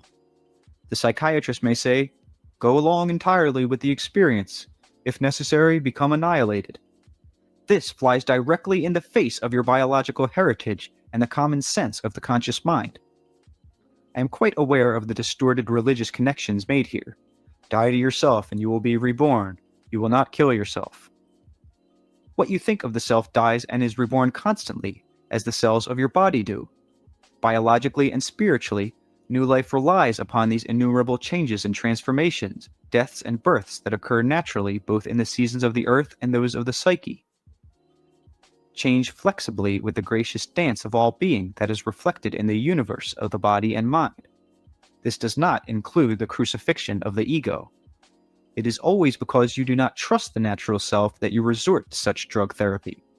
The individuals who seek out treatment fear the nature of their own identity more than anything else. They are then only too willing to sacrifice it. Your thoughts and beliefs form your reality. There is, as Joseph said in our break, no magic therapy, only an understanding of your own great creativity, and the knowledge that you yourself make your world. In physical life, the soul is clothed in chemicals, and you will use the ingredients you take into your body to form an image that is in line with your beliefs. Some of these ideas will undoubtedly be accepted by you from your culture. Others will be your own private interpretation of yourself in flesh. Your beliefs about any chemical will affect what it does to you. Under LSD therapy, you expect a drastic reaction and are told to prepare yourself. Your experience will follow your beliefs and your therapist's, communicated verbally and telepathically. If you believe, however, that the chemicals in certain foods will harm you drastically and bring about disastrous consequences, then even small doses of these can do you harm. Now, in the normal cycle of the death and rebirth of cells, and the usual pattern in which the ego constantly changes, there is a smooth flow and no loss of orientation. Previous cellular memory is carried along easily from one cell generation to another. As mentioned earlier, what you call the ego is a portion of the inner identity that rises to face the world of physical existence. In the regular course of events, it will change into another ego, but while losing its quote-unquote dominant status, it will not die to itself. It will alter its organization as a part of the living psyche. Under enforced annihilation, there is a frantic attempt at reorganization as the inner self tries to quote-unquote send up alternate egos to handle the situation. And in those terms, the more egos you kill, the more will emerge. In all of this, the body's situation is highly agitated, and the physical organism is forced to respond as best it can to a series of disastrous events, which, however, it realizes it cannot be experiencing physically. It knows a quote-unquote mock battle is going on, but cannot stop itself from sending forth those chemicals and hormones necessary to a physical situation of like degree. There is a great wear and tear on the body, and an inexcusable exhaustion of its native energies. Ideas form reality, so the body is used to reacting to some quote-unquote imaginary situations in which, for example, the mind conjures up dire circumstances which do not physically exist, but these still force the organism into an overactivation, setting up a state of stress. In massive drug therapy, the body feels its greatest threat, for it is forced to use all of its resources while its own signals tell it that the messages it is getting do not have a correlation, and yet they are of the most urgent nature. To some extent, there is also an assault upon simple creaturehood. Its images and experiences, furthermore, are seldom forgotten, and the so-called new ego is born with the memory of their imprint. Some psychologists like to say that you cry out unconsciously against the natural method of your birth. But here you have the situation where a self is faced with its own annihilation, while another quote-unquote self arises after conscious participation with its death. I am aware that many psychologists and psychiatrists feel that they are charting the course of the psyche with these methods. It is one thing, and unfortunate enough, to dissect a frog to see what did make it live. It is triply dangerous to dissect a psyche, hoping to put it back together again. Now, there are natural feedback systems within the body and psyche that operate to set up optimal frameworks of balance in which your growth and development can take place. There is some difference here, which was mentioned earlier, between you and the animals and the particular way in which you create your reality. In man, conscious thoughts are highly important as the directors of unconscious activity. You become more responsible then, in a particular way, for physical effects that, comparatively speaking, are quote-unquote instinctive in the animal. This gives you both a conscious and unconscious feedback system against which to test your experience and alter its nature.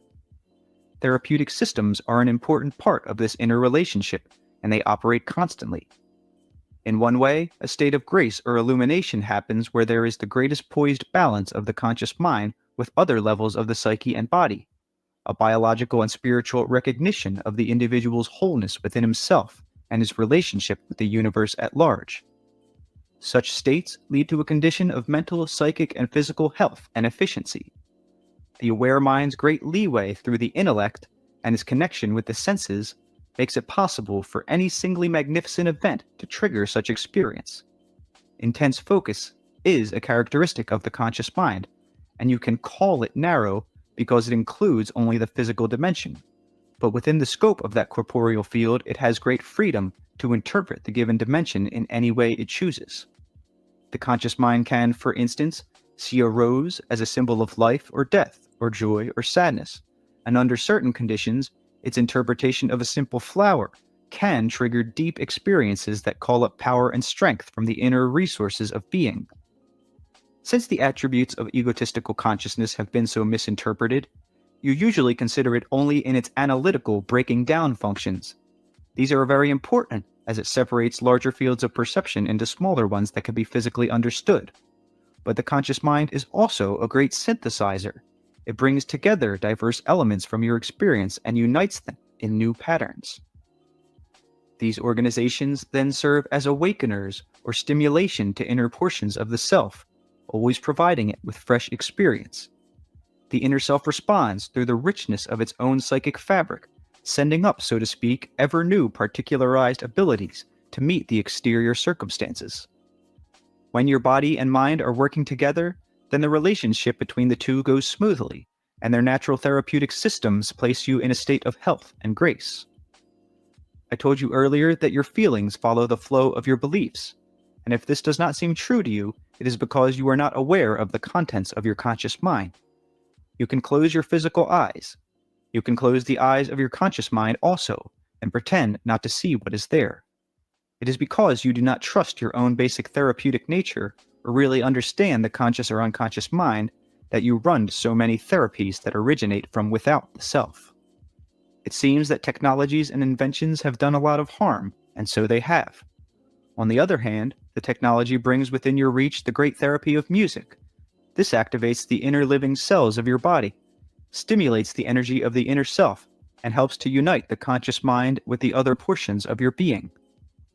Music is an exterior representation, and an excellent one, of the life-giving inner sounds that act therapeutically within your body all the time. The music is a conscious reminder of those deeper inner rhythms, both of sound and of motion. Listening to music that you like will often bring images into your mind that show you your conscious beliefs in different form. The natural healing of sound can happen also when you do such a simple thing as listen to the rain. You do not need drugs, hypnotism, or even meditation. You only need to allow and direct the freedom of your conscious mind. Left alone, it will flow through thoughts and images that provide their own therapy. You often avoid this natural treatment, however, and run from frightening conscious thoughts that would, in their turn, lead you to the source of quote-unquote negative beliefs. Where they could be faced, you could then travel through them, so to speak, into feelings of joy and victory. Instead, for example, many of you accept the way of drugs, where such feelings and thoughts are thrust upon you, or forced out of you while you are denied the stabilizing comforts of the conscious mind. Dreams are one of your greatest natural therapies, and one of your most effective assets as connectors between the interior and exterior universes. Usually, they are not analyzed according to your own current beliefs. You have been taught to interpret them along the lines of very ritualized procedures. You are told, for instance, that certain objects or images in your dreams have a definite meaning, not necessarily your own, but following whatever psychological, mystical, or religious school of thought in which you happen to be interested. Some of these systems do touch upon legitimate portions of reality, but they all overlook the great individualistic and highly private nature of your dreams, and the fact that you create your own reality. Fire has one meaning if you are afraid of it, another if you consider it a source of warmth, and either of these two meanings will be colored by any of the endless variations of personal events that any individual might have encountered with it. Your own knowledge of dream symbols and their personal meaning is so opaque simply because you are not used to examining them with your conscious mind. You have been taught that it cannot understand. The great interconnections between waking and dreaming experience then escape you. You do not realize the many physical problems that are solved for you and by you in your dreams. This happens very frequently when you consciously set the problem before yourself, state it clearly, and then drift into sleep. The same thing happens, however, even without a conscious set.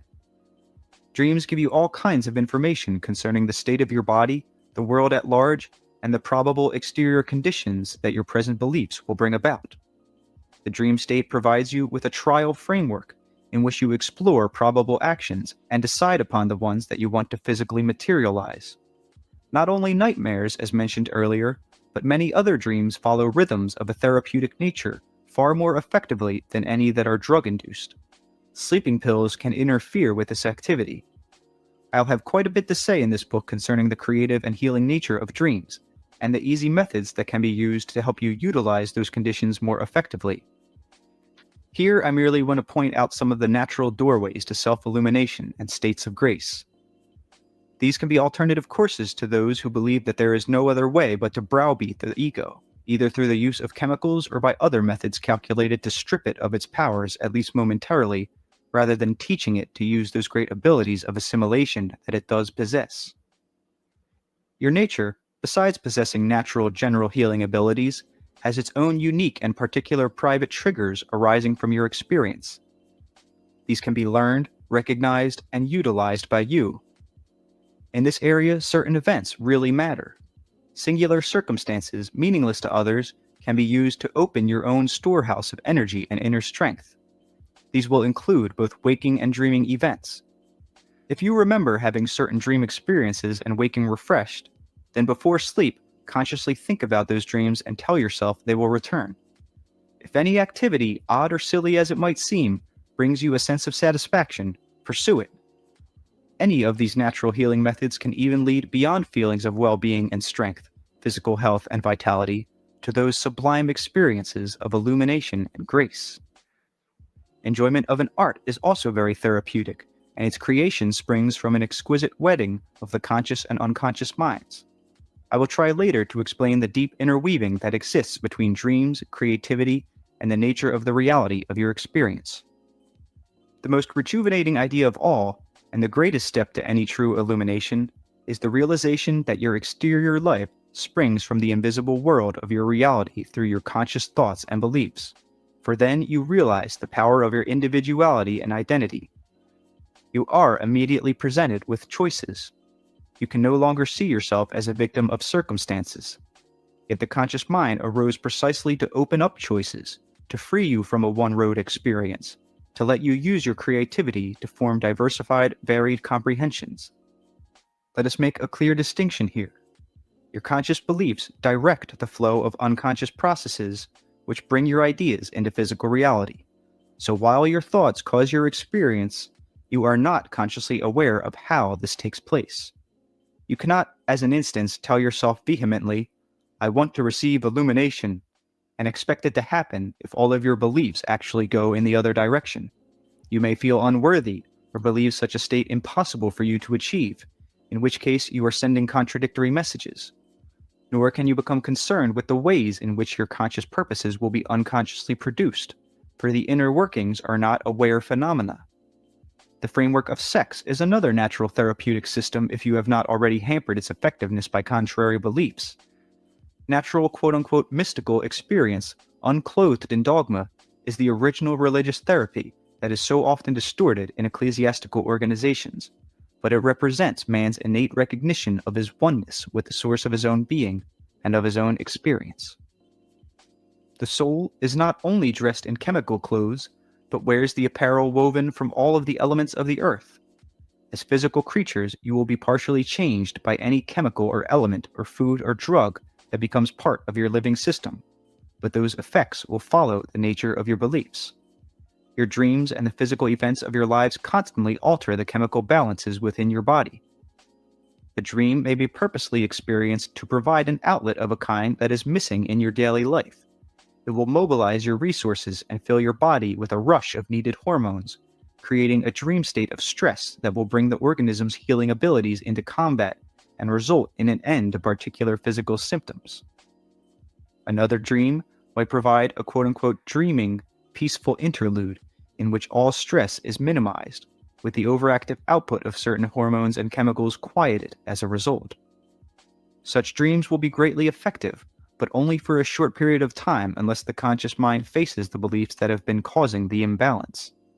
The heavy doses of chemicals introduced from the outside, however, give you an entirely different kind of situation and add new stresses. These dilemmas condition consciousness to believe its position to be even more precarious than it was before, and its sense of power and effectiveness is greatly reduced. Consciousness's experiences following such therapy may be those of elation, but it feels that any of its adventures rest on issues that it cannot understand, and its capacity to deal with physical reality is less secure than before. This is not the case with natural inner treatments that are carried on in individual behavior. These are the ones that should be understood and encouraged, say, by the psychologists.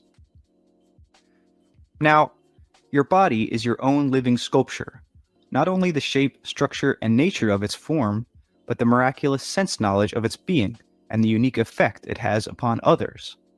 The sculpture itself is also endowed with the power of creativity given to it by yourself. These innate bodily abilities also help sustain you as you continually create the image. The source for all of this creativity springs from your own inner identity, which is never completely materialized in flesh, and so you always have unused portions of creativity at your command. You react to the body even though you form it. In those terms, there is a constant interaction between the creation and the creator, and in three-dimensional reality, the creator is so a part of his handiwork that it is difficult to tell one from the other. A painter puts part of himself into a painting. You put all of you of which you are aware into the body, so that it becomes you in flesh. An artist loves his painting. In physical terms, he is completed when he puts down his brush, at least for him, though its effects continue. But you are creating your material image as long as you live, and manifesting yourself in it. A painter does not look out of his creation's eyes into the room upon whose wall the painting hangs, but you peer out through your own eyes at the universe.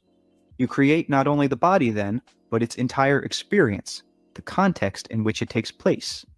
You endow yourself with a three-dimensional existence.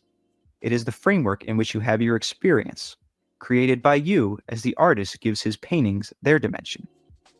The trees in a landscape painting cannot physically move with the wind that may blow through the three-dimensional room. The head in a portrait cannot close its eyes if they are open, but you move within the framework of the temporal space that you have created for yourself. The features in a portrait are painted on canvas or board, but your soul is not painted on your body. It enters into and becomes part of it. Physically, you cannot contain all of your identity, and that quote-unquote free portion unconsciously creates the flesh in your terms. Again, you direct its form through your beliefs, but the unconscious part of you does the quote-unquote work of producing it. Now, a man who makes a statue uses his conscious mind, his creative abilities, his physical body, and the inner resources of his being. Deliberately, he decides to create a sculpture, and automatically focuses his energies in that direction. When you form the living sculpture of your body, which is far more important to you than any work of art, you should certainly follow the same course. In other words, direct your energies toward the creation of a healthy, functioning body. You form your image constantly, as many of the artistic processes are hidden, so the inner mechanisms by which you create your material self lie beneath the surface of your conscious mind. They are highly effective nevertheless. As the creation of any art is intimately connected with the dream state, so is the living art of your body. Its breathing form is influenced by the great therapy of dreams. If there are chemical imbalances, they are often corrected quite automatically in the dream state. As you act out situations calling up the production of hormones, say, that would be summoned in a like waking situation. The role-playing in the dream drama would be one in which you creatively worked out the problems that caused the imbalances to begin with. Dreams of a strongly aggressive nature in this context may be very beneficial to a given individual, allowing the release of usually inhibited feelings and freeing the body from tension. By such constant dream therapy, both body and mind regulate themselves to a large degree, so your flesh is affected by your dreams. In them, of course, one object may be a symbol, but there is no such thing as an overall statement of dream symbolism, in which a given symbol will have a general meaning. There are too many variations in personal experience. It is true that in dreams you do reach some of the deepest source of your being at times, but even there, the expression of that being is far too individualistic to assign the same kind of quote-unquote unconscious meaning to overall symbols. Again, there can be a useful analogy in the field of art. While artists all use the same quote-unquote material, the human experience, it is still the brilliant uniqueness of individuality pointing out and riding upon that shared human performance that makes a work quote-unquote great. Afterward, the critics may point out patterns, assign the work to a certain school, connect the images or symbols to those in other paintings, and then make the mistake of believing the symbols to be general, always apt, meaning the same thing wherever they are found. But all of this may have little to do with the artist's interpretation of his own symbols or with his personal experience, so he may wonder how the critics could read this into his work. With dreams, the same is true. No one really knows their meaning but yourself. If you read books in which you are told that a certain object always represents such and such, then you are like the artist who accepts the critic's idea of the symbols in his own work. You will feel alienated from your dreams since you are trying to make them follow a pattern that is not yours. In any case, interpretation involves but one part of the task as you try to consciously assess a dream's meaning. The real work of the dream is done during the event itself, on deep psychic and biological levels. The dream's happening affects your entire physical condition, and so has this constant therapeutic effect. This result stems from the psychic situation set up within any dream drama, and in it the problems or challenges of your existence are worked out. Many probable actions are taken. These are then projected into the probable future. As you come to understand the nature of your own beliefs, you can learn to use the dream state more effectively for your conscious purposes. It is one of the most efficient natural therapies, and the inner framework in which much of your physical bodybuilding actually takes place. Now, there is one point here that I would like to make. Some of the drugs given to quote-unquote mental patients impede the natural flow of dream therapy to varying degrees. There is another consideration involving medicine, though as I mentioned earlier, if you accept Western medical beliefs, I am not suggesting that you suddenly forsake all doctors. But naturally and left alone, any chemical upsets in the body will right themselves after the inner problems causing them are worked out through any of a variety of innate healing methods. The new balance signals the organism that an inner problem has been resolved. The body, mind, and psyche are then more or less operating together. When new psychic challenges arise, another round of natural therapy begins in rhythmic pattern. When imbalances of a physical nature are removed by the introduction of drugs, however, the body signals say that the inner dilemma must have been taken care of also, while this may not be the case at all. The whole organism is not at one with itself under such conditions. The problem manifested itself in a given way, and the drugs then block that normal expression of the psychic disorder. Other pathways of demonstration will be sought. If these are blocked in the same manner also, then the entire mind-body relationship becomes alienated from itself. The inner mechanics are disturbed. The basic challenge not only is not faced, but is constantly denied the physical expression that left alone would bring about its natural solution. Obviously, there are many ramifications here, and in your society, your own belief systems must be taken into consideration. If you do not believe in the natural healing processes, you will simply block them. Your fear of not seeing a doctor will then only cause more damage. On the other hand, if you have faith in medical help, this alone will bring therapeutic benefits. This can only go so far, though, if the inner problems are not dealt with. Often, they are resolved regardless of what you do or believe, simply as a result of the vast creative energies within your being and the system of checks and balances with which you provided your body at birth. The same applies to mental conditions, which have a way sometimes of working themselves out better without your professional therapies than with them. Often cures happen in spite of your best-intentioned treatment. One of the latest ideas is that certain mental conditions are caused by chemical imbalances. Supplying these does result in some improvement, but such inequalities do not cause any disease. Your beliefs about the nature of your own reality do. If medication of that sort improves the immediate situation, the inner problem of beliefs must still be worked out. Otherwise, other illnesses will be substituted. It is extremely difficult to work with yourself in the natural manner when you are surrounded everywhere by the belief that certain drugs or foods or doctors will provide the answers. So, in the barrage of mass ideas to the opposite, those who try to allow themselves the benefit of their own innate healing must usually face the stress of wondering whether or not they are right. Unfortunately, the more you rely upon exterior methods, the more it seems you must rely upon them, and the less you trust your own natural abilities. You will often become quote-unquote allergic to a drug simply because the body realizes that if the drug was accepted, all recourse to the solution of the particular problem would be cut off, or another more severe illness would result from the physical quote-unquote cover-up of the dilemma. Natural therapy, therefore, is difficult to achieve to its fullest benefit in your society because it is constantly interfered with from the time of your birth. Yet it operates regardless of interference, and is always at your command to give health and vitality to the living sculpture in which you have your present experience. Now, mental quote-unquote diseases often point out the nature of your beliefs as they agree or conflict with those held by others. Here, the belief systems are different than those of society to such a degree that obvious effects show in terms of behavior. There are crisis points here as with many physical illnesses, and left alone, an individual may well work through to his own solutions.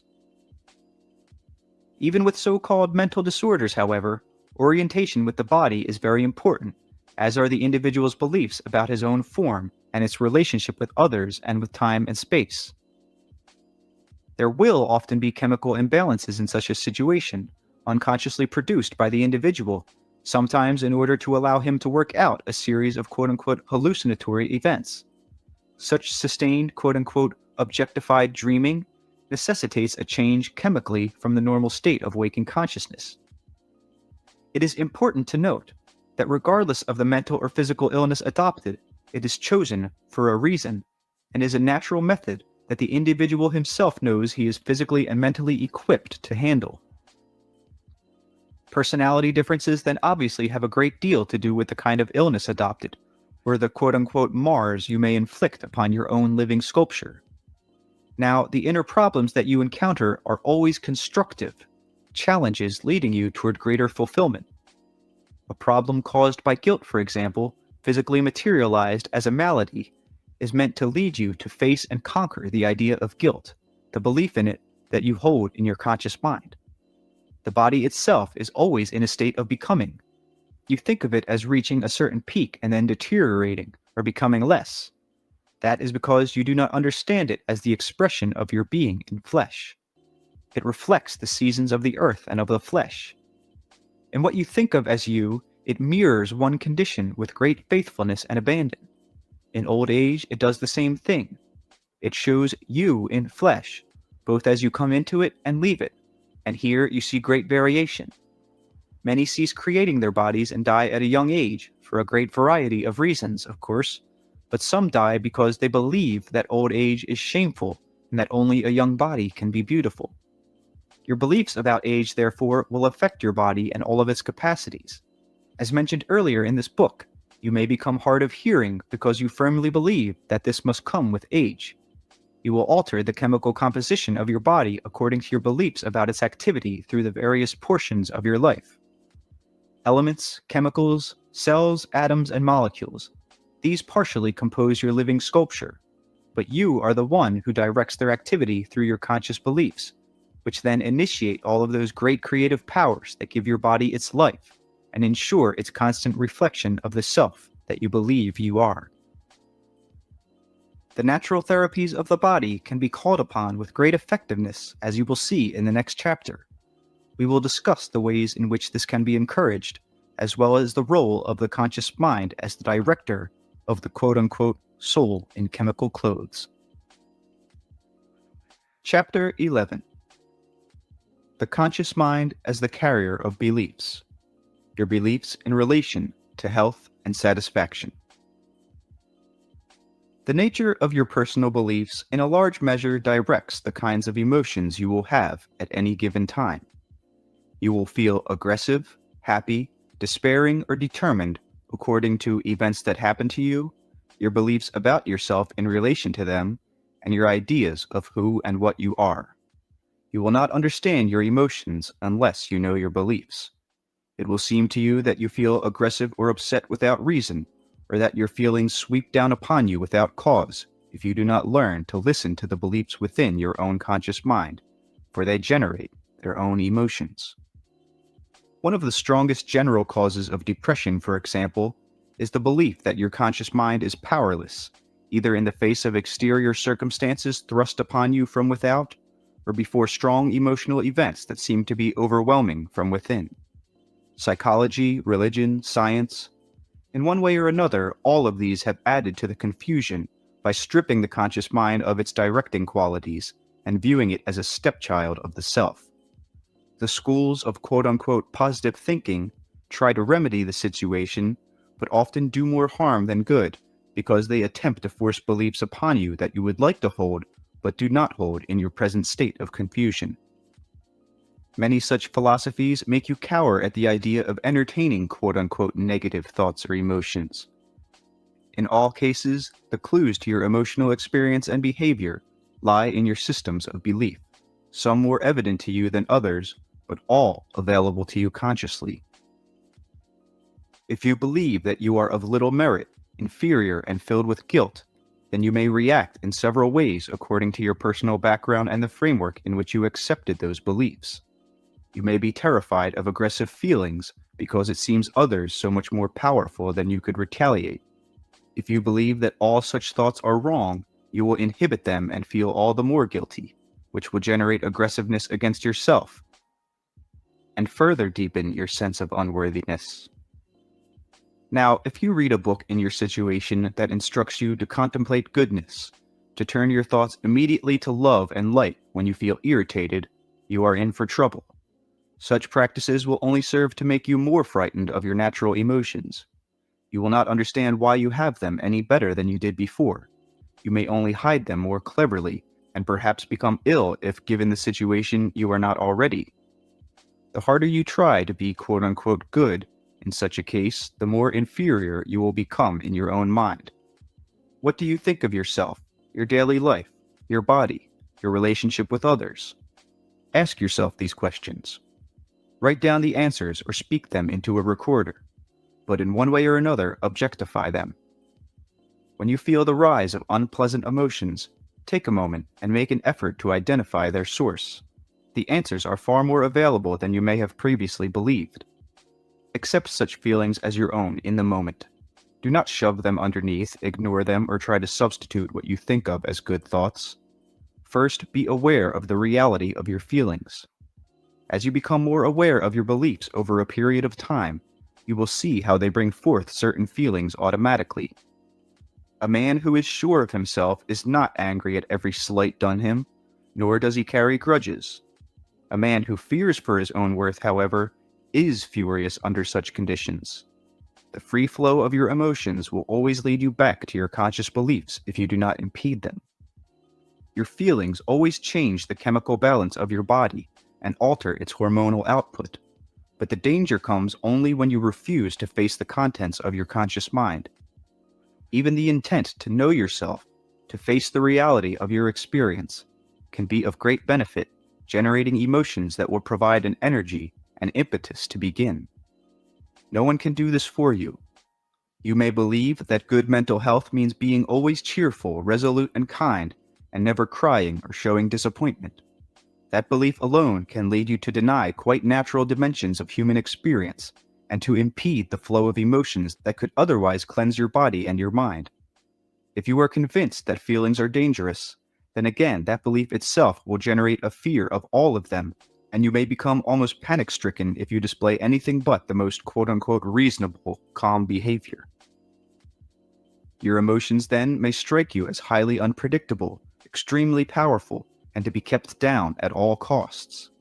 Such an attempt to strangle natural feeling is bound to take its toll, but it is the belief itself that is to blame, and not the emotions. Any of the conditions mentioned puts you out of touch with your inner sense of balance. The natural grace of your being becomes disturbed. The conscious mind is meant to align all of your capabilities in accordance with its beliefs about the nature of reality.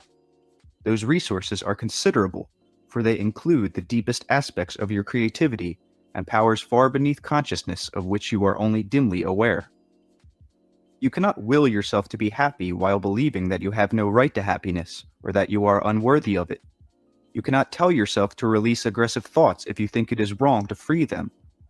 So you must come to grips with your beliefs in all instances. If you have been told again that the spirit is good, in fact perfect, and that you must then be perfect in all of your ways, while at the same time you believe in the imperfection of the body, you will always be in conflict with yourself. If it seems to you that the soul is degraded by its alliance with the flesh, then you will not be able to enjoy your own sense of grace, for you will not consider it possible. Your beliefs will dictate your very interpretation of various kinds of emotions.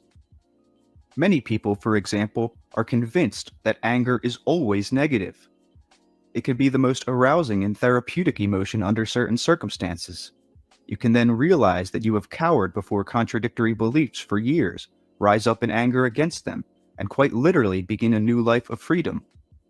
Normal aggressiveness is basically a natural kind of communication, particularly in social orders, a way of letting another person know that in your terms they have transgressed, and therefore a method of preventing violence, not of causing it. In animals, natural aggression is used with the greatest biological integrity. It is on the one hand ritualized, and on the other hand perfectly spontaneous. Its signals are understood. The various degrees, postures, and indications of natural animal aggressiveness are all steps in a series of communications in which the animal encounters are made clear. To a large extent, a highly involved series of symbolic actions are carried out long before any battle takes place, if it does finally. The display of the aggressive behavior, however, far more frequently prevents an actual combat situation. Man has highly charged contradictory attitudes about aggression, and his beliefs about it cause many of his mass and private problems. To some degree, we will touch upon those dilemmas in this book. In your society, and to some extent in others, the natural communication of aggression has broken down. You confuse violence with aggression, and do not understand aggression's creative activity or its purpose as a method of communication to prevent violence. You deliberately make great effort, in fact, to restrain the communicative elements of aggression while ignoring its many positive values, until its natural power becomes dammed up, finally exploding into violence. Violence is a distortion of aggression. Birth is an aggressive action, the thrust outward with great impetus of a self from within a body into a new environment. Any creative idea is aggressive. Violence is not aggressive. It is instead a passive surrender to emotion which is not understood or evaluated, only feared, and at the same time sought. Violence is basically an overwhelming surrender, and in all violence there is a great degree of suicidal emotion, the antithesis of creativity. Both killer and victim in a war, for instance, are caught up in the same kind of passion, but the passion is not aggressive. It is its opposite, the desire for destruction. Know that yearning is made up of feelings of despair caused by a sense of powerlessness, not of power. Aggressiveness leads to action, to creativity, and to life. It does not lead to destruction, violence, or annihilation. Let us take a very simple example involving a kind and good man in a fairly ordinary environment within your society. He has been taught that it is manly to be aggressive, but he believes that this means fighting. As an adult, he frowns upon fighting. He cannot hit his boss, though he may want to. At the same time, his church may tell him to turn the other cheek when he is upset, and to be kind, gentle, and understanding. His society teaches him that such qualities are feminine. He spends his life trying to hide what he thinks of as aggressive, violent behavior, and trying to be understanding and kind instead. The stereotype is of course unrealistic, having to do with distorted concepts concerning the male and the female, but here we will merely consider the aspects of aggressiveness. Because he is trying to be so understanding, our man inhibits the expression of many of the normal irritations that would serve as a natural system of communication between, say, his superior and himself at work, or perhaps with the members of his family at home. Simultaneously, all of these inhibited reactions seek release, for the manifestation of aggressive feelings sets up natural balances within the body itself, as well as serving as a communication system with others. When his system has had enough, our friend may then indeed react with violent behavior. He might suddenly find himself in a fight, initiating one, and the smallest incident may serve as a trigger. He could seriously hurt himself or someone else. As a rule, the animals have better sense. Your mind and your body, therefore, are quite equipped to handle aggression. Violence occurs only when the natural expression of aggression has been short-circuited. The sense of power felt during such episodes is the result of repressed energy suddenly released, but the individual is always at the mercy of that energy then, submerged within it and passively carried with it. The fear of your own emotions can do far more damage than their expression, because the apprehension builds up a charge that intensifies the energy behind them. Now, because you have conscious minds, you have great leeway in the manners in which you can express aggression, but the animal's heritage is still retained in its own way. A frown is a natural method of communication, saying, "You have upset me," or "I am upset." If you tell yourself to smile when you feel like scowling, then you are tampering with your natural expression and denying to another a legitimate communication that tells how you feel. When a man or a woman always smiles at you, the smile can be like a mask. You do not know whether or not you are communicating with such a person. The sound of the voice, again, follows its own patterns, and natural aggression should and will color it at times. There are many biological signs shown by the body, all meant as communications to others on a creative basis, as warnings to whatever degree. Each is automatic in its own way and yet ritualistic, a dance of muscle in motion with its own meaning, and biologically understood. These are all constructive. They are meant to elicit reactions from others and to arrive at new points of understanding, a balance of rights. When your conscious thoughts interfere with such processes, you are in deep trouble. The animal's behavior pattern is more limited than your own, in a way freer and more automatically expressed, but narrower, in that the events an animal encounters are not as extensive as your own. You cannot appreciate your spirituality unless you appreciate your creaturehood. It is not a matter of rising above your nature, but of evolving from the full understanding of it. There is a difference. You will not attain spirituality or even a happy life by denying the wisdom and experience of the flesh. You can learn more from watching the animals than you can from a guru or a minister, or from reading my book. But first, you must divest yourselves of the idea that your creaturehood is suspect. Your humanness did not emerge by refusing your animal heritage, but upon an extension of what it is.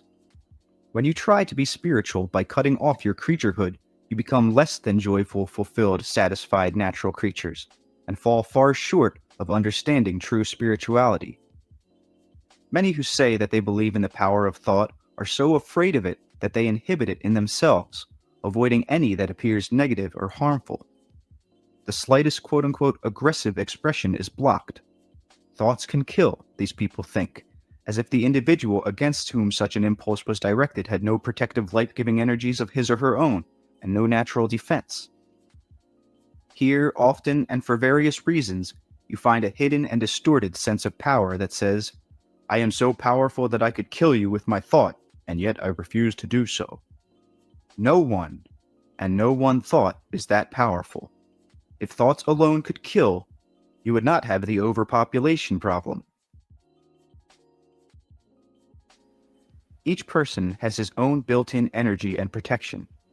You accept only those ideas and thoughts that fit in with your own system of beliefs, and even then there are various safeguards. No man dies unless he wants to die, and for a much better reason than you may want him to. Sometimes you think of suicide as ignominious and passive, but of war as aggressive and powerful. Both are equally the result of passivity and distorted aggression, and of natural pathways of communication not used or understood. You think of flowers in terms of gentleness, beauty, and quote-unquote goodness, and yet every time a new bud opens, there is a great thrust of joyful aggression that is hardly passive, and a daring and courage that reaches actively outward. Without aggression, your body would be denied its growth, the cells within it caught in inertia. Aggressiveness is at the base of the magnificent bursting of creativity. Now, today, Rupert received a call from a young woman I will call Andrea. She is a lovely young blonde. I would like to use this instance as an excellent example of the ways in which conscious beliefs affect your feelings and behavior.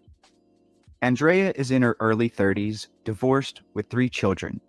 She called to tell Rupert that she had lost her job this morning, but more than this, that she was involved in a week of very negative circumstances and emotional encounters. A young man she had been seeing began to avoid her. A salesman placed her in what seemed to be a very humiliating situation and yelled at her in front of a crowd of people. All of her other encounters of late had seemed to follow the same pattern. Finally, she became ill and emotionally overwrought. She stayed home from work, and that situation culminated in the loss of her job.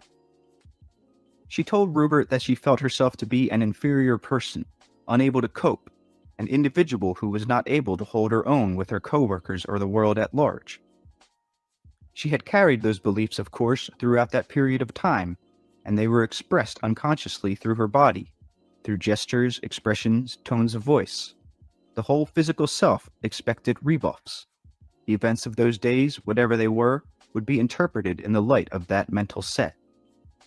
All of the available data coming into the organism would be sifted, weighed, and valued in a precise search for the material that would give physical emphasis to those beliefs. Information or events running counter would be ignored to a large degree, or distorted in such a fashion that they would be made to fit in with what the mind said was reality. Conscious beliefs focus your attention, channel it, and direct your energy so that you can swiftly bring the ideas into your physical experience. They also act as blinders, throwing aside data that cannot be assimilated, while preserving the integrity of the beliefs. So our Andrea did not see or ignored the smiles that came her way, or the encouragement. And in some cases, she even perceived some potentially beneficial events as quote-unquote negative. These were then used to further reinforce the belief in her own inferiority. Over the phone, Rupert reminded Andrea of her own basic uniqueness, and also of the fact that she was creating her reality through beliefs. Rupert reinforced other ideas that Andrea had momentarily forgotten, the fact, among others, of her own true worth. And because Rupert believed in Andrea's worth, and because Andrea knew it, this more positive belief rose up to shove the others aside. During the day, Andrea was able to look at both beliefs and see them as opposing ideas that she had held about herself. She believed she was unique and good, and also that she was inferior and bad. At various times, one belief would color her experience nearly to the exclusion of the other. Just before this session, Andrea called back. She realized that she had indeed set up the situation by not dealing honestly with her own conscious ideas.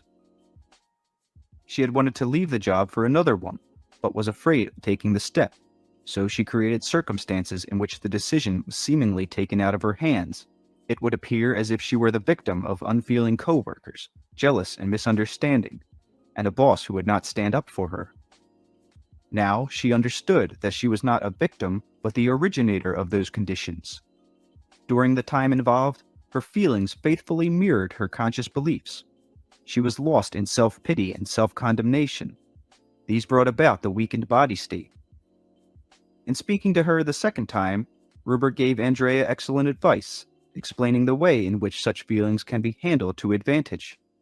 In his or her own way, each reader can easily utilize the method. Rupert advised Andrea to accept the validity of such feelings as feelings, not to inhibit them, but to follow their flow with the understanding that they are feelings about reality. As themselves, they are real. They express emotional reactions to beliefs. The next time Andrea feels inadequate, for example, she is to actively experience that feeling, realizing that even though she feels inferior, this does not mean that she is inferior. She is to say, I feel inferior, and at the same time to understand that the feeling is not a statement of fact, but of emotion. A different kind of validity is involved. Experiencing your emotions as such is not the same as accepting them as statements of fact about your own existence. Andrea is then supposed to ask, why do I feel so inferior? If you deny the validity of the emotion itself and pretend it away, then you will never be led to question the beliefs behind it. At this point, Andrea believed that her life must be difficult. She had been told often that a woman without a man is in a very difficult situation, particularly a woman with children. She believes that a new mate will be almost impossible to find. She has been informed that children need a father, and feels at the same time that no man wants to become involved with a woman with children. In her 30s, it seems to her that youth is fast fleeing, and in line with her beliefs, she cannot see a woman who is much older being desirable. So her beliefs put her in a state of crisis. Change them and no crisis exists. The body would then cease reacting to such stress, and almost immediately the exterior situation itself would be altered. At the same time, all beliefs are communicated to others, not only through quite unconscious bodily mechanisms, but telepathically. You will always try to correlate your ideas with exterior experience. All of the abilities of the inner self will be brought to bear to materialize the image of your beliefs, regardless of what they ought to be. The quote-unquote proper emotions will be generated, bringing about those body states that exist in your conscious mind. Now, this was a way of assisting the young woman involved, and others too. Show her this session. There will be no problem. The situation is one in which many young women are involved, and this material can help them to solve dilemmas of which they may have been unaware previously. They do not know a Rupert, but they can learn through this book. I have used Andrea because so many typical Western beliefs coincide in her reality. The idea that aging is disastrous, that women are relatively powerless without a man beside them, that life is, practically speaking, highly difficult, while it should be ideally simple. All of these ideas obtain their charge from a basic belief in the powerlessness of the conscious self to form and regulate its experience. Luckily, Andrea is working with her own systems of beliefs. Presently, however, while she tells herself that age does not matter, she still believes that her desirability as a woman decreases with the passage of each day, so she feels and acts less attractive when that belief holds sway. She is fortunate enough to be able to check her physical experience against her beliefs, and astute enough to see areas in which she has made great advances. But let us look at some of those beliefs and apply them to others generally. Often, of course, those who try the hardest to be quote-unquote good do so because they fear for their basic worth, and those who speak of having youthful minds and bodies do so because they are so terrified of age. In the same way, many who shout about independence are afraid that they are basically helpless. In most instances, these opposing beliefs are held quite consciously, but kept apart from each other. Therefore, they are not reconciled. Since your feelings follow your beliefs, various groups of them will appear to be senseless at times if you do not allow them free connection with opposing ideas that you may also hold. A person may seem to be very open and responsive. Reading this book, for example, any reader might say, "My trouble is that I am too emotional." Yet on some self-analysis, almost all will find areas in which emotions are expressed only to a certain point. They are not followed through. No feeling brings you to a dead end. It is in motion, and that always leads into another feeling. As it flows, it alters your entire physical condition, and that interchange is meant to be consciously accepted. Your emotions will always lead you into a realization of your beliefs if you do not impede them. Emotional states are always impetuses for action, meant to be physically expressed. Each has a basis in natural aggression.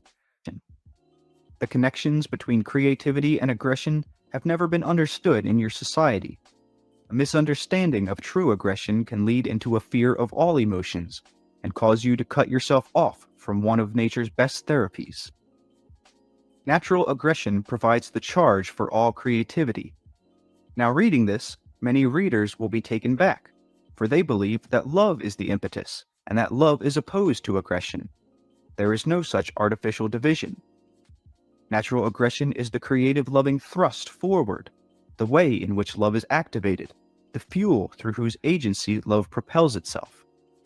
Aggression in the most basic terms has nothing to do with physical violence as you think of it, but with the force through which love is perpetuated and creatively renewed. When you think in other terms, then you fall into distorted views in which power is assigned to negative elements and seen as threatening, wrong, or even given demonic connotations. In contrast, good is seen as weak, powerless, passive, and in great need of defense.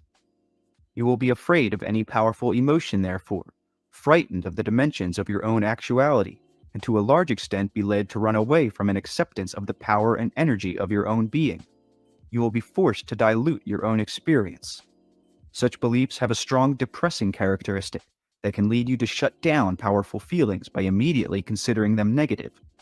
You will automatically begin to inhibit any stimulus that might bring about forceful emotions, and so deny yourself needed feedback. You are at the mercy of your emotions only when you fear them. They are the motions of your being. They go hand in hand with your intellect. But when you are unaware of the contents of your conscious mind and not fair with your emotions, you run into difficulty.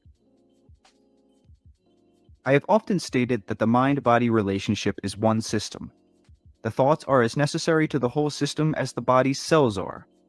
Robert correctly interpreted an analogy I gave him in which I compared thoughts to individual cells and belief systems to the physical organs, which are composed of cells. The organs obviously are stationary in the body, though the cells within them die and are reborn. Belief systems are as necessary and natural as physical organs are. In fact, their purpose is to help you direct the functioning of your biological being. You give no conscious thought to the coming and going of the cells within your organs. Left alone, your thoughts will come and go through your belief systems just as naturally, and ideally, they will balance out, maintaining their own health and directing your body so that its innate therapies take place. Your systems of belief will of course attract certain kinds of thoughts, with their trails of emotional experience. A steady barrage of hateful, revengeful thoughts should actually lead you to look for the beliefs from which they are gaining their strength. You cannot do this by ignoring the validity of the thoughts as your experience, however, by trying to shove them under the rug of superficial optimism. Such habitual, unhappy thoughts will bring about the same kind of physical experience, but it is your own system of beliefs that you must examine. The quote-unquote negative subjective and objective events that you meet are meant to make you examine the contents of your own conscious mind. In their way, the hateful or revengeful thoughts are natural therapeutic devices, for if you follow them, accepting them with their own validity as feelings, they will automatically lead you beyond themselves. They will change into other feelings, carrying you from hatred into what may seem to be the quicksands of fear, which is always behind hatred. By going along with feelings, you unify your emotional, mental, and bodily state. When you try to fight or deny them, you divorce yourself from the reality of your being. Dealing with thoughts and feelings as just directed at least roots you firmly in the integrity of your present experience, and allows its innate motion and natural creativity to thrust toward a therapeutic solution. When you refute such emotions or become terrified of them, you impede the flow of feeling from one moment to another. You set up dams. Any emotion will change into another if you experience it honestly. Otherwise, you clog the natural movement of your entire system. Fear, faced and felt with its bodily sensations and the thoughts that go along with it, will automatically bring about its own state of resolution. The conscious system of beliefs behind the impediment will be illuminated, and you will realize that you feel a certain way because you believe an idea that causes and justifies such a reaction. If you habitually deny the expression of any emotions, to that degree you become alienated, not only from your body, but from your conscious ideas. You will bury certain thoughts and put up biological armor to prevent you from physically feeling their effects upon your body. In each case, the answer lies in your personal system of beliefs, in those strong concepts you hold on an intimate level that brought about the inhibitions to begin with. If you find yourself running around in a spiritual frenzy, trying to repress every negative thought that comes into your head, then ask yourself why you believe so in the great destructive power of your slightest quote-unquote negative thought. The body and mind together do present a united self-regulating, healing, self-clearing system. Within it, each problem contains its own solution if it is honestly faced.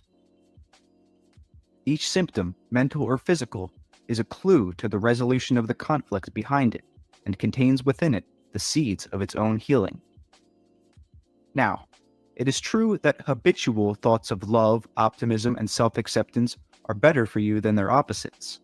But again, your beliefs about yourself will automatically attract thoughts that are consistent with your ideas. There is as much natural aggressiveness in love as there is in hate. Hate is a distortion of such a normal force, the result of your beliefs. As in the material that Robert received ahead of time for his own use, natural aggression is cleansing and highly creative, the thrust behind all emotions. There are two ways to get at your own conscious beliefs. The most direct is to have a series of talks with yourself. Write down your beliefs in a variety of areas, and you will find that you believe different things at different times. Often, there will be contradictions readily apparent. These represent opposing beliefs that regulate your emotions, your bodily condition, and your physical experience. Examine the conflicts. Invisible beliefs will appear that unite those seemingly diverse attitudes. Invisible beliefs are simply those of which you are fully aware but prefer to ignore, because they represent areas of strife with which you have not been willing to handle thus far. They are quite available once you are determined to examine the complete contents of your conscious mind. If this strikes you as too intellectual a method, then you can also work backward from your emotions to your beliefs. In any case, regardless of which method you choose, one will lead you to the other. Both approaches require honesty with yourself and a firm encounter with the mental, psychic, and emotional aspects of your current reality. As with Andrea, you must accept the validity of your feelings while realizing that they are about certain issues or conditions and are not necessarily factual statements of your reality. I feel that I am a poor mother, or I feel that I am a failure. These are emotional statements and should be accepted as such. You are to understand, however, that while the feelings have their own integrity as emotions, they may not be statements of fact. You might be an excellent mother while feeling that you are very inadequate. You may be most successful in reaching your goals while still thinking yourself a failure. By recognizing these differences and honestly following the feelings through, in other words, by riding the emotions, you will be led to the beliefs behind them. A series of self-revelations will inevitably result, each leading you to further creative psychological activity. At each stage, you will be closer to the reality of your experience than you have ever been.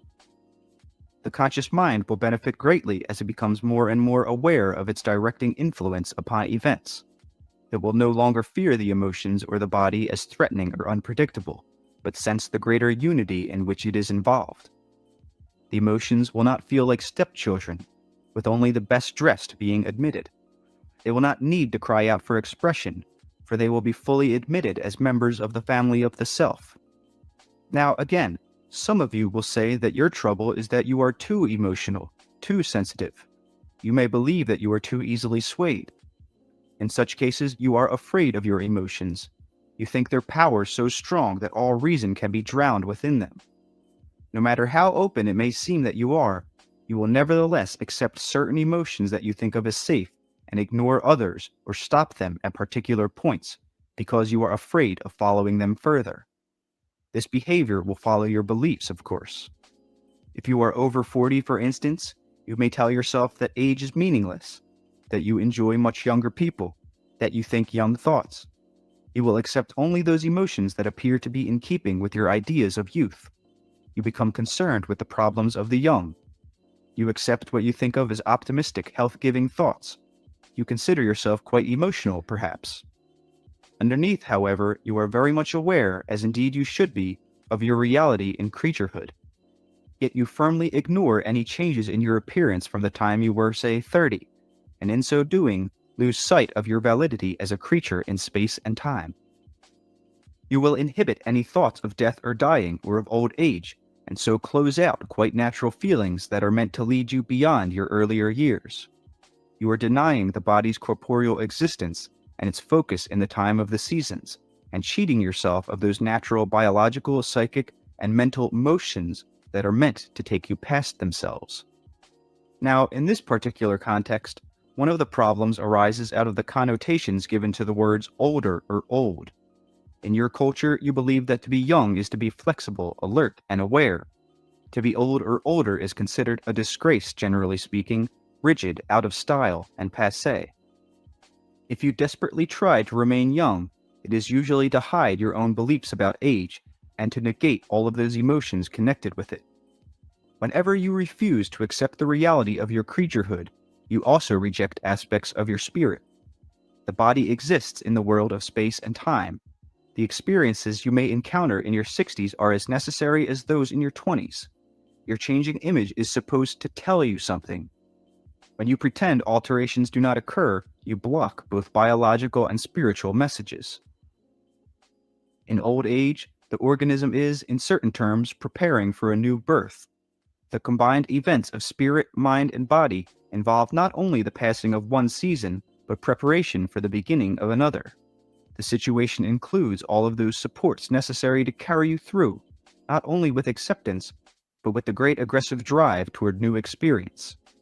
To refute your reality in time, therefore, results in your being stuck in time and obsessed by it.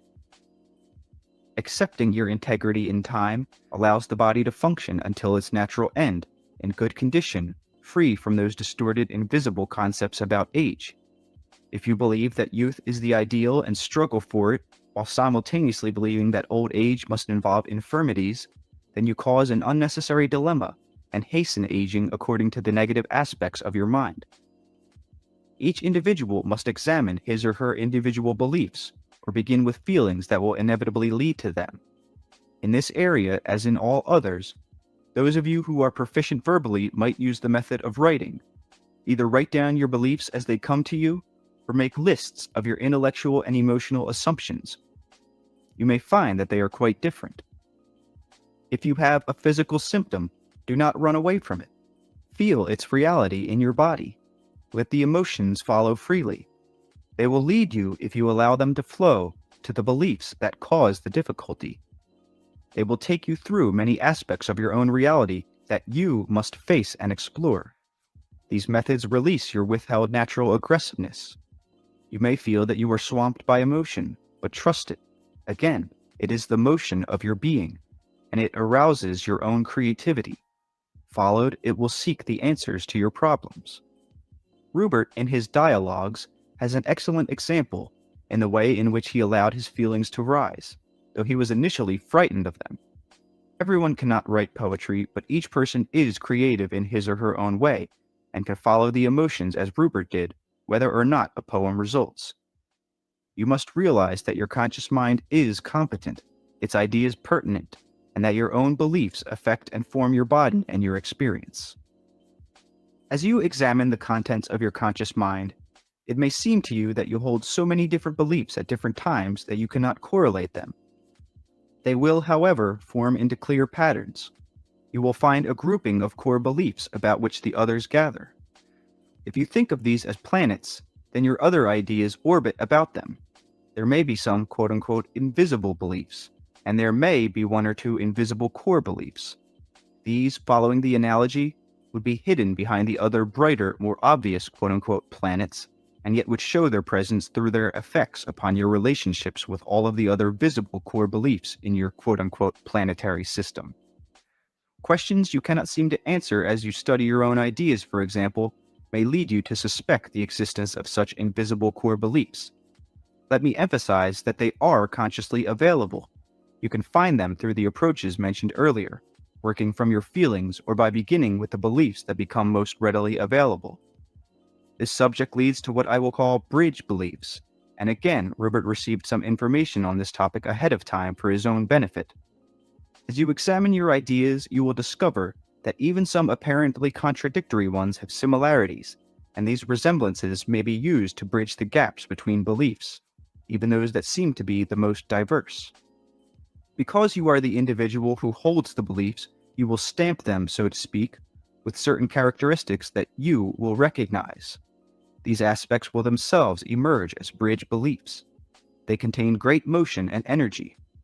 When you discover what they are, you will find a point of unity within yourself from which you can, with some detachment, view your other systems of belief. The emotions connected with these bridge beliefs may indeed surprise you, but standing upon such unifying structures, you are also free to let the emotional flow sweep past, feeling it, but aware for the first time perhaps of the origin of those feelings in your beliefs, and no longer afraid of being swept away by them. It is impossible to tell you of the emotional reality of such an experience. You will have to discover it for yourself. Such bridge beliefs often allow you to perceive the quote-unquote invisible beliefs mentioned this evening, and these can then appear to you as a revelation.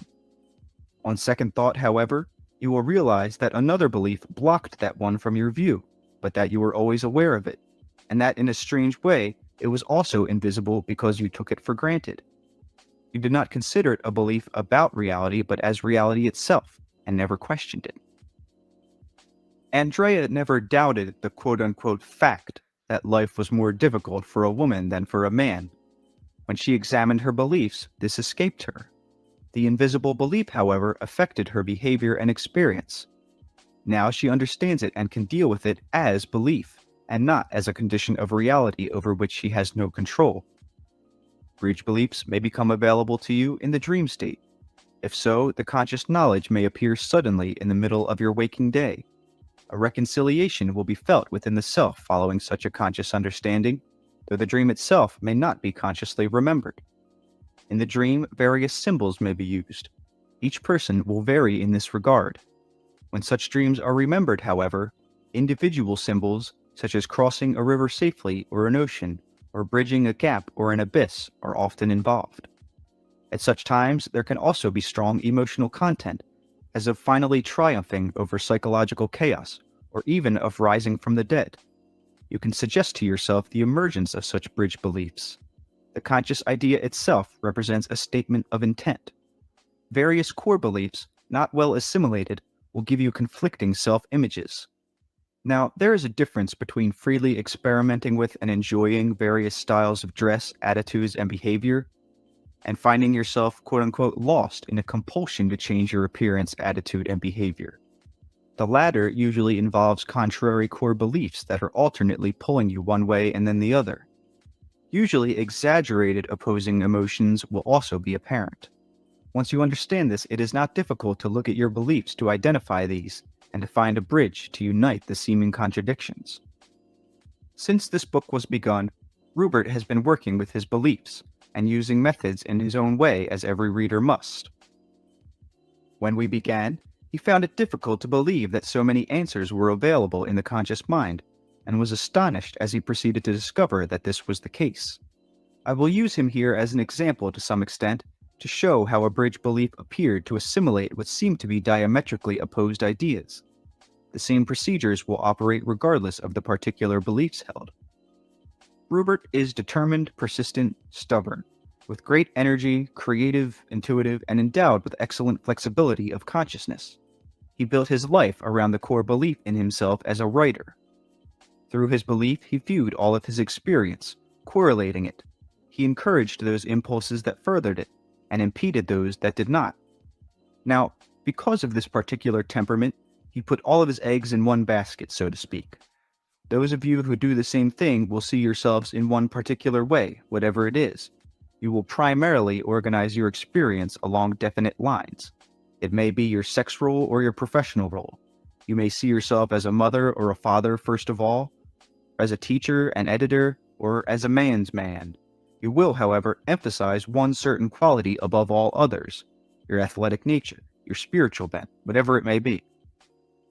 Now, such concentration is excellent if the original concept continues to expand with your experience, and of itself is not limiting to a strong degree. You may see yourself primarily as a mother. Initially, that may simply involve taking care of your children at home. But if that idea of yourself remains limited, then it may preclude, say, even being a wife to your husband, deny you many complementary interests, and prevent expansion of your personality in other areas. In the same way, if your core belief stresses your spirituality to such an extent that it cuts off needed sensual expression, then it has become restrictive and will end up strangling even the spiritual experience that it was originally meant to express. As he worked with his beliefs, Rupert found himself in a position where he came face to face with two conflicting core beliefs. His quote-unquote writing self followed one belief in which writing certain material was permissible and good. He had schooled himself to refute any imposing impulses, and build his life along those lines from a young age. With the initiation of psychic experience, he found himself wanting to write about what happened to him, and to use the material creatively.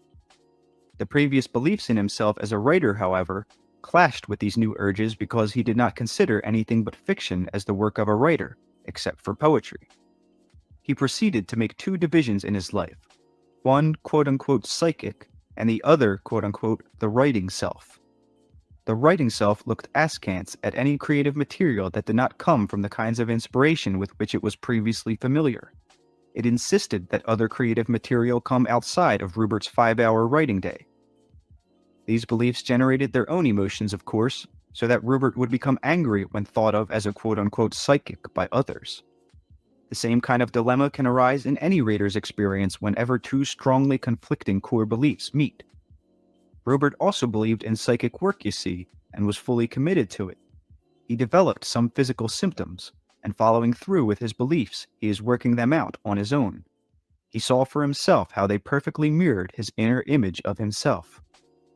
I gave him helpful information, but this could only be used by him as he felt it for himself, and traveled through his own system of beliefs. When you understand the nature of reality and your part in forming it, then you can no longer look to others to solve your problems for you, and you realize that your own beliefs are the rich creative elements that you yourself must mix and match. If you think that certain foods will help you, then they will be effective in that system because of your beliefs. If you believe in doctors, then they will help you. If you believe in healers, then they can help you. But all of those aids are only temporary at best. Rupert was in a position where he realized that. He accepted the fact that he formed his own reality, and that there were physical aspects of it that disturbed him deeply. He also understood that he could not use me as a crutch. Dialogues is now a book just completed, but it also represented a movement of the self through a question and answer format, through which Rupert recognized and faced many diverse beliefs. Each reader can utilize the same method, whether or not artistic achievement is also involved, through objectifying personal beliefs in a dialogue form. This also happens frequently in the dream state, when you allow your natural creativity so much freedom. Often, there are dreams in which quote-unquote you are two separate people, either strangers or familiar, each asking questions of the other. The day Rupert received the quote-unquote advance information on bridge beliefs, the obvious suddenly became clear. The writing self was finding itself more and more hampered, unable to use excellent material because of its limited beliefs. It focused so defensively on its own material that it was hampering its flow of creativity, while the quote-unquote unacceptable aspects of Rupert merrily went on creating other books, not even including my own. Rupert found himself bargaining with the early writing self, and suddenly said, "What am I doing?" His core belief in himself as a writer, he saw, was really highly constrictive. He had not realized that before. At the same time, he had consciously known it, but allowed it to remain invisible. He realized that the writing and psychic aspects each did want to write, and that this was the bridge belief. Using it, he is only now in the process of assimilating the newly available energy. He understands that he is the self who holds all of those beliefs, and does not identify so completely with the one core belief any longer. That association was what had prevented its natural motion and expansion earlier. The original belief meant that he considered his reality in mental terms, generally identifying a writer with ideas, and using his body as a vehicle, rather than thinking of it as the living organism through which creaturehood experience must come. So this evening the senses were allowed their freedom, but the experience was magnified by his psychic sensitivity. If you consider yourself primarily physical, then you may, in line with your beliefs, impede your spiritual or emotional aspects. In that case, working with your beliefs will lead you to greater experience along mental and spiritual paths. But all are interconnected, and you cannot ignore one except at the expense of others. Now, Rupert also saw that he believed he had to justify his existence through his writing. This because he did not trust the basic right of his being as it existed, and does, in space and time. These old beliefs had not caught up to his newer ones. The same artificial need to vindicate being is present in many of my readers, and various core beliefs may be built up to hide this inner insecurity. You may, quote-unquote, justify your life by biological creativity, and then latch on to your children and never want to let them go. You may use your career instead. But in all cases, you must come to grips with such unnecessary ideas, face the reality of your creaturehood, and see that you certainly have as much of a place in the universe as a squirrel, an ant, or a leaf. You do not question their right to exist. I question your own. Now, When you allow your emotions their natural spontaneous flow, they will never engulf you and always return you refreshed to quote-unquote logical conscious mind thought. It is only when you dam them up that they appear to be opposed to the intellect or overwhelming. It is of the utmost importance, however, that you understand the power and directing nature of your conscious mind, for otherwise you will believe yourself to be forever at the mercy of conditions and situations over which you feel you have no control. Again, while the conscious mind is meant to direct the flow of your experience through your beliefs and to materialize them, the actual mechanics are taken care of automatically by other portions of the self. You must indeed trust that your new beliefs will work as completely for you as your old ones. It may seem that your religious beliefs have little to do with your health or with your day-to-day experience. Those of you who have left organized religions may feel relatively free from what you consider to be the adverse connotations of original sin and the like. Yet no one is free of belief of any kind in that area. Indeed, a belief in atheism is a belief. In the next chapter, let us consider more closely your ideas about good and evil, the morality of the self, and examine the ways in which your ideas are reflected in your lives. Chapter 12. Grace, Conscience, and Your Daily Experience.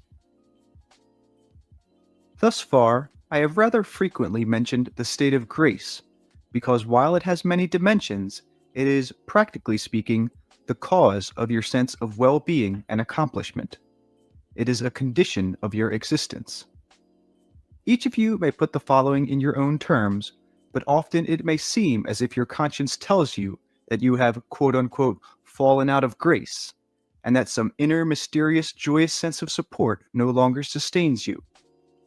Unfortunately, conscience as you think of it is an untrustworthy guide, speaking to you through the mouths of mothers and fathers, teachers and clergy, all perhaps from distant years, and each of whom had their own ideas of what was right and wrong for you and for humanity at large. These people, of course, were and are quite fallible. When you are a child, however, adults seem godlike. Their words fall with great weight because you are so at the mercy of their support. As a child, it was quite necessary that you accept beliefs from others before your conscious mind could form its own. You accepted the concepts for your own reasons. Those given beliefs represent the spiritual and mental fabric of ideas, the raw materials, so to speak, with which you have to work. In adolescence, certain beliefs will be easily and immediately abandoned or altered to fit the expanding pattern of experience. Still, other beliefs will remain, with perhaps certain elements being changed. The beliefs may be revised to fit your new image, for example, while the main pattern remains the same. Let us consider the idea of original sin, all of the colorful forms it may take within your body of concepts, and the ways in which these will affect your behavior and experience. The concept itself existed long before Christianity's initiation and was told in various forms throughout the centuries and in all civilizations. On the side of consciousness, it is a tale symbolically representing the birth of the conscious mind in the species as a whole and the emergence of self-responsibility. It also stands for the separation of the self who perceives and therefore judges and values from the object which is perceived and evaluated. It represents the emergence of the conscious mind and of the strongly oriented individual self from that ground of being from which all consciousness comes. It portrays the new consciousness, seeing itself unique and separate, evolving from the tree of life and therefore able to examine its fruits, to see itself for the first time as different from others, like the serpent who crawled upon the surface of the earth. Man came forth as a creature of distinctions. In so doing, he quite purposefully detached himself, in your terms now, from the body of his planet in a new way. A part of him very naturally yearned for that primeval knowing unknowingness that had to be abandoned, in which all things were given, no judgments or distinctions were necessary, and all responsibilities were biologically foreordained. He saw himself as rising above the serpent, which was a symbol of unconscious knowledge. Yet the serpent would always mystify and attract man, even though he must stand upon its head, symbolically speaking, and rise from its knowledge.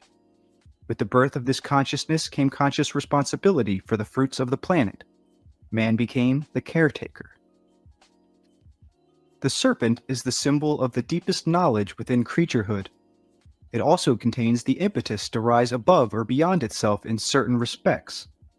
Eve, rather than Adam, for example, eats of the apple first, because it was the intuitive elements of the race, portrayed in the story as female, that would bring about this initiation. Only afterwards could the ego, symbolized by Adam, attain its new birth and its necessary alienation. The tree of knowledge, then, did indeed offer its fruits, and quote-unquote good and bad, because this was the first time there were any kinds of choices available, and free will. There were other tales, some that have not come down to you, in which Adam and Eve were created together, and in a dream fell apart into the separate male and female. In your particular legend, Adam appears first. The woman being created from his rib symbolized the necessary emergence, even from the new creature, of the intuitive forces that will always come forth, for without that development, the race would not have attained self-consciousness in your terms. Good and evil then simply represent the birth of choices, initially in terms of survival, where earlier instinct alone had provided all that was needed.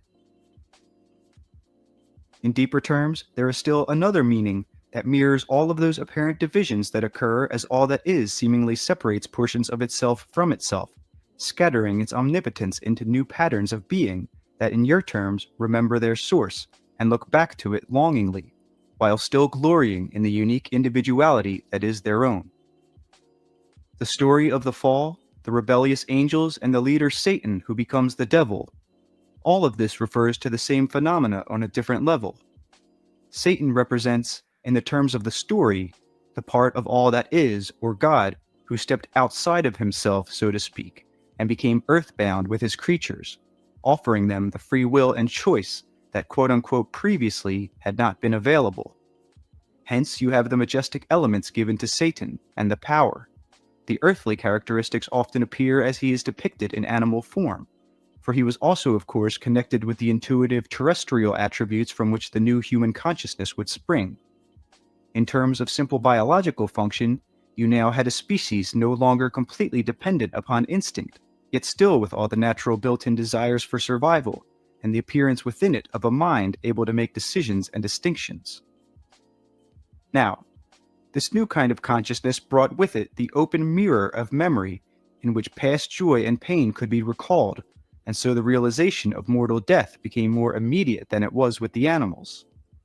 An association could trigger the clear memory of a past agony in the bewildered new mind. At first, there was a difficulty in separating the remembered image from the moment in the present.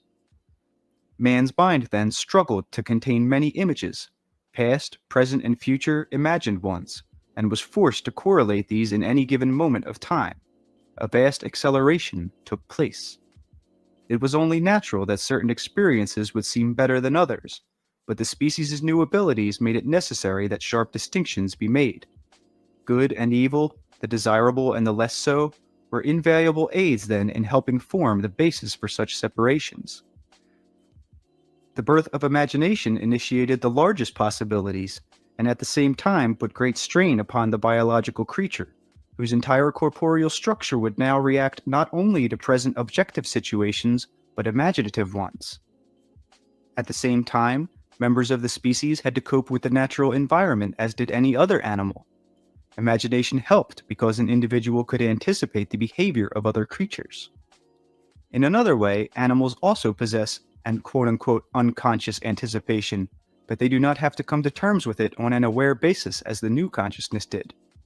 Again, good and evil and the freedom of choice came to the species' aid. The evil animal was the natural predator, for example. It would help here if the reader remembers what has been said about natural guilt earlier in this book. It would aid in understanding the later myths and the variations that came from them. As the mind developed, the species could hand down to its offspring the wisdom and law of the elders. This is still being done in modern society, of course, when each child inherits the beliefs of its parents about the nature of reality. Apart from all other considerations, this is also a characteristic of creaturehood, only the means are different with the animals. The acceleration continues, however. Ideas of right and wrong are always guidelines that are then individually interpreted. Because of the connection with survival mentioned earlier, there is a great charge here. Initially, the child had to be impressed with the fact, for example, that a predator animal was quote-unquote bad because it could kill. Today, a mother might unwittingly say the same thing about a car. The early acquiescence to beliefs has a biological importance, therefore, but as the conscious mind attains its maturity, it is also natural for it to question those beliefs and to assess them in relation to its own environment. Many of my readers may have certain ideas about good and evil that are very hampering. These may be old beliefs in new clothing. You may think that you are quite free, only to discover that you hold old ideas but have simply put new terms to them or concentrated upon other aspects. Your daily experience is intimately connected with your ideas of worth and personal value. Now, you may be quite able to see through the distortions of conventional Christianity. You may have changed your ideas to such an extent that you can see little similarity between your current ones and those of the past. Now you may believe in the theories of Buddhism, for example, or another Eastern philosophy. The differences between any of these systems of thought and Christianity may be so apparent that the similarities escape you. You may follow one of the schools of Buddhism in which great stress is laid upon the denial of the body, discipline of the flesh, and the avoidance of desire. These elements are quite characteristic of Christianity also, of course, but they may appear more palatable, exotic, or reasonable coming from a source foreign to your childhood education. So you may leap from one to the other, shouting emancipation and feeling yourself quite free of old limiting ideas. Philosophies that teach denial of the flesh must ultimately end up preaching a denial of the self and building a contempt for it, because even though the soul is couched in muscle and bone, it is meant to experience that reality, not to refute it.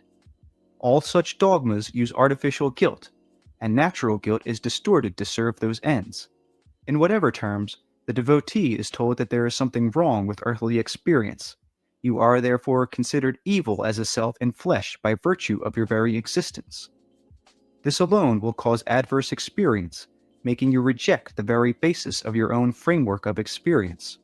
You will consider the body as a thing, a fine vehicle, but not in itself the natural living expression of your being in material form. Many such Eastern schools also stress, as do numerous spiritualistic schools, the importance of the quote-unquote unconscious levels of the self, and teach you to mistrust the conscious mind. The concept of nirvana and the idea of heaven are two versions of the same picture, the former being one in which individuality is lost in the bliss of undifferentiated consciousness, and the latter one in which still conscious individuals perform mindless adoration. Neither theory contains an understanding of the functions of the conscious mind, or the evolution of consciousness, or for that matter certain aspects of greater physics. No energy is ever lost. The expanding universe theory applies to the mind as well as to the universe. However, these philosophies can lead you to a deep mistrust of both your body and mind. You are told that the spirit is perfect, and so you can try to live up to standards of perfection quite impossible to achieve. The failure adds to the sense of guilt. You attempt then to further banish the characteristic enjoyment of your own creaturehood, denying the lusty spirituality of your flesh and the strong present corporeal leanings of your soul. You will try to rid yourself of very natural emotions, and so be cheated of their great spiritual and physical motion.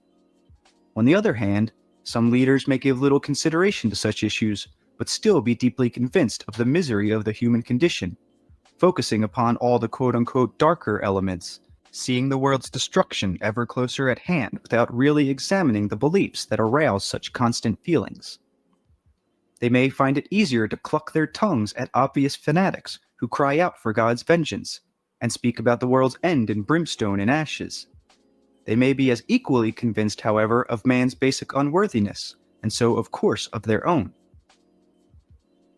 In daily life, such people will concentrate upon negative events, store them up, and unfortunately cause personal experience that will seem to quite reinforce the basic ideas. Here, in a different context, is the same denial of the worth and integrity of earth experience. In some such cases, all of the desirable human attributes are magnified and projected outward into a God or superconsciousness, while all the less admirable characteristics are left to the race and the individual. The individual therefore deprives himself of the use of much of his ability. He does not consider it his own, and is astounded when any others of his race display such superior qualities. To some extent, such beliefs follow certain rhythms in both civilizations and in time. The mind is a system of checks and balances, even as the body, and so often a set of beliefs that can be seen as highly negative will often serve beneficial ends in countering other beliefs. For some time, Western civilizations stressed a distorted version of intellectual reasoning, for example, and so the current stress about other portions of the self serves a purpose. The people alive within the world come into it with their own problems and challenges, and this will have much to do with the kind of national and worldwide beliefs that are generated and that dominate. The beliefs, of course, are frameworks in which various kinds of experience are tested. This also applies to religions and political and social situations as well. There is always a give and take between the individual and the mass system of beliefs in which he has chosen his environment. There is a belief in illness as being morally wrong, and a counter-belief in it as being ennobling, uplifting, and spiritually good. These value judgments are extremely important, for they will be reflected in your own experience with any illness or disease. Now, there are too many aspects of what you think of as health and illness to discuss even in a book that is directed to personal reality, in which the body plays such an important role. Health and illness are both evidences of the body's attempt to maintain stability. There is a difference in the overall health patterns in men and animals because of the quite diverse natures of their physical experience. More will be said about this particular subject later. Overall, however, in the animals, illness and disease play a life-giving role, keeping balance both within the species and between them, therefore ensuring the future existence of all involved. In their own ways, the animals are quite aware of this fact. Some of them even bring themselves to their own destruction through what you would call suicide, and en masse. At that level, the animals understand and are always in touch with deep biological connections in which they know their own continuances within the chain of nature. Man grants rich psychological activity to his own species, but denies it in others. There are as many luxuriant and diverse kinds of psychological movement as there are species, however. The cycles of health and disease are felt as rhythms of the body by the large variety of animals, and even with them, illness or disease has life-saving qualities on another level. Instinct is fairly accurate, for example, guiding the beasts to those territories in which proper conditions can be found, and even for them the well-being of the body represents physical evidence of their quote-unquote being in the proper place at the proper time. It reinforces the animals' sense of grace in terms mentioned earlier in this book. They understand the beneficial teaching quality of disease and follow their own instinctive way of treating it. In a natural situation, this might involve a mass migration from one territory to another. In such cases, the illness of only a few animals might send a whole herd to its safety and a new food supply. Man is so highly verbal that he finds it difficult to understand that other species work with idea complexes of a different kind, in which of course thought, as you consider it, is not involved. But an equivalent exists. Using an analogy, it is as if ideas are built up not through sentence structure reinforced by inner visual images, but by like quote-unquote mental patterns structured through touch and scent. In other words, thinking, but within a framework entirely different and alien to you. Such quote-unquote thinking exists using the analogy within the framework of instinct, whereas your own verbalized thoughts can also intrude outside of that framework. One of the main differences between you and the animals, and one of the significant meanings in terms of free will, is involved here. Animals then understand the beneficial directing elements of disease.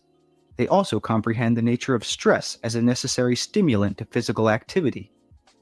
Observing even a pet, you will notice its marvelous complete relaxation, and yet its immediate total response to stimulus. So animals in captivity will fight to provide themselves with necessary health-giving stress factors. Animals, then, do not think of illness in terms of good or bad. Disease in itself on that level is a part of the life survival process and a system of checks and balances. With the emergence of man's particular kind of consciousness, other issues become involved. Mankind feels its own morality, even more than the beasts do. With the growth of this particular variety of self-consciousness came the exteriorization, magnification, and intensification of definite elements that lie latent in the other animals. The individuation of strong emotional activity to a new degree, for example. The emergence of the quote-unquote pause of reflection mentioned earlier, and the blossoming of memory along with the emotional intensification, led to a situation in which members of the new species recalled in the present the dead and the diseases that killed them. They became frightened of disease, particularly in the case of plagues. Man forgot the teaching and healing elements and concentrated instead upon the unpleasant experience itself. To some extent, this was natural, for the new species developed in order to change the nature of its consciousness, to follow a reality in which instinct was no longer quote-unquote blindly followed, and to individualize in strong personal focus corporeal experience that had previously taken a different pattern. Now, man has far greater leeway. He forms his reality according to his conscious beliefs, even while its basis lies in the deep unconscious nature of the earth in corporeal terms. Man's quote-unquote I am, seemingly apart from nature, a characteristic necessary for the development of his kind of consciousness, led him into value judgments and also necessitated some break with the deep inner certainties of other species. Illness, therefore, was experienced as quote-unquote bad. An entire tribe could be endangered by one sick member. At the same time, as the mind developed, cunning and memory became highly effective survival tools. In some societies or tribes, the old or infirm were killed lest their care take too much attention from the able-bodied and endanger the group. In others, however, the old were honored for the wisdom that they had accumulated with age, and they became very practical in tribes where many did not survive. History was dependent upon the old with their memory of past events, and the group's sense of continuity was also in the hands of its oldest members, who passed memories on to others. An individual who had himself survived many diseases was considered a sage. Such people often watched the animals and observed nature's own therapies and treatments. In certain eras, the lines between the species were not completely drawn, and there were long periods where men and animal mixed and learned from each other. Man's imagination made him a great maker of myths. Myths, as you know them, represent bridges of psychological activity and point quite clearly to patterns of perception and behavior through which, in your terms, the race passed as it traveled to its present state. Mythology bridges the gap between instinctive knowledge and the individualization of idea. When an animal is sick, it immediately begins to remedy the situation, and unconsciously it knows what to do. It does not bother thinking in your terms of good and evil. It does not wonder what it did to get into such a situation. It does not think of itself as inferior. It automatically begins its own therapy. A human being, however, has another dimension to deal with, the new area of creativity, a diverse mixture of beliefs. His or her ideas about the self must be examined, for they are being materialized in flesh. Again, the situation has great complexity, for the condition is still a healthy attempt on the part of the body to maintain balance. Overall, there is also the world's situation to be taken into consideration, the status of the species on the planet, in which, say, overpopulation problems will bring about death to ensure new growth. The individuals alive at such a time will also have a hand in such decisions, however. Once more, because you are self-conscious beings, your beliefs regulate your reality. An animal knows unconsciously that it is unique and has a place in the scheme of being. Its sense of grace is built in. Your free will allows for the freedom of any belief, including ones that say you are unworthy with no right to your existence. If you misinterpret the myths, then you may believe that man has fallen from grace, and that his very creaturehood is cursed, in which case you will not trust your body or allow it its quote-unquote natural patterns of self-therapy. In order for consciousness to develop in your terms, There must be freedom for the exploration of all ideas, individually and en masse. Each of you are living entities, growing toward your own development. Each of your beliefs, therefore, has its own unique origin and feeling patterns. So you must for yourself travel back through your beliefs and your own feelings until intellectually and emotionally you realize your rightness, your complete original existence in time and space as you know it. This knowing will give you the conscious knowledge that is a counterpart of the animal's unconscious comprehension. Now, an animal has no need of conscience in any terms. Because of the great flexibility of your natures, however, mankind needs a framework in which the ramifications of what I have referred to as a normal healthy guilt can be considered. What you consider conscience is often an applied from without sense of right and wrong instilled in you in your youth. As a rule, these ideas represent your parents' conceptions of natural guilt, distorted by their own beliefs. You accepted those ideas for a reason, individually and en masse, for mankind at any given quote-unquote time has a strong idea of the particular sort of world experience it will create. Because you have free will, you have the responsibility and the gift, the joy and the necessity of working with your beliefs and of choosing your personal reality as you desire. I told you earlier that you cannot fall out of a state of grace. Each of you must intellectually and emotionally accept it, however. While this may seem like the sheerest Pollyanna, nevertheless, there is no evil in basic terms.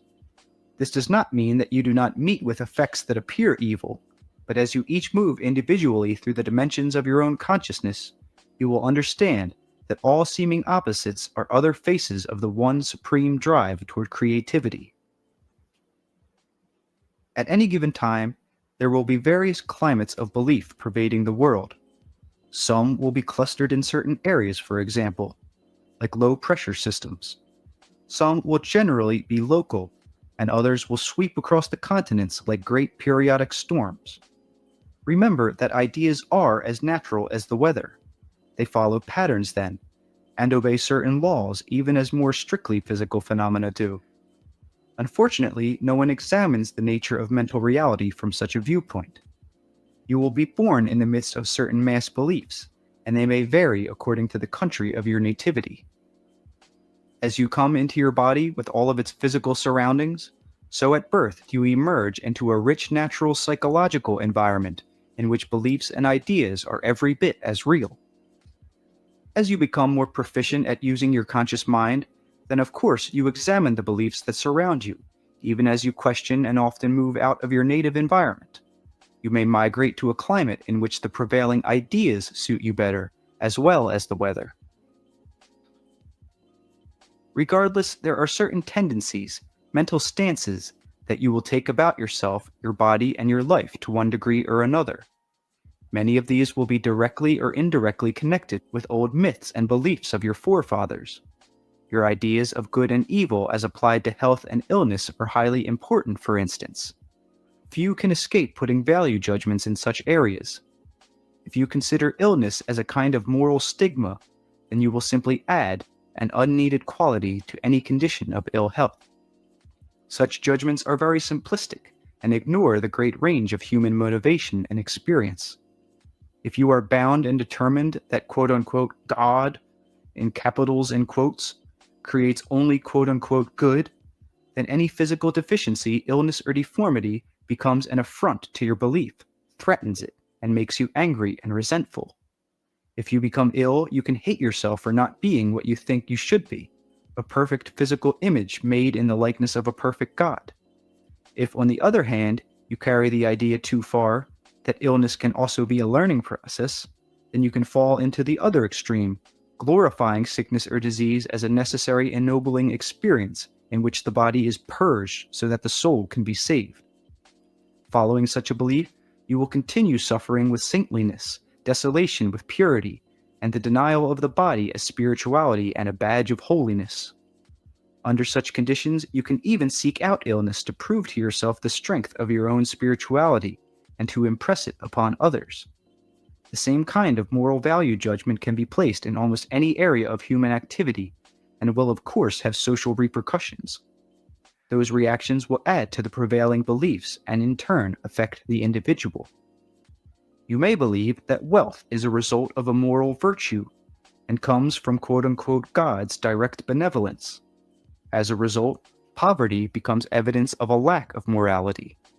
Quote-unquote God made so many people poor that obviously no man should dare try to change the situation. That rationale is often used.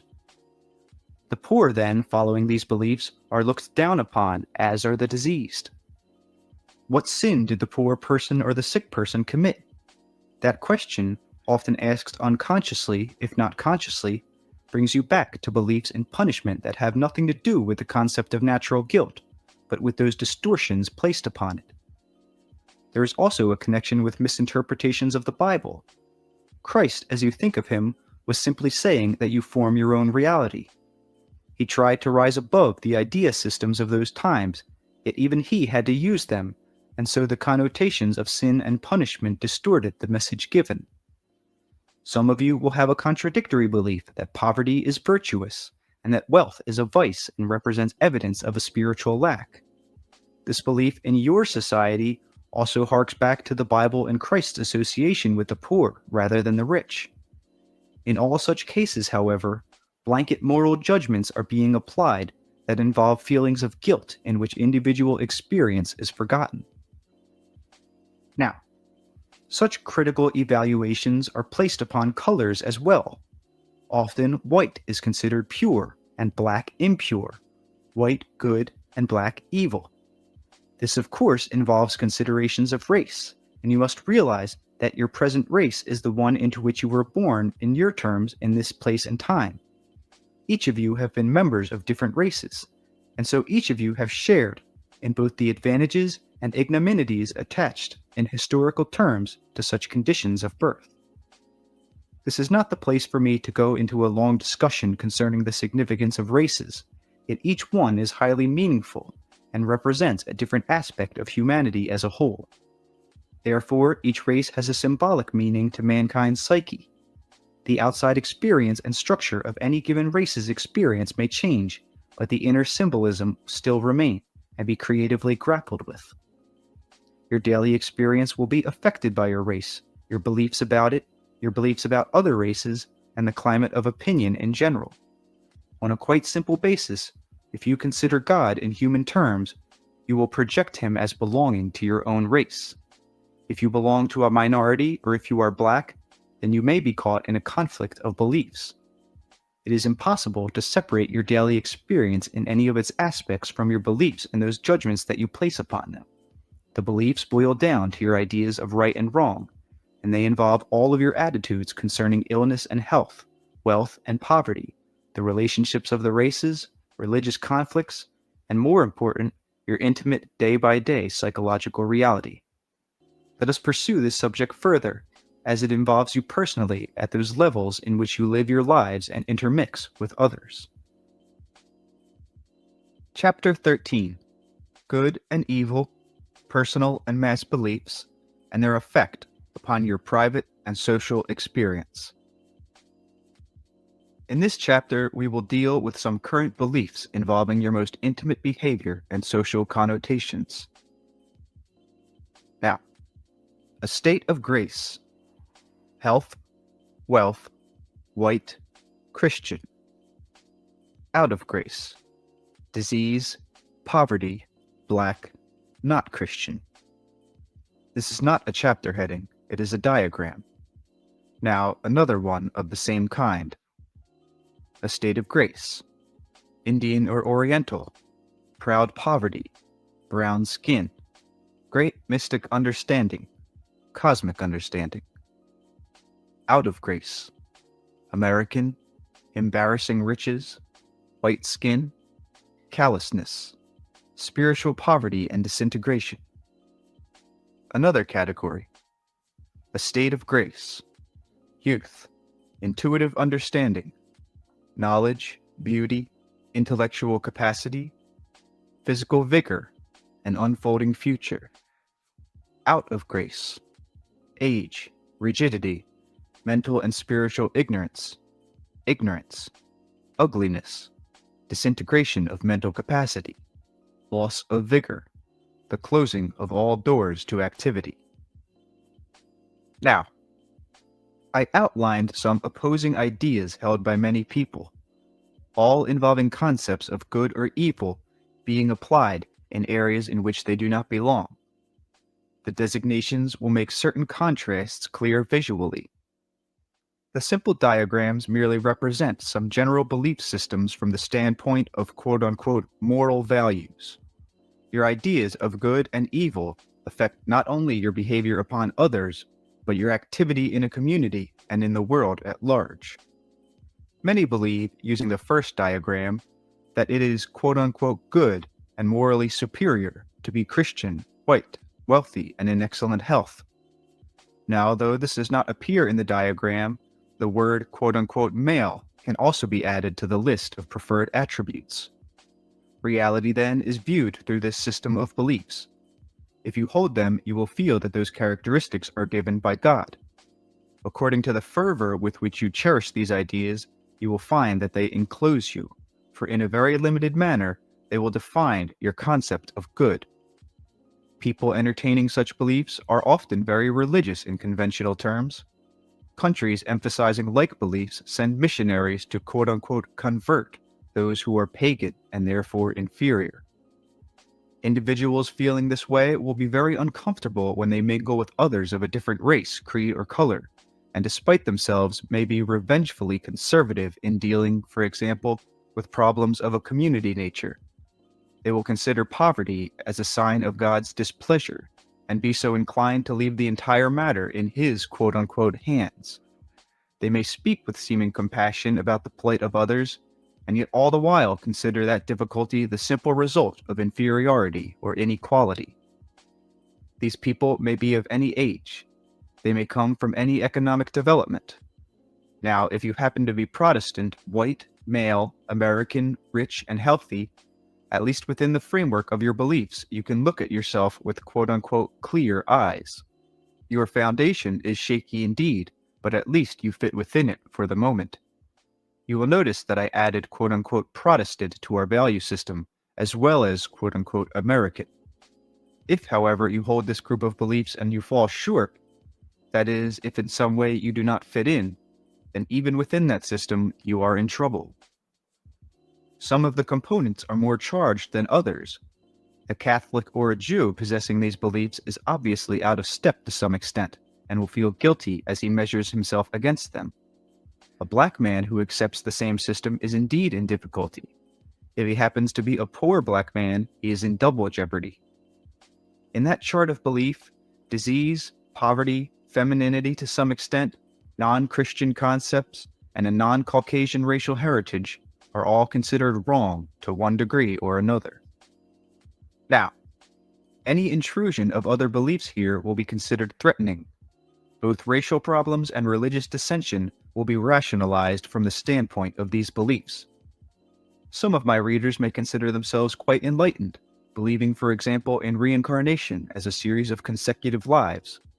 However, they may then use that concept to justify their belief in the inferiority of other races. They may say that since an individual chose his or her problems in this life, deciding, for instance, to be born black or poor or both, that karma is being worked out. Therefore, such issues should not be adjusted through a change of law or custom. On the left side, looking at the second diagram, you will find people in this case and in this country of a more quote-unquote liberal frame of mind. But you will not find them quite as liberal if you understand that they are prejudiced in one direction as the first group is in another. Here we have a system of belief in which it is wrong to be white, American, or wealthy, or even at all well off in financial terms. All of the distortions in Christianity are apparent, where the first group is blind to them, of course. Here, though, wealth and white skin are not only bad, but obvious symptoms of moral deterioration. If the first system of beliefs sees money and goods as a sign of God's blessing, the second group views material possessions as evidence of spiritual decay. Here, the exotic is romanticized, the foreign held up, the picturesque seen as real.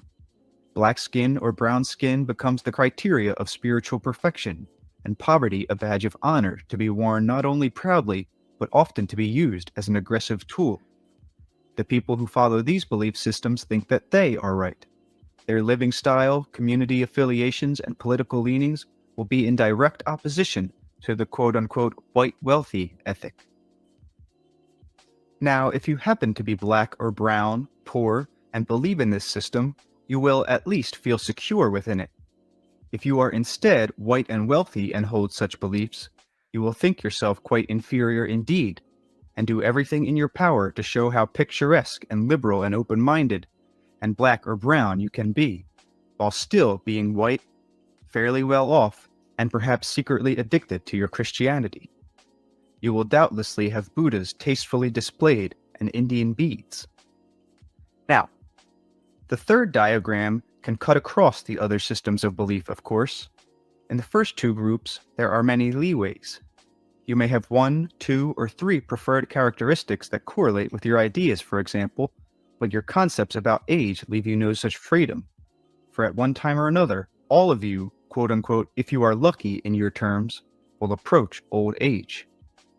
Many believe that it is a time of spiritual and physical deterioration, an era in which all those hard-won attributes of maturity vanish, and the reasoning faculties disappear like grains of sand held too long by the thinking hands of the mind. If life is seen as good in this system of belief, then youth is viewed as the crown and glory, from which summit there is no further journey except descent. The old are not granted characteristics of wisdom, but feared as evil, bad, undesirable, and frightening. To these people, senility seems a natural, inevitable end to life. As mentioned earlier in this book, many who follow such beliefs try to hide them from themselves, desperately attempting to be young. Youth and old age both have their place, and within the framework of your race, each play important roles. You are used to thinking in terms of heredity. In physical terms, and in a different way than you imagine, this is important. Certain Earth experiences, however, are dependent upon duration in time, and result as a consequence of the mind playing upon its experience through long Earth seasons. There are specific functions brought into operation quite naturally that are scarcely perceived by your scientists, much less understood. As the mind within the body clearly sees its earthly time coming to an end, mental and psychic accelerations take place. These are, in many ways, like adolescent experiences in their great bursts of creative activity, with the resulting formation of questions and the preparation for a completely new kind of personality growth and fulfillment. These would be quite apparent were it not for your current belief systems, through which the old are forced to interpret their experience. Many instances of expansion of consciousness and mental and psychic growth are interpreted by you as senility. No important correlations have been made between the subjective experiences of the old, particularly in quote-unquote senile conditions, with those of other ages involved in expansion of consciousness, whether natural or drug-induced. Any such sensations are immediately repressed by the old for fear that quote-unquote senility will be the diagnosis. The experiences, however, affect the right hemisphere of the brain, and in such a way that abilities are released in somewhat the same manner as in adolescence. The individual, when it is time then, begins to see beyond temporal life, to open up dimensions of awareness that in your terms he or she could not afford while involved in the intense physical focus of normal adult life. Unfortunately, the personality has no system of beliefs, as a rule, to support such an expansion. The natural therapies, both physical and mental, are denied. Drugs are often used as depressants, clouding the clarity of what seems to be distorted vision. This is one of the most creative, valuable aspects of your lives. Instead, the old are made to feel useless in your society. Often, of course, they share this value judgment, and their experience within your communities has in no way prepared them to face subjective experience. There are no teachers to guide them. Old age is a highly creative part of living. The connections between it and childhood are often made in a derogatory fashion, but the personality is in just as creative a state. I am speaking generally now, of course, for your living conditions so distort the natural situation. Even the chemical and hormonal changes that occur are those that are conducive to spiritual and psychic growth at that time. The joyful affirmation possible is denied to the old because of your system of beliefs. In certain terms, quote-unquote psychedelic experience cannot be explained within your limited frameworks of reference, not because such illuminations are beyond explanation, but because your present systems of belief are too limiting. So at whatever age, a revelatory episode is difficult to relate to others.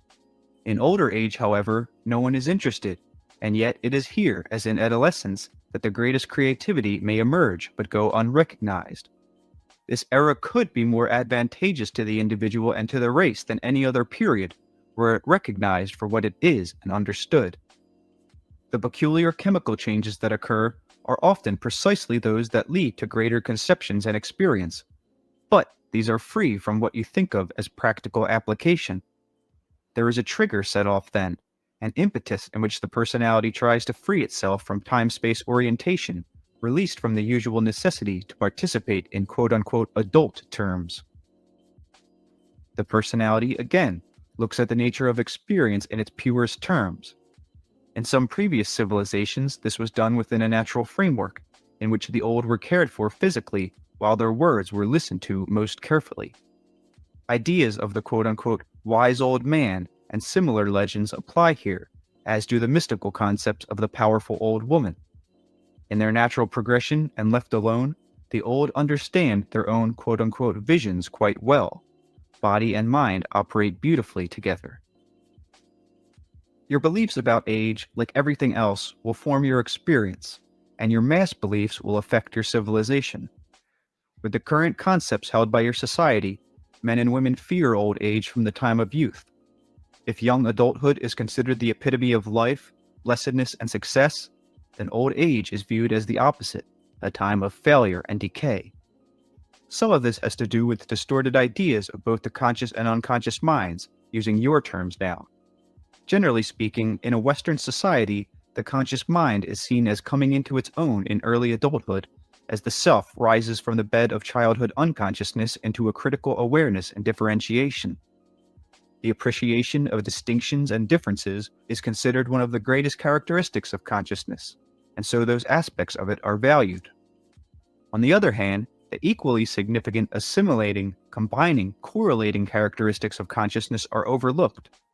In scholarly circles, and many that are not scholarly at all, the intellect is equated only with the critical faculties, so that the more diagnostic you are, the more intellectual you are considered.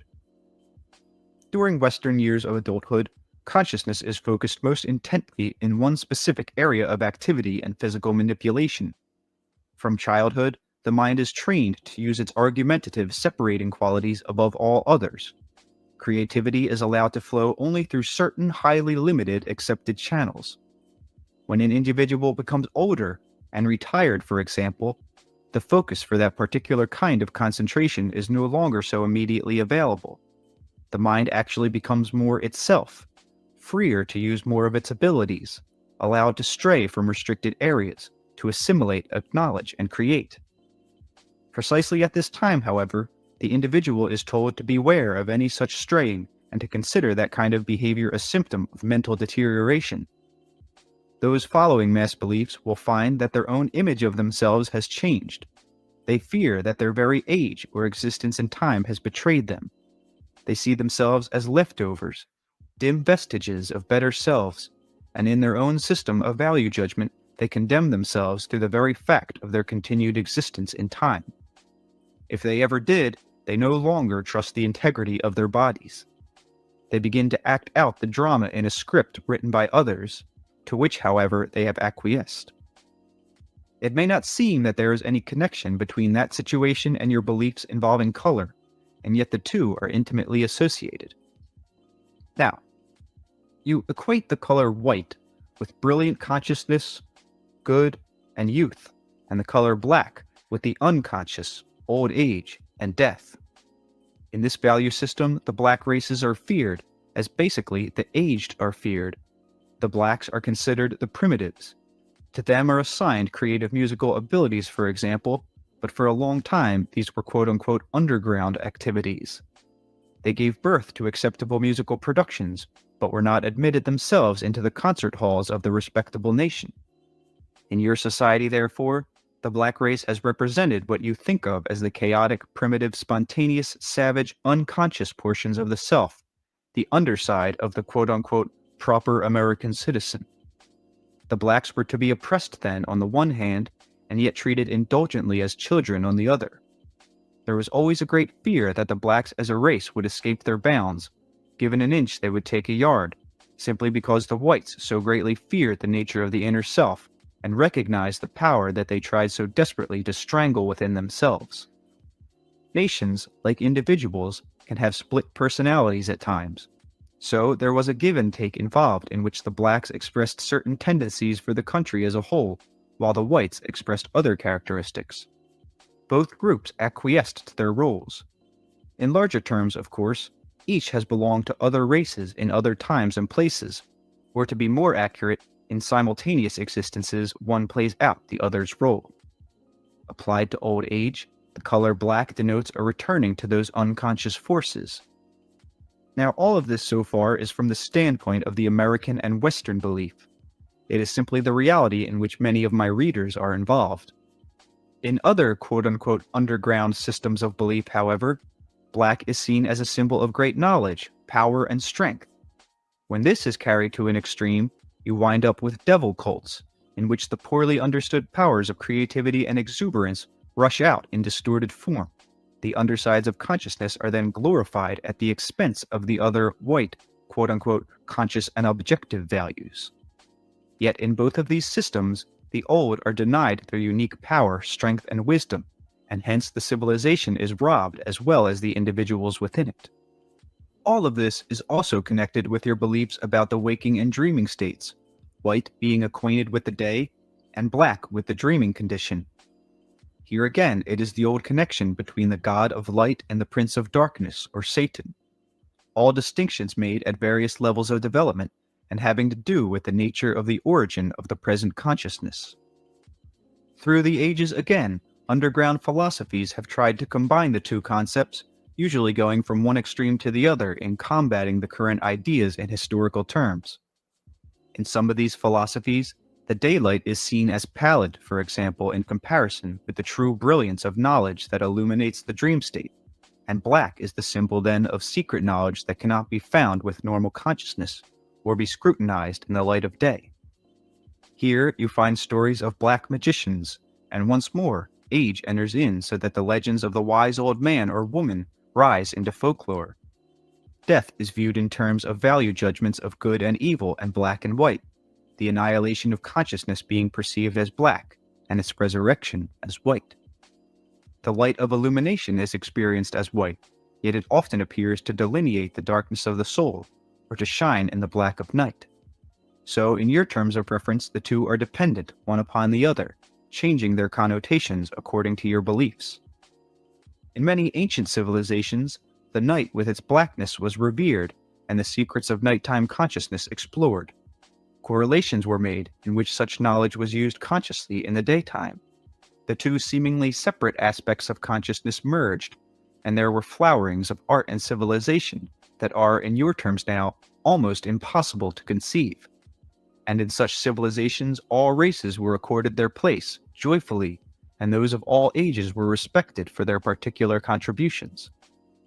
In such societies, the limited value judgments discussed in this chapter did not apply. Individuals or races did not have to take certain specific roles, acting out various portions of humanity's characteristics. Each person was allowed to be unique, all that implies. This does not mean that humanity has fallen from that state of grace into what may seem to be a lower condition. It does mean that you have chosen to diversify functions and abilities, to isolate them, so to speak, in order to learn and understand and even to develop their peculiar natures. There are ways of assimilating your inner knowledge, your contrasting values of light and darkness, good and bad, youth and old age, and of using such criteria to enrich your own experience in a most practical fashion. In so doing, you will enhance not only yourself and your society, but the world at large. You will also recognize the state of grace in which you must exist. Let us look at some of those ways. An attempt must be made to correlate seemingly diverse aspects of experience. to combine ideas of light and dark, consciousness and unconsciousness, and so forth, not only in private, but mass experience. As mentioned in Seth Speaks, my earlier book, great distinctions are made between your waking and sleeping states. They are neatly divided, with little effort really made to relate the two. Many of you will not find it practical to alter your sleeping hours because of work commitments. Some of you will be able to do so, however, and those of you who are really interested in this endeavor can at least achieve some variation on occasion that will allow you to connect your sleeping and waking activities with far greater effectiveness. Those of you who are able will discover that a somewhat altered arrangement will work greatly to your advantage. I suggest a 6-hour sleeping block of time at one session and no more. If you still feel the need for a greater amount of rest, then a 2-hour at the most nap can be added. Many will find that a 5-hour steady sleeping period is quite sufficient, with a nap as required. A 4-hour block is ideal, however, reinforced by whatever nap feels natural. In such circumstances, there are not the great artificial divisions created between the two states of consciousness. The conscious mind is better able to remember and assimilate its dreaming experience, and in dreams the self can use its waking experience more efficiently. Often in the aged, you find such frameworks coming into being naturally, but those who awaken spontaneously after 4 hours consider themselves insomniacs because of their beliefs, and so cannot utilize their experience properly. Both the conscious and unconscious would operate far more effectively, however, under an abbreviated sleeping program, and for those involved in quote-unquote creative endeavors, this kind of schedule would bring greater intuition and applied knowledge. Individuals following such natural behavior would feel much greater stability in themselves. Within the general patterns I have mentioned, each will, of course, find his or her own particular rhythm, and some experimentation might be necessary until you learn the maximum balance, but the flow of vitality would be heightened.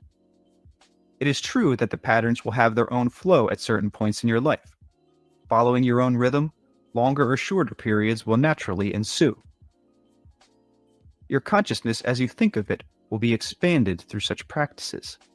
Generally speaking, 8-hour sleep periods or longer ones are not beneficial, nor in larger terms are they natural for the race. There is a give-and-take chemical reaction, or rather chemical rhythms of reactions, that are far more effective in the shorter sleep periods. Many of you sleep through periods that should be those of your greatest creativity and alertness, in which the conscious and unconscious are most beautifully focused and at one. The conscious mind is often drugged with sleep, just when it could be deriving its greatest benefits from the unconscious, and be able to poise most meaningfully in the reality that you know. In these instances, the beauty and illumination of your dream state can be clear in the conscious mind, and used to enrich your physical life. Contrasts in your experience will appear to you in their united clarity. Now, such a change in your waking and sleeping patterns very nicely helps cut through your habitual ways of looking at the nature of your own personal world, and so alters your conception of reality in general. To some extent, there is a natural and spontaneous merging of what you think of as conscious and unconscious activity. This in itself brings about a greater understanding of the give and take that exists between the ego and other portions of the self. The unconscious is no longer equated with darkness or with unknown frightening elements. Its character is transformed, so that the quote-unquote dark qualities are seen as actually illuminating portions of conscious life, while also providing great sources of power and energy for normal ego-oriented experience. On the other hand, areas of ordinary behavior that may have seemed opaque before, cloudy or dark, personal characteristic behavior that was not understood, for instance, may suddenly become quite clear as a result of this transformation, in which the shadowy aspects of the unconscious are perceived as brilliant. Barriers are broken down, and with them certain beliefs that were based upon them. If the unconscious is no longer feared, then the races that symbolized it are no longer to be feared either. There are many other natural and spontaneous kinds of comprehension that can also result from the waking and sleeping rhythms that I have suggested. The unconscious, the color black, and death all have strongly negative connotations in which the inner self is feared. The dream state is mistrusted and often suggests thoughts of both death and or evil. But changed wake-sleep habits can, again, bring about a transformation in which it is obvious that dreams contain great wisdom and creativity, and the unconscious is indeed quite conscious, and that in fact the individual's sense of identity can be retained in the dream state. The fear of self-annihilation, symbolically thought of as death, can then no longer apply as it did before. As a result, other individually built-up beliefs that depended upon the existence of such opposites also spontaneously break down. When you find yourself as alert, responsive, and intellectual in the dream state as you are in waking life, it becomes impossible to operate within the old framework. This does not mean that in all dreams that particular kind of awareness is achieved, but it is often accomplished within the suggested wake-sleep patterns. A certain beneficial and natural situation is arrived at, in which the conscious and unconscious minds meet. This occurs spontaneously, whatever your sleep patterns, but it is very brief and seldom remembered. The optimum state is so short because of the prolonged drugging of the conscious mind. Animals follow their own natural waking-sleeping schedules, and in their way derive far greater benefits from both states than you, and use them with greater effectiveness, particularly along the lines of the body's built-in system of therapy. They know exactly when to alter their patterns to longer or shorter sleep periods, therefore adjusting the adrenaline output and regulating all of the bodily hormones. In humans, the idea of nutrition is also involved. With your habits, the body is literally starved for long periods at night, then often overfed during the day. Important therapeutic information that is given in dreams and meant to be recalled is not remembered because your sleep habits plunge you into what you think of as unconsciousness far too long. The body itself can be physically refreshed and rested in much less than 8 hours, and after 5 hours, the muscles themselves yearn for activity. This need is also a signal to awaken, so that unconscious material and dream information can be consciously assimilated. Many of your misconceptions about the nature of reality are directly related to the division you place between your sleeping and waking experience, your conscious and unconscious activity. Opposites seem to occur that do not exist in actuality. Myths, symbols, and rationalizations all become necessary to explain the seeming divergences, the seeming contradictions between realities that appear to be so different. Individual psychological mechanisms are activated sometimes in terms of neuroses or other mental problems. These bring out into the open inner challenges or dilemmas that otherwise would be worked out more easily through an open give and take of conscious and unconscious reality. In the natural body-mind relationship, the sleep state operates as a great connector and interpreter, allowing the free flow of conscious and unconscious material. In the kind of sleep pattern suggested, optimum conditions are set up. Neurosis and psychosis simply would not occur under such conditions. And in the natural back-and-forth leeway of the system, exterior dilemmas or problems are worked out in the dream situation, and interior difficulty may be solved symbolically through physical experience. Illumination concerning the inner self may appear clearly during waking reality, and in the same way, invaluable information about the conscious self may be received in the dream state. There is a spontaneous flow of psychic energy with appropriate hormonal reaction in both situations. You do not have energy dammed up through repressions, for example, and emotions and their expression are not feared. In your present system of beliefs, and with the dubious light in which the unconscious is considered, a fear of the emotions is often generated. Not only are they often hindered in waking life then, but censored as much as possible in dreams. Their expression becomes very difficult. Great blockages of energy occur, which in your terms can result in neurotic or even stronger psychotic behavior. The inhibition of such emotions also interferes with the nervous system and its therapeutic devices. These repressed emotions and the whole charge behind such distorted concepts about the unconscious result in a projection outward upon others. In your individual area, there will be persons upon whom you will project all of those charged, frightening emotions or characteristics. At the same time, you will be drawn to those individuals because the projections represent a part of you. On a national basis, the characteristics or qualities will be projected outward onto an enemy. Within a nation, they can be directed against those of a particular race, creed, or color. You did not simply come upon your sleep patterns. They are not the result of your technology or industrial habits. Instead, they are a part of those beliefs that caused you to develop your technological industrial society. They emerged as you began to categorize experience more and more, to see yourselves as separate from the spring or fountainhead of your own psychological reality. In natural circumstances, the animals, while sleeping at night, are still partially alert against predators and danger. There is, within the innate characteristics of the mammalian brain, then, a great balance in which complete physical relaxation can occur in sleep, while consciousness is maintained in a quote-unquote partially suspended, passive yet alert manner. That state allows conscious participation and interpretation of quote-unquote unconscious dream activity. The condition gives the body its refreshment, yet it does not lie inert for such long periods of time. Mammals have also changed their habits to accommodate those conditions that you have thrust upon them, so the behavior studied in laboratories is not necessarily that shown by the same animals in their natural state. Taken alone, this statement can appear deceptive. The alterations in behavior are themselves natural, of course. Animal consciousness is different than your own. With yours, a finer discrimination is necessary so that unconscious material can be assimilated.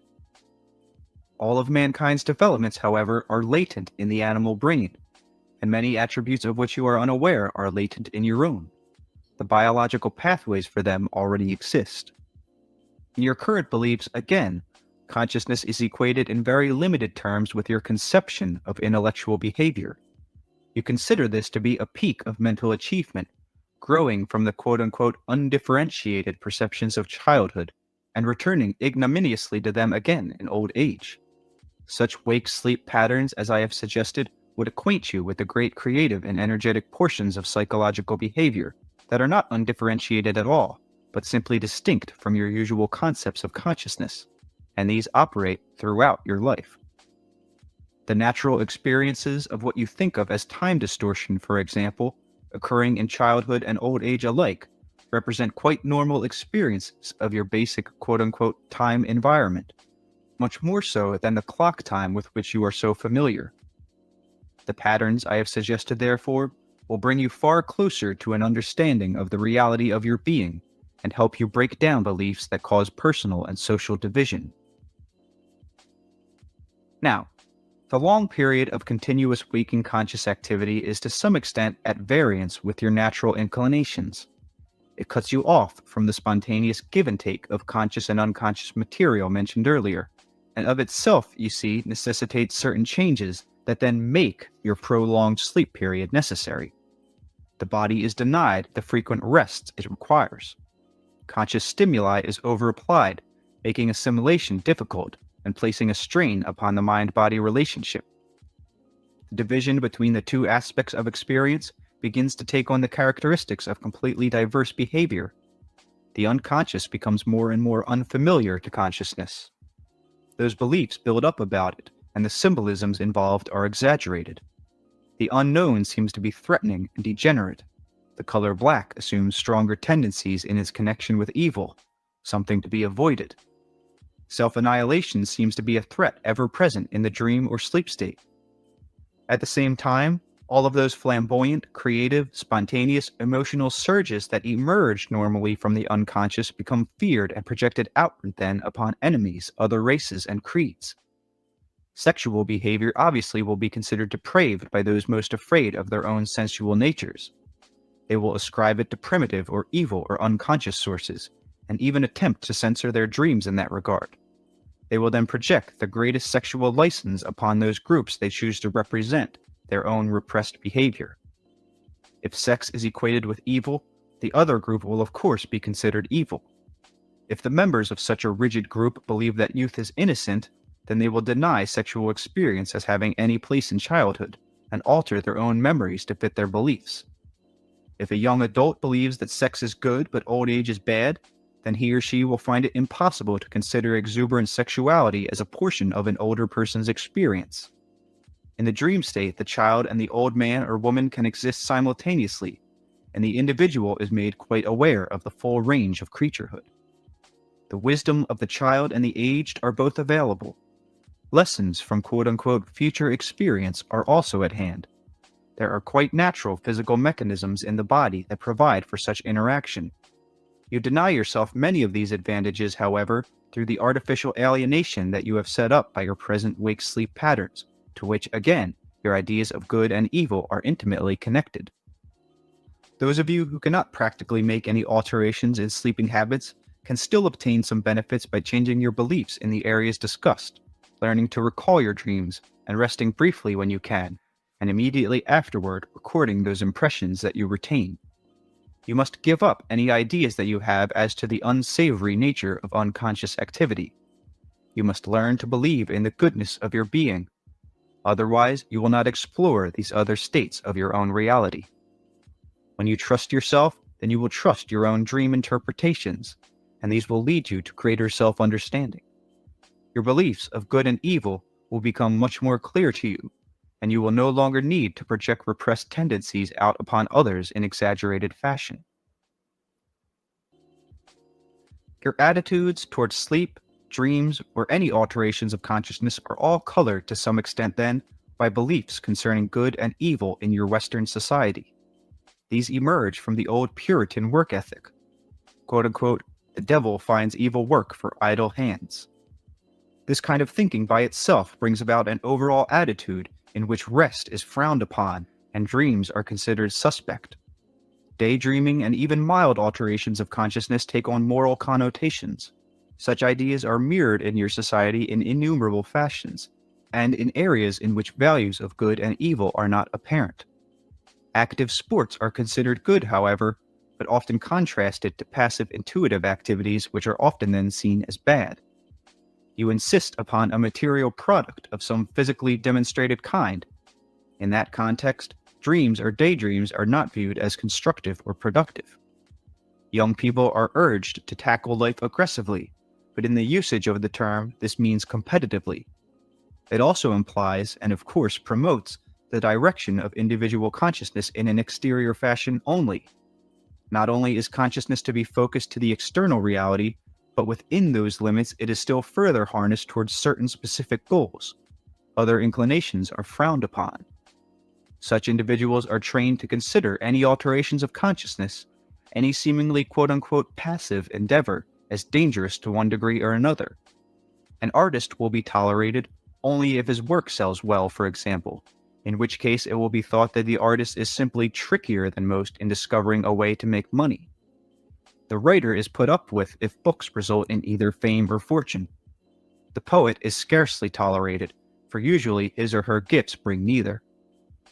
The dreamer, whatever his age, job, or family background, is considered most suspect, for it seems that he doesn't even have a craft to excuse his moral laziness. People with such beliefs will find it most difficult to understand the creativity of their own being. The work done in dreams, the multitudinous experience encountered there, will be invisible to them. They will have little regard or respect for the dreamers or visionaries of the world, and will be the first to leap upon those in their own generation who display such tendencies. For all of this, however, inner portions of each individual's being are not touched by those beliefs. The ideas will be reflected in their daily experience, certainly, and seem to be justified. Yet beneath, the inner self is quite aware of the great thrusting creativity that occurs in dreams, and realizes that the source of individual energy has nothing to do with such superficial concepts as the nature of good and evil. Chapter 14. Which you? Which world? Your daily reality as the expression of specific probable events. The brain can be called simply the physical counterpart of the mind. By means of the brain, the functions of the soul and intellect are connected with the body. Through the characteristics of the brain, events that are of non-physical origin become physically valid. There is a definite filtering and focusing effect at work then. Practically speaking, you do indeed form the appearance that reality takes through your conscious beliefs. Those beliefs are used as screening and directing agents, separating certain non-physical probable events from others, and bringing them into three-dimensional actuality. Other probable events could just as well become physically experienced ones. Those beliefs about yourself form your own self-image and define your concepts of what is possible or not possible for you. You will choose from those non-physical probable events, therefore, only those you feel you are in accord with. Because of your psychological and psychic structure, there is within the rich makeup of your being a literally endless variety of what you may call probable selves. In one reality or another, these will all be experienced. In your present existence, however, you will utilize only those psychological characteristics that you believe you possess. So, you see, the personality cannot be defined as being thus and so. The physical constitution of the body follows your beliefs, and so all of its sense data will faithfully mirror the beliefs that direct its activity. In certain terms, hypnosis is simply an exercise in the alteration of beliefs, and only too clearly shows that sense experience follows expectations. The quote-unquote you that you presently conceive yourself to be represents the emergence into physical experience of but one probable state of your being, who then directs corporeal life and quote-unquote frames and defines all sense data. When your ideas about yourself change, so does your experience. Even the intimate body experience alters. You may say that you are you, but which you are you? In the most personal terms, each individual creates his own world. The biological equipment of your creaturehood directs your mass experience enough so that agreement is reached, but only along certain general lines. The overall private experience that you perceive forms your world. But which world do you inhabit? For if you altered your beliefs and therefore your private sensations of reality, then that world, seemingly the only one, would also change. You do go through transformations of beliefs all the time, and your perception of the world is different. You seem to be no longer the person that you were. You are quite correct.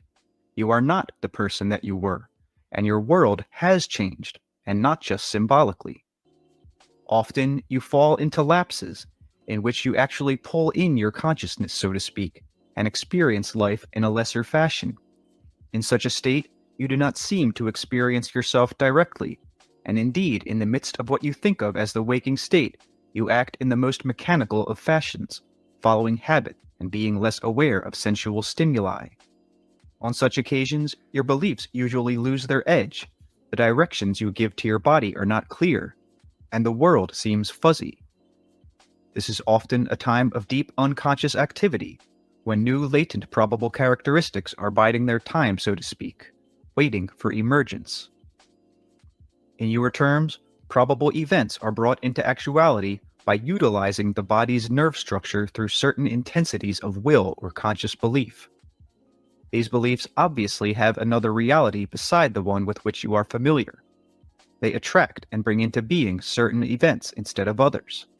Therefore, they determine the entry of experienced events from an endless variety of probable ones. You seem to be at the center of your world, because for you, your world begins with that point of intersection where soul and physical consciousness meet. In surface terms, the sense of quote-unquote I that you possess is the result of constantly emerging probable identities, given continuity in time through the physical apparatus of the body with its built-in intervals of nerve reaction.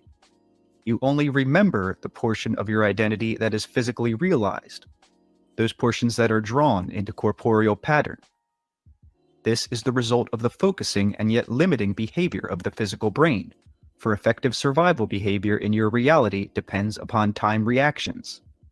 The nerve patterns' activity therefore causes the illusion of a present, in which your consciousness appears focused and alert. In certain terms, quote-unquote future events exist now, but they are too fast. They jump over the nerve endings too quickly, and physically you cannot perceive or experience them as yet. Impulses possess a far different reality than physicists or biologists suppose. As you think now, quote-unquote past is still occurring. The quote-unquote drag still leaps the synapses, but again is not physically recorded. Past events continue. Consciously, you only experience portions of events with your corporeal structure, yet the structure itself records them. In such a way, the cells retain their memory, though you do not perceive it, and the body is aware of so-called future occurrences, though as a rule you do not consciously sense this.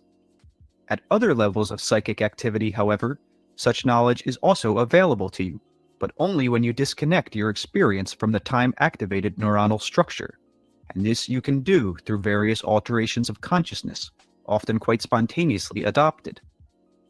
Many such states can give you a far greater direct experience with the nature of your non-corporeal reality than any normally conscious questioning. Which you? Which world?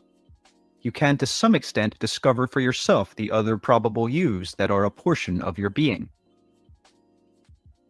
Now, future events are also your selection of probable ones, however, and many occurrences in which you are involved speed past you too quickly for your neuronal structure. They are not served up to you as your present. They represent your experience on other than physical levels. My dear friend Robert has to some extent given an analogy of this in his first Oversoul 7 book, a novel. You perceive a certain event as present. Your beliefs give it entry through the nerve synapses and attract it. It then seems to become the past. You have only tuned into a portion of it physically, though. The past event continues to exist with its own quote-unquote future, which you may or may not perceive, according to which probable action you pull into your next experiences of actuality. The past does have its own past, present, and future, therefore. From a given past event, you will only materialize a particular future, but the event itself continues and possesses a dimensionality of its own, or rather, a multidimensionality that you also possess. You can dip into cellular memory, for example. Using memory, you follow but one recognized sequence of remembered events backward. There are elements in your past that are as unpredictable, however, as the elements in your future now appear to be.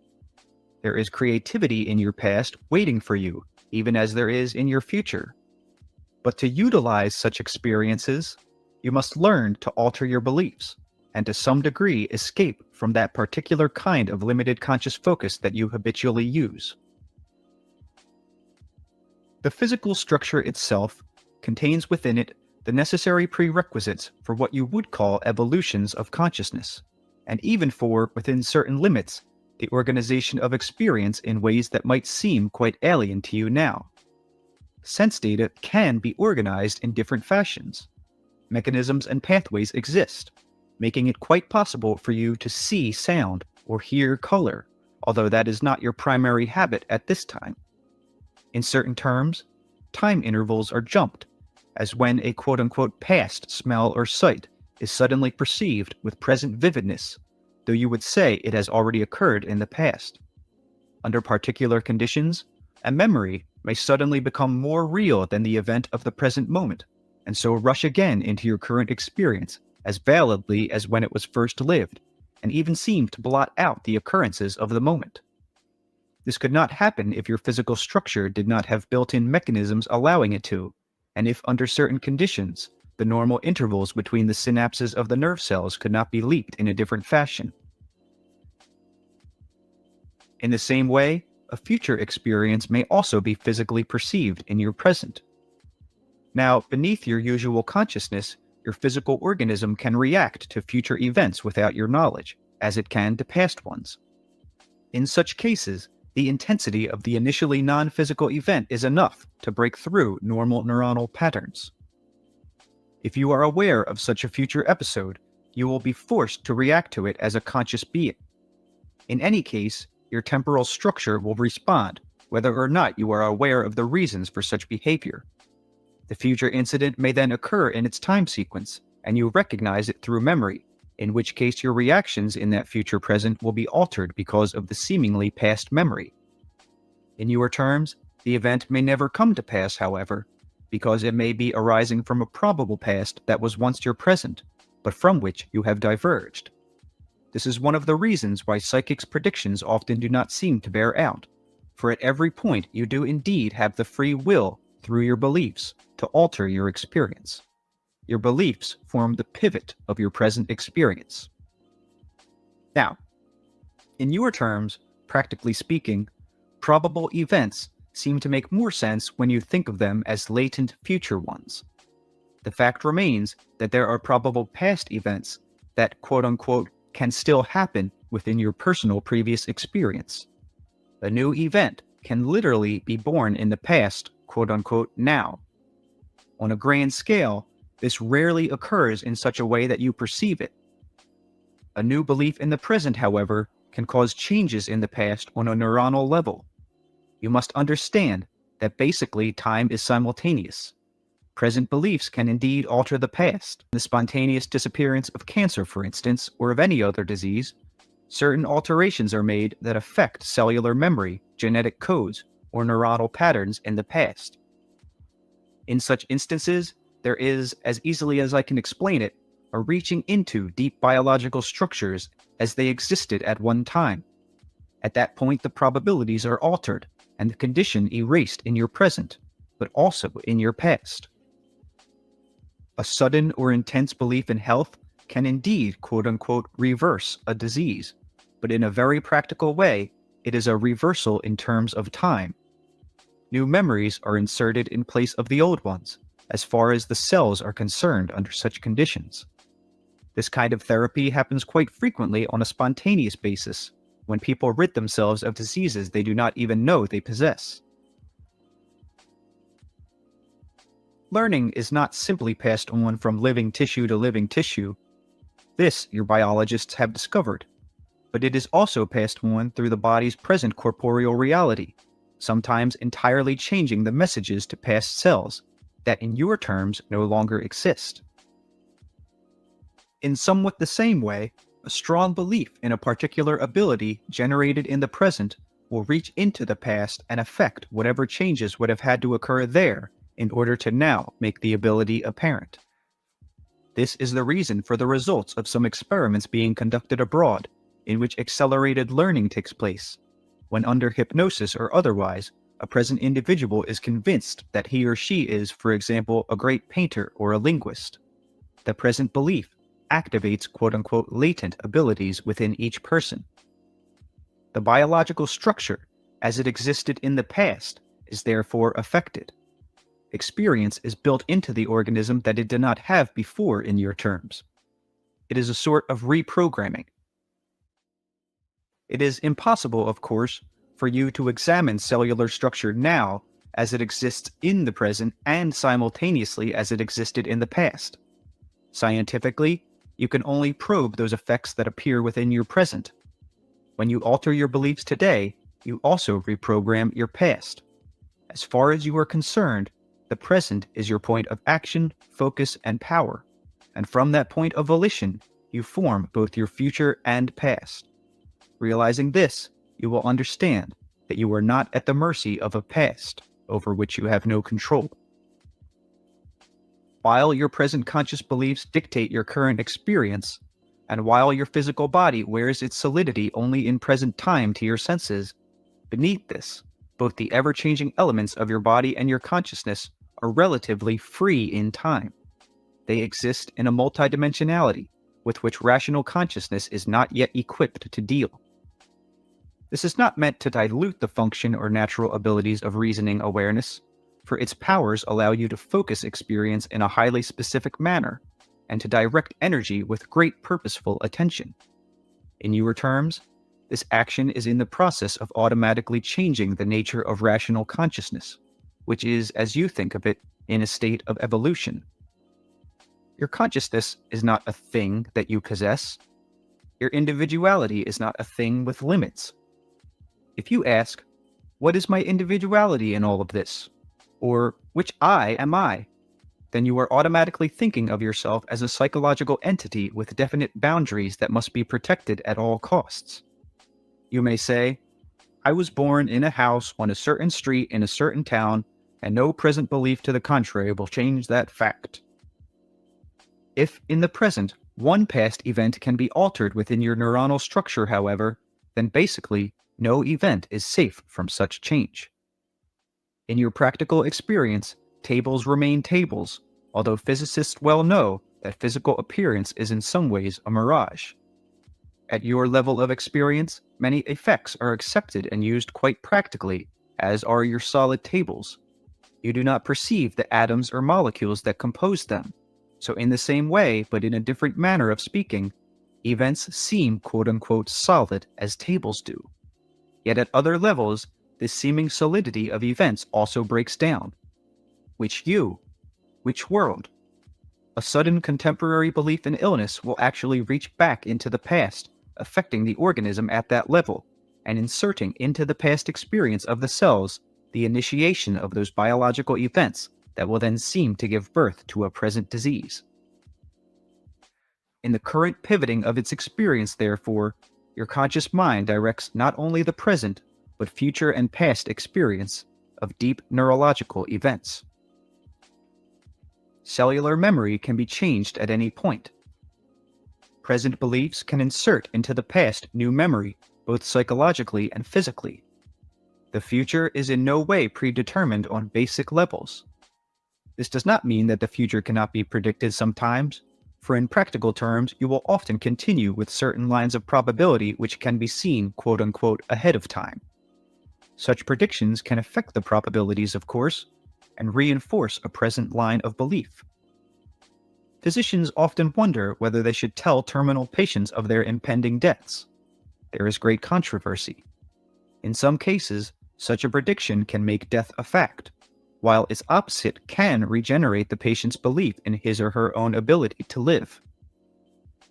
No man will die simply because a physician tells him he is going to, however. No one is so at the mercy of another's beliefs. Each individual, generally speaking, knows his challenges and overall programs and the time of his death. But even such decisions can be altered at any time in your quote-unquote now. The entire body can be regenerated in a way that would be impossible to predict in usual medical terms. You roll your experiences from the focal point of your present, where your beliefs directly intercept with the body and the physical world on the one hand, and the invisible world from which you draw your energy and strength on the other. This applies to individuals, societies, races, and nations, and to sociological, biological, and psychic activities. In daily practical experience, try to concentrate for a while upon seemingly subordinate abilities, ones that you think of as latent. If you do so consistently, using your imagination and will, then those abilities will become prominent in your present. The current beliefs will reprogram and alter past experience. It is not simply that past, forgotten, unconsciously perceived events will be put together in a new way and organized under a new heading, but that in that past, now not perceivable, the entire bodily response to seemingly past events will change. Your desire or belief will literally be reaching back into time, teaching the nerves new tricks. Definite reorganizations in that past will occur in your present, allowing you to behave in entirely new fashions. Learned behavior, therefore, alters not only present and future, but also past conduct. Your power as a rational consciousness focused in the present provides you with opportunities for creativity that you are but vaguely learning to understand. As you do learn, you will automatically begin to appreciate the multidimensional nature of not only your own species, but of others as well.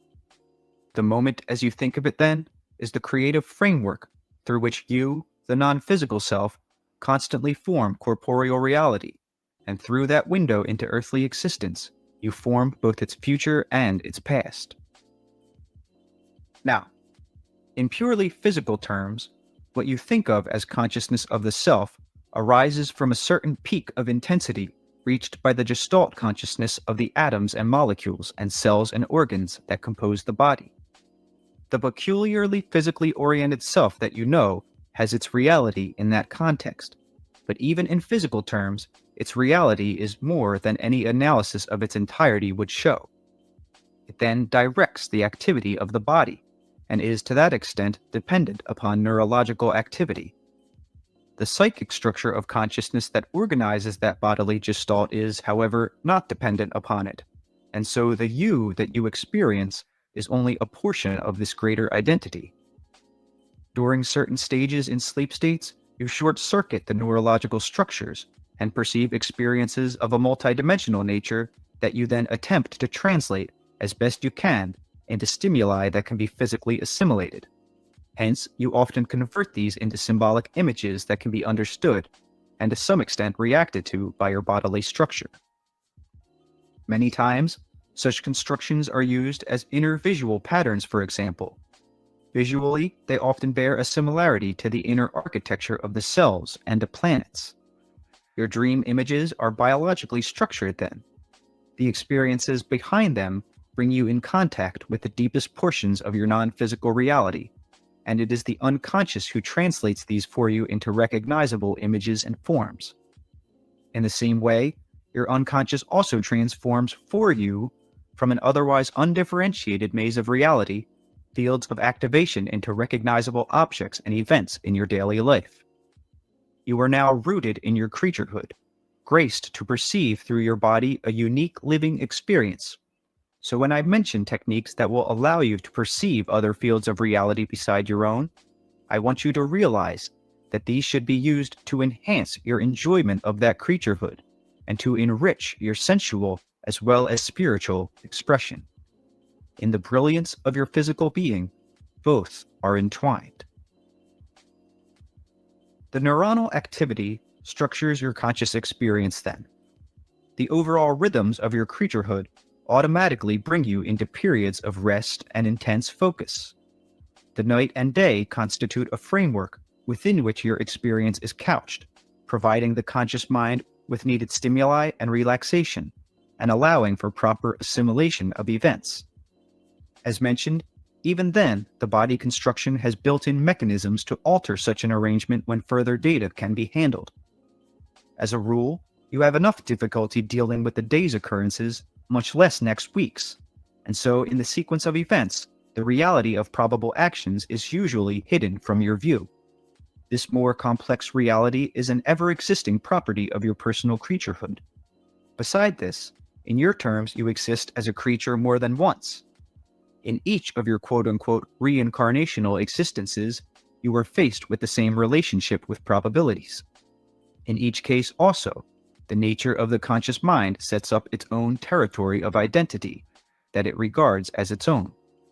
This provides a clear focus in which quote-unquote present action can be considered.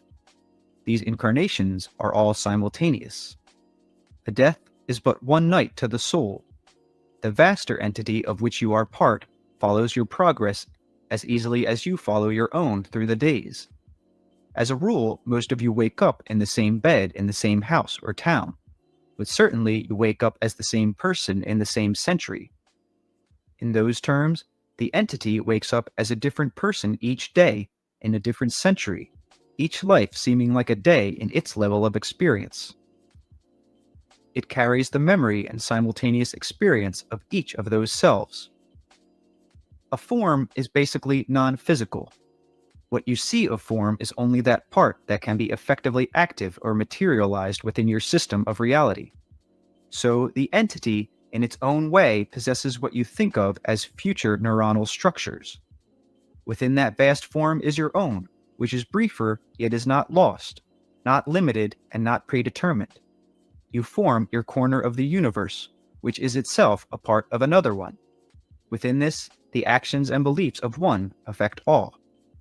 Each part is vital, and in one way or another, there is instant communication between the smallest and the largest, the cobweb and the spider, the man, the entity, and the star, and each spins its own web of probabilities from which other universes continually spring. Which you? Which world? All of this may seem to have little to do with your daily personal experience, and yet it is intimately connected. For personally and en masse, you can indeed create, quote-unquote, the best of all possible worlds. The performance of a great athlete gives evidence of abilities inherent in the human form that are little used. Great artists, by their very works, demonstrate other attributes latent in the race as a whole. They still represent one-line delineations, however. Within the experience of your race as you know it lie all the patterns that would point to some fully developed human being in which all inherent tendencies were given full play and came to fruition. You would have an individual who displayed within himself or herself all of those great abilities known to the race, fulfilled according to his own unique temper: the artist, mathematician, athlete, the inventor, all the extraordinary qualities of creaturedom. The emotional realities would be used to their capacity, and any of the racial qualities or characteristics of the species would be given their complete freedom. Wisdom and foolishness would be seen as aspects, one of the other. Religion and science would each be unhampered by dogma in such an individual. In the same way, following your own quote-unquote trace experiences and characteristics, you can discover those quote-unquote probable abilities that are yours, and uncover, to some degree, the nature of probable actions open to you for physical materialization. There are traces in your present experience of your probable selves, even as there are signs in each individual of all the great talents shown and developed so flamboyantly by a few. These traces can be brought into your experience to enrich it. They do so in any case on unconscious levels, where they form the basis from which you choose your current experience. The next brief chapter will be devoted to methods that will allow you to take advantage of greater options, to bring into your daily experience events and experiences that have so far remained quote-unquote latent. In each individual case, the options will be different, of course, yet you can draw into your present life some knowledge and intimate connection with your own probable realities. On a conscious basis, then, you can learn to deepen the dimensions of your life by pulling into it the rich fabric of probabilities. Chapter 15. Which you? Which world? Only you can answer. How to free yourself from limitations. Since your conscious beliefs determine those unconscious functions that bring about your personal experience, your first step is to enlarge those beliefs. The concepts given in this book should have already helped you to do that to some extent. Within your own subjective reality are traces of all those roads not taken, those abilities not used. You may think of yourself as primarily a parent, or mainly in terms of your job or profession. As much as possible, for now, forget the normal familiar light in which you see yourself, and consider your identity. Write down or enumerate all of your known physical and mental abilities, whether they have been developed or not, and all of those inclinations toward particular activities, even those only remotely considered, as well as those that have come at all vividly to mind. These represent the varied probable characteristics from which you have chosen to activate your particular main interest. Out of these attributes, therefore, you chose what you now consider to be your hard-bed reality. Any of those directions followed can enrich the existence that you know, and in turn open up other probabilities that now escape you.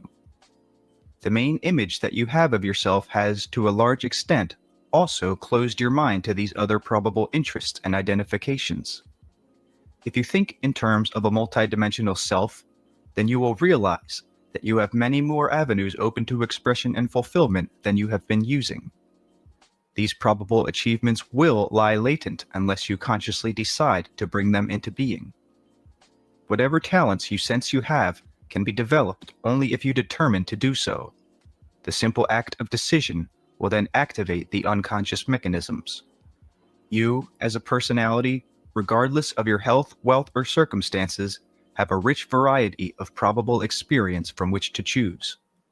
Consciously, you must realize this and seize the direction for your own life.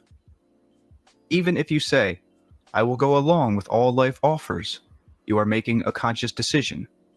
If you say, "I am powerless to direct my life," you are also making a deliberate choice, and in that case, a limiting one. The path of experience is nowhere settled. There is no one road that does not have avenues to another. There are deep veins of probable actions ever available to you at any given time.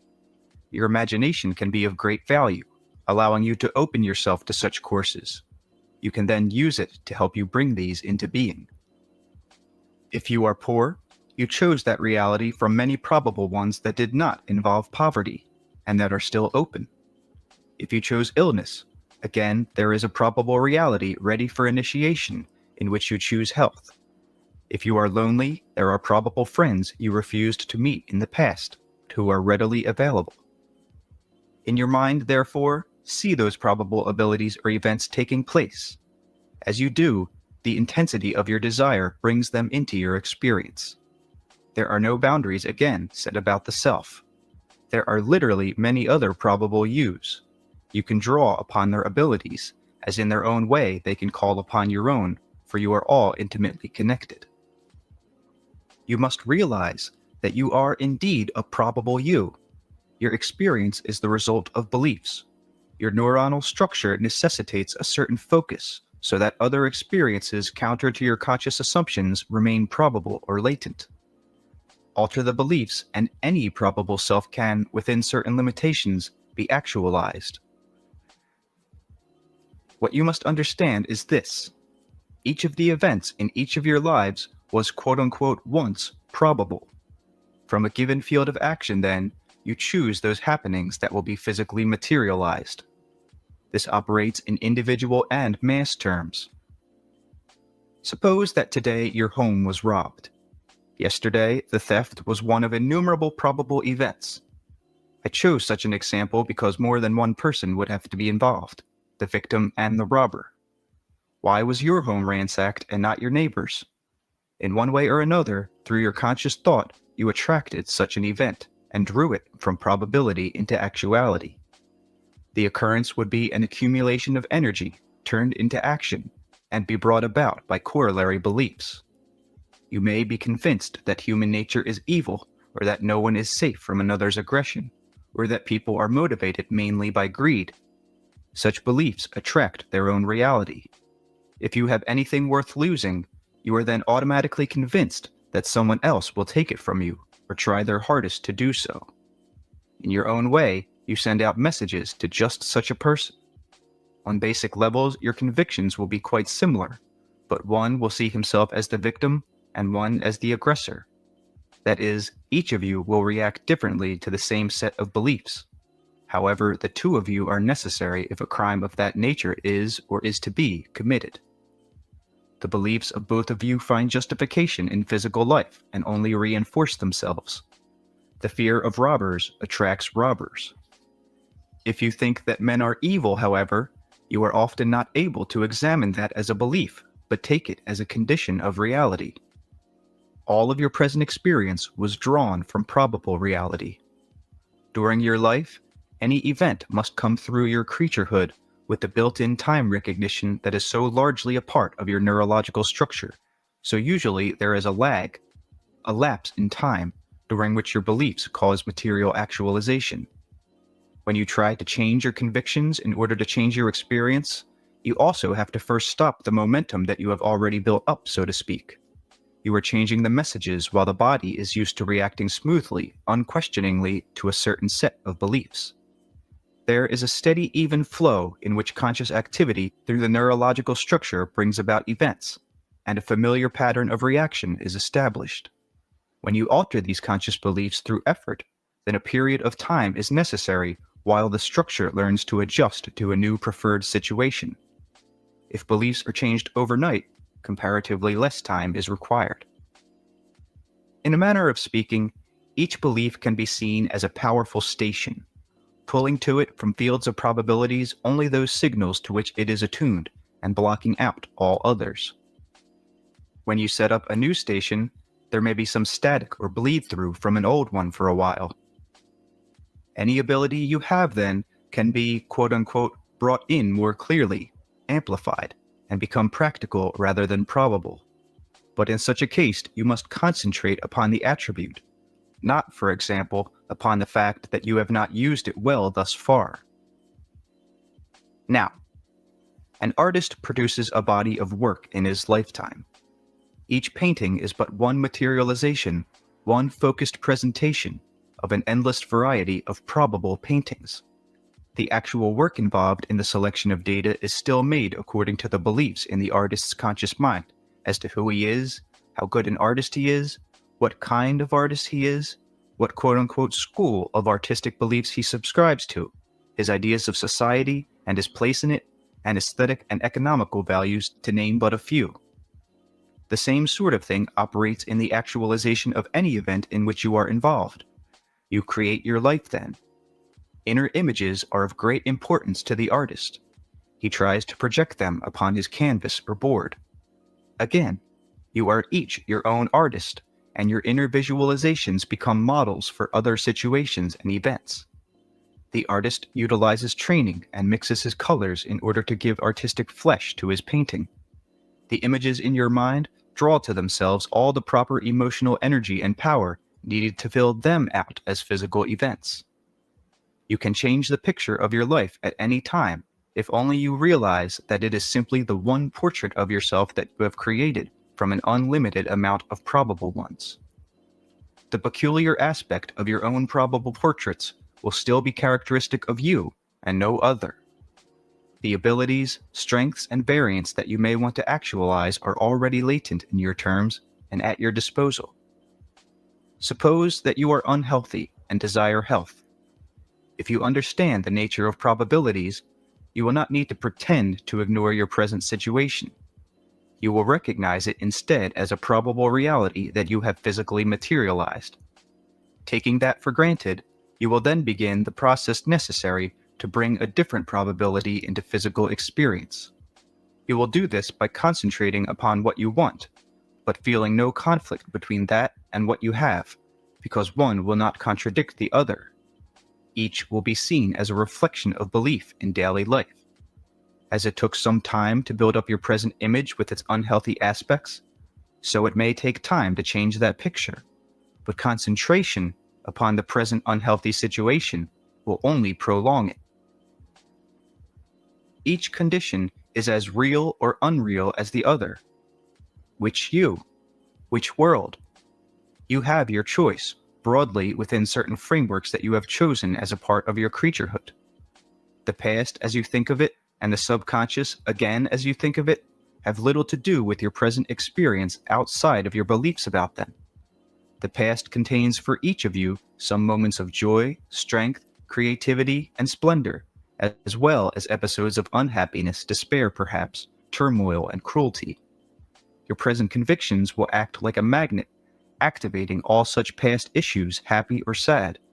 You will choose from your previous experience all of those events that reinforce your conscious beliefs, and so ignore those that do not. The latter may even seem to be non-existent. As mentioned in this book, the emerging memories will then turn on the body mechanisms, merging past and present in some kind of harmonious picture. This means that the pieces will fit together, whether they are joyful or not. The joining of the past and present in that context predisposes you to similar future events, for you have geared yourself for them. Change now quite practically alters both the past and the future. For you, because of your neurological organization, the present is obviously the only point from which past and future can be changed, or when action becomes affected. I am not speaking symbolically. In the most intimate of terms, your past and future are modified by your present reactions. Alterations occur within the body. Circuits within the nervous system are changed, and energies that you do not understand seek out new connections on much deeper levels, far beyond consciousness. Your present beliefs govern the actualization of events. Creativity and experience are being formed moment by moment by each individual. Now, you must understand that your present is the point at which flesh and matter meet with the spirit. Therefore, the present is your point of power in your current lifetime as you think of it. If you assign greater force to the past, then you will feel ineffective and deny yourself your own energy. For an exercise, sit with your eyes wide open, looking about you, and realize that this moment represents the point of your power through which you can affect both past and future events.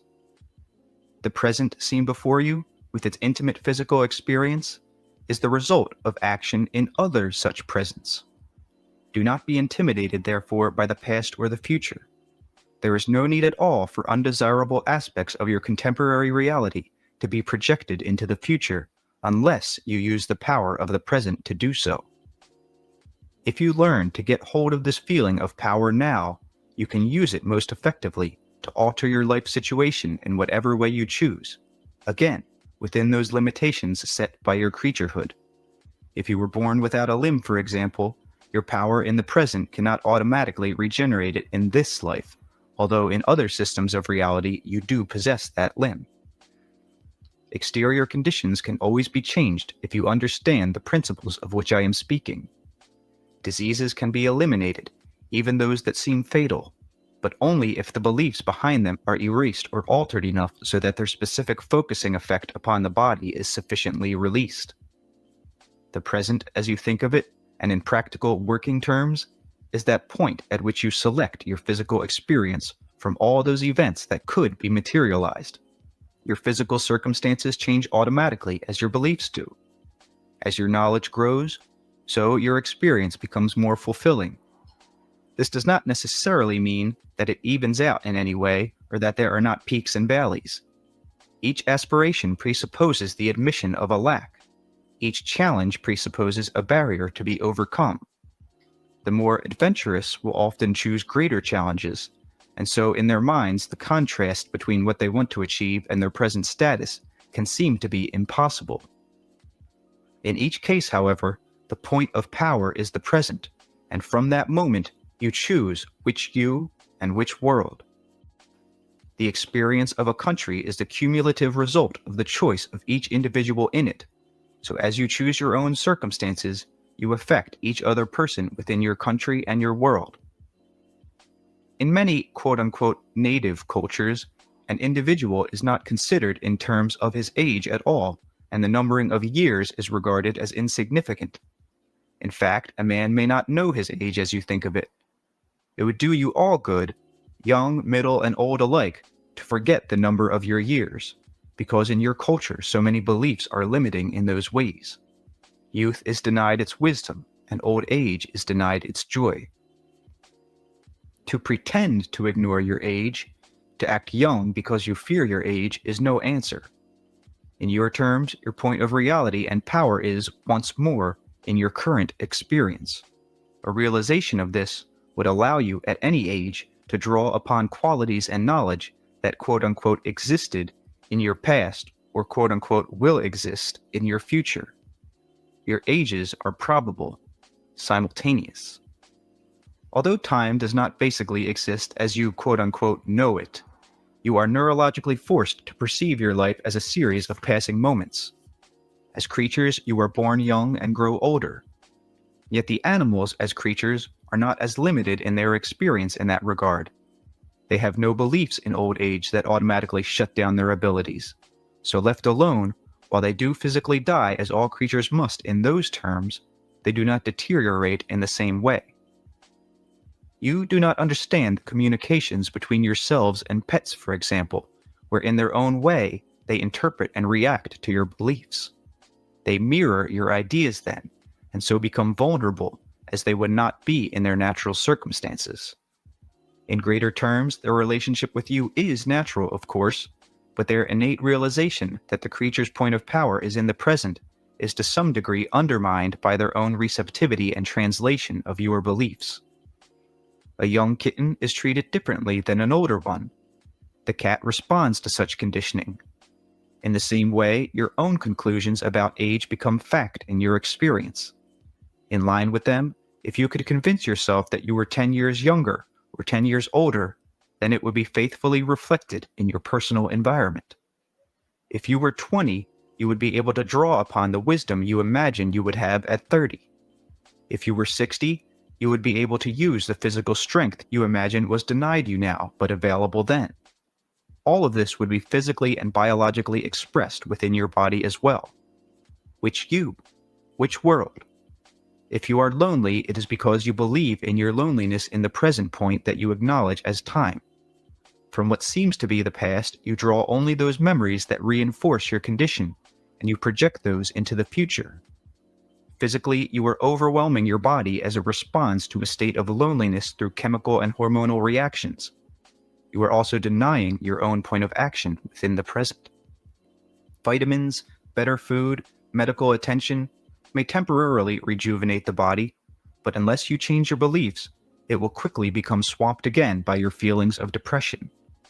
In such a case, you must realize that you make your own loneliness and resolve to change through both thought and action. Action is thought in physical motion, outwardly perceived. The present is the point of power. The above is one of the most important sentences in this book in practical terms, and working within the framework of time as you understand it. As mentioned earlier, you actualize events from the present intersection of spirit and flesh, choosing them from probabilities according to your beliefs. All of your physical, mental, and spiritual abilities are focused together then in the brilliant concentration of quote-unquote present experience. You are not at the mercy of the past or of previous convictions unless you believe that you are. If you fully comprehend your power in the present, you will realize that action at that point also alters the past, its beliefs, and your reactions. In other words, I am telling you that your present beliefs, in a manner of speaking, are like the directions given to the entire personality, simultaneously organizing and reorganizing past experience according to your current concepts of reality. The future, the probable future, is being altered in the same way, of course.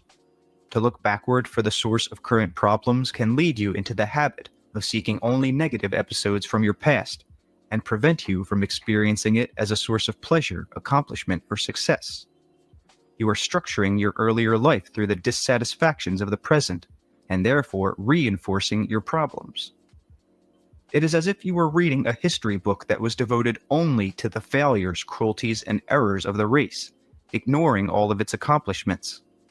Such practices can lead you to use your own quote-unquote history so that it gives a very distorted picture of who and what you are, a picture that then paints your present circumstances. Those given to such practices, constant examination of the past in order to discover what is wrong in the present, too often miss the point. Instead, they constantly reinforce the negative experience from which they are trying to escape. Their initial problems were caused precisely as a result of the same kind of thinking.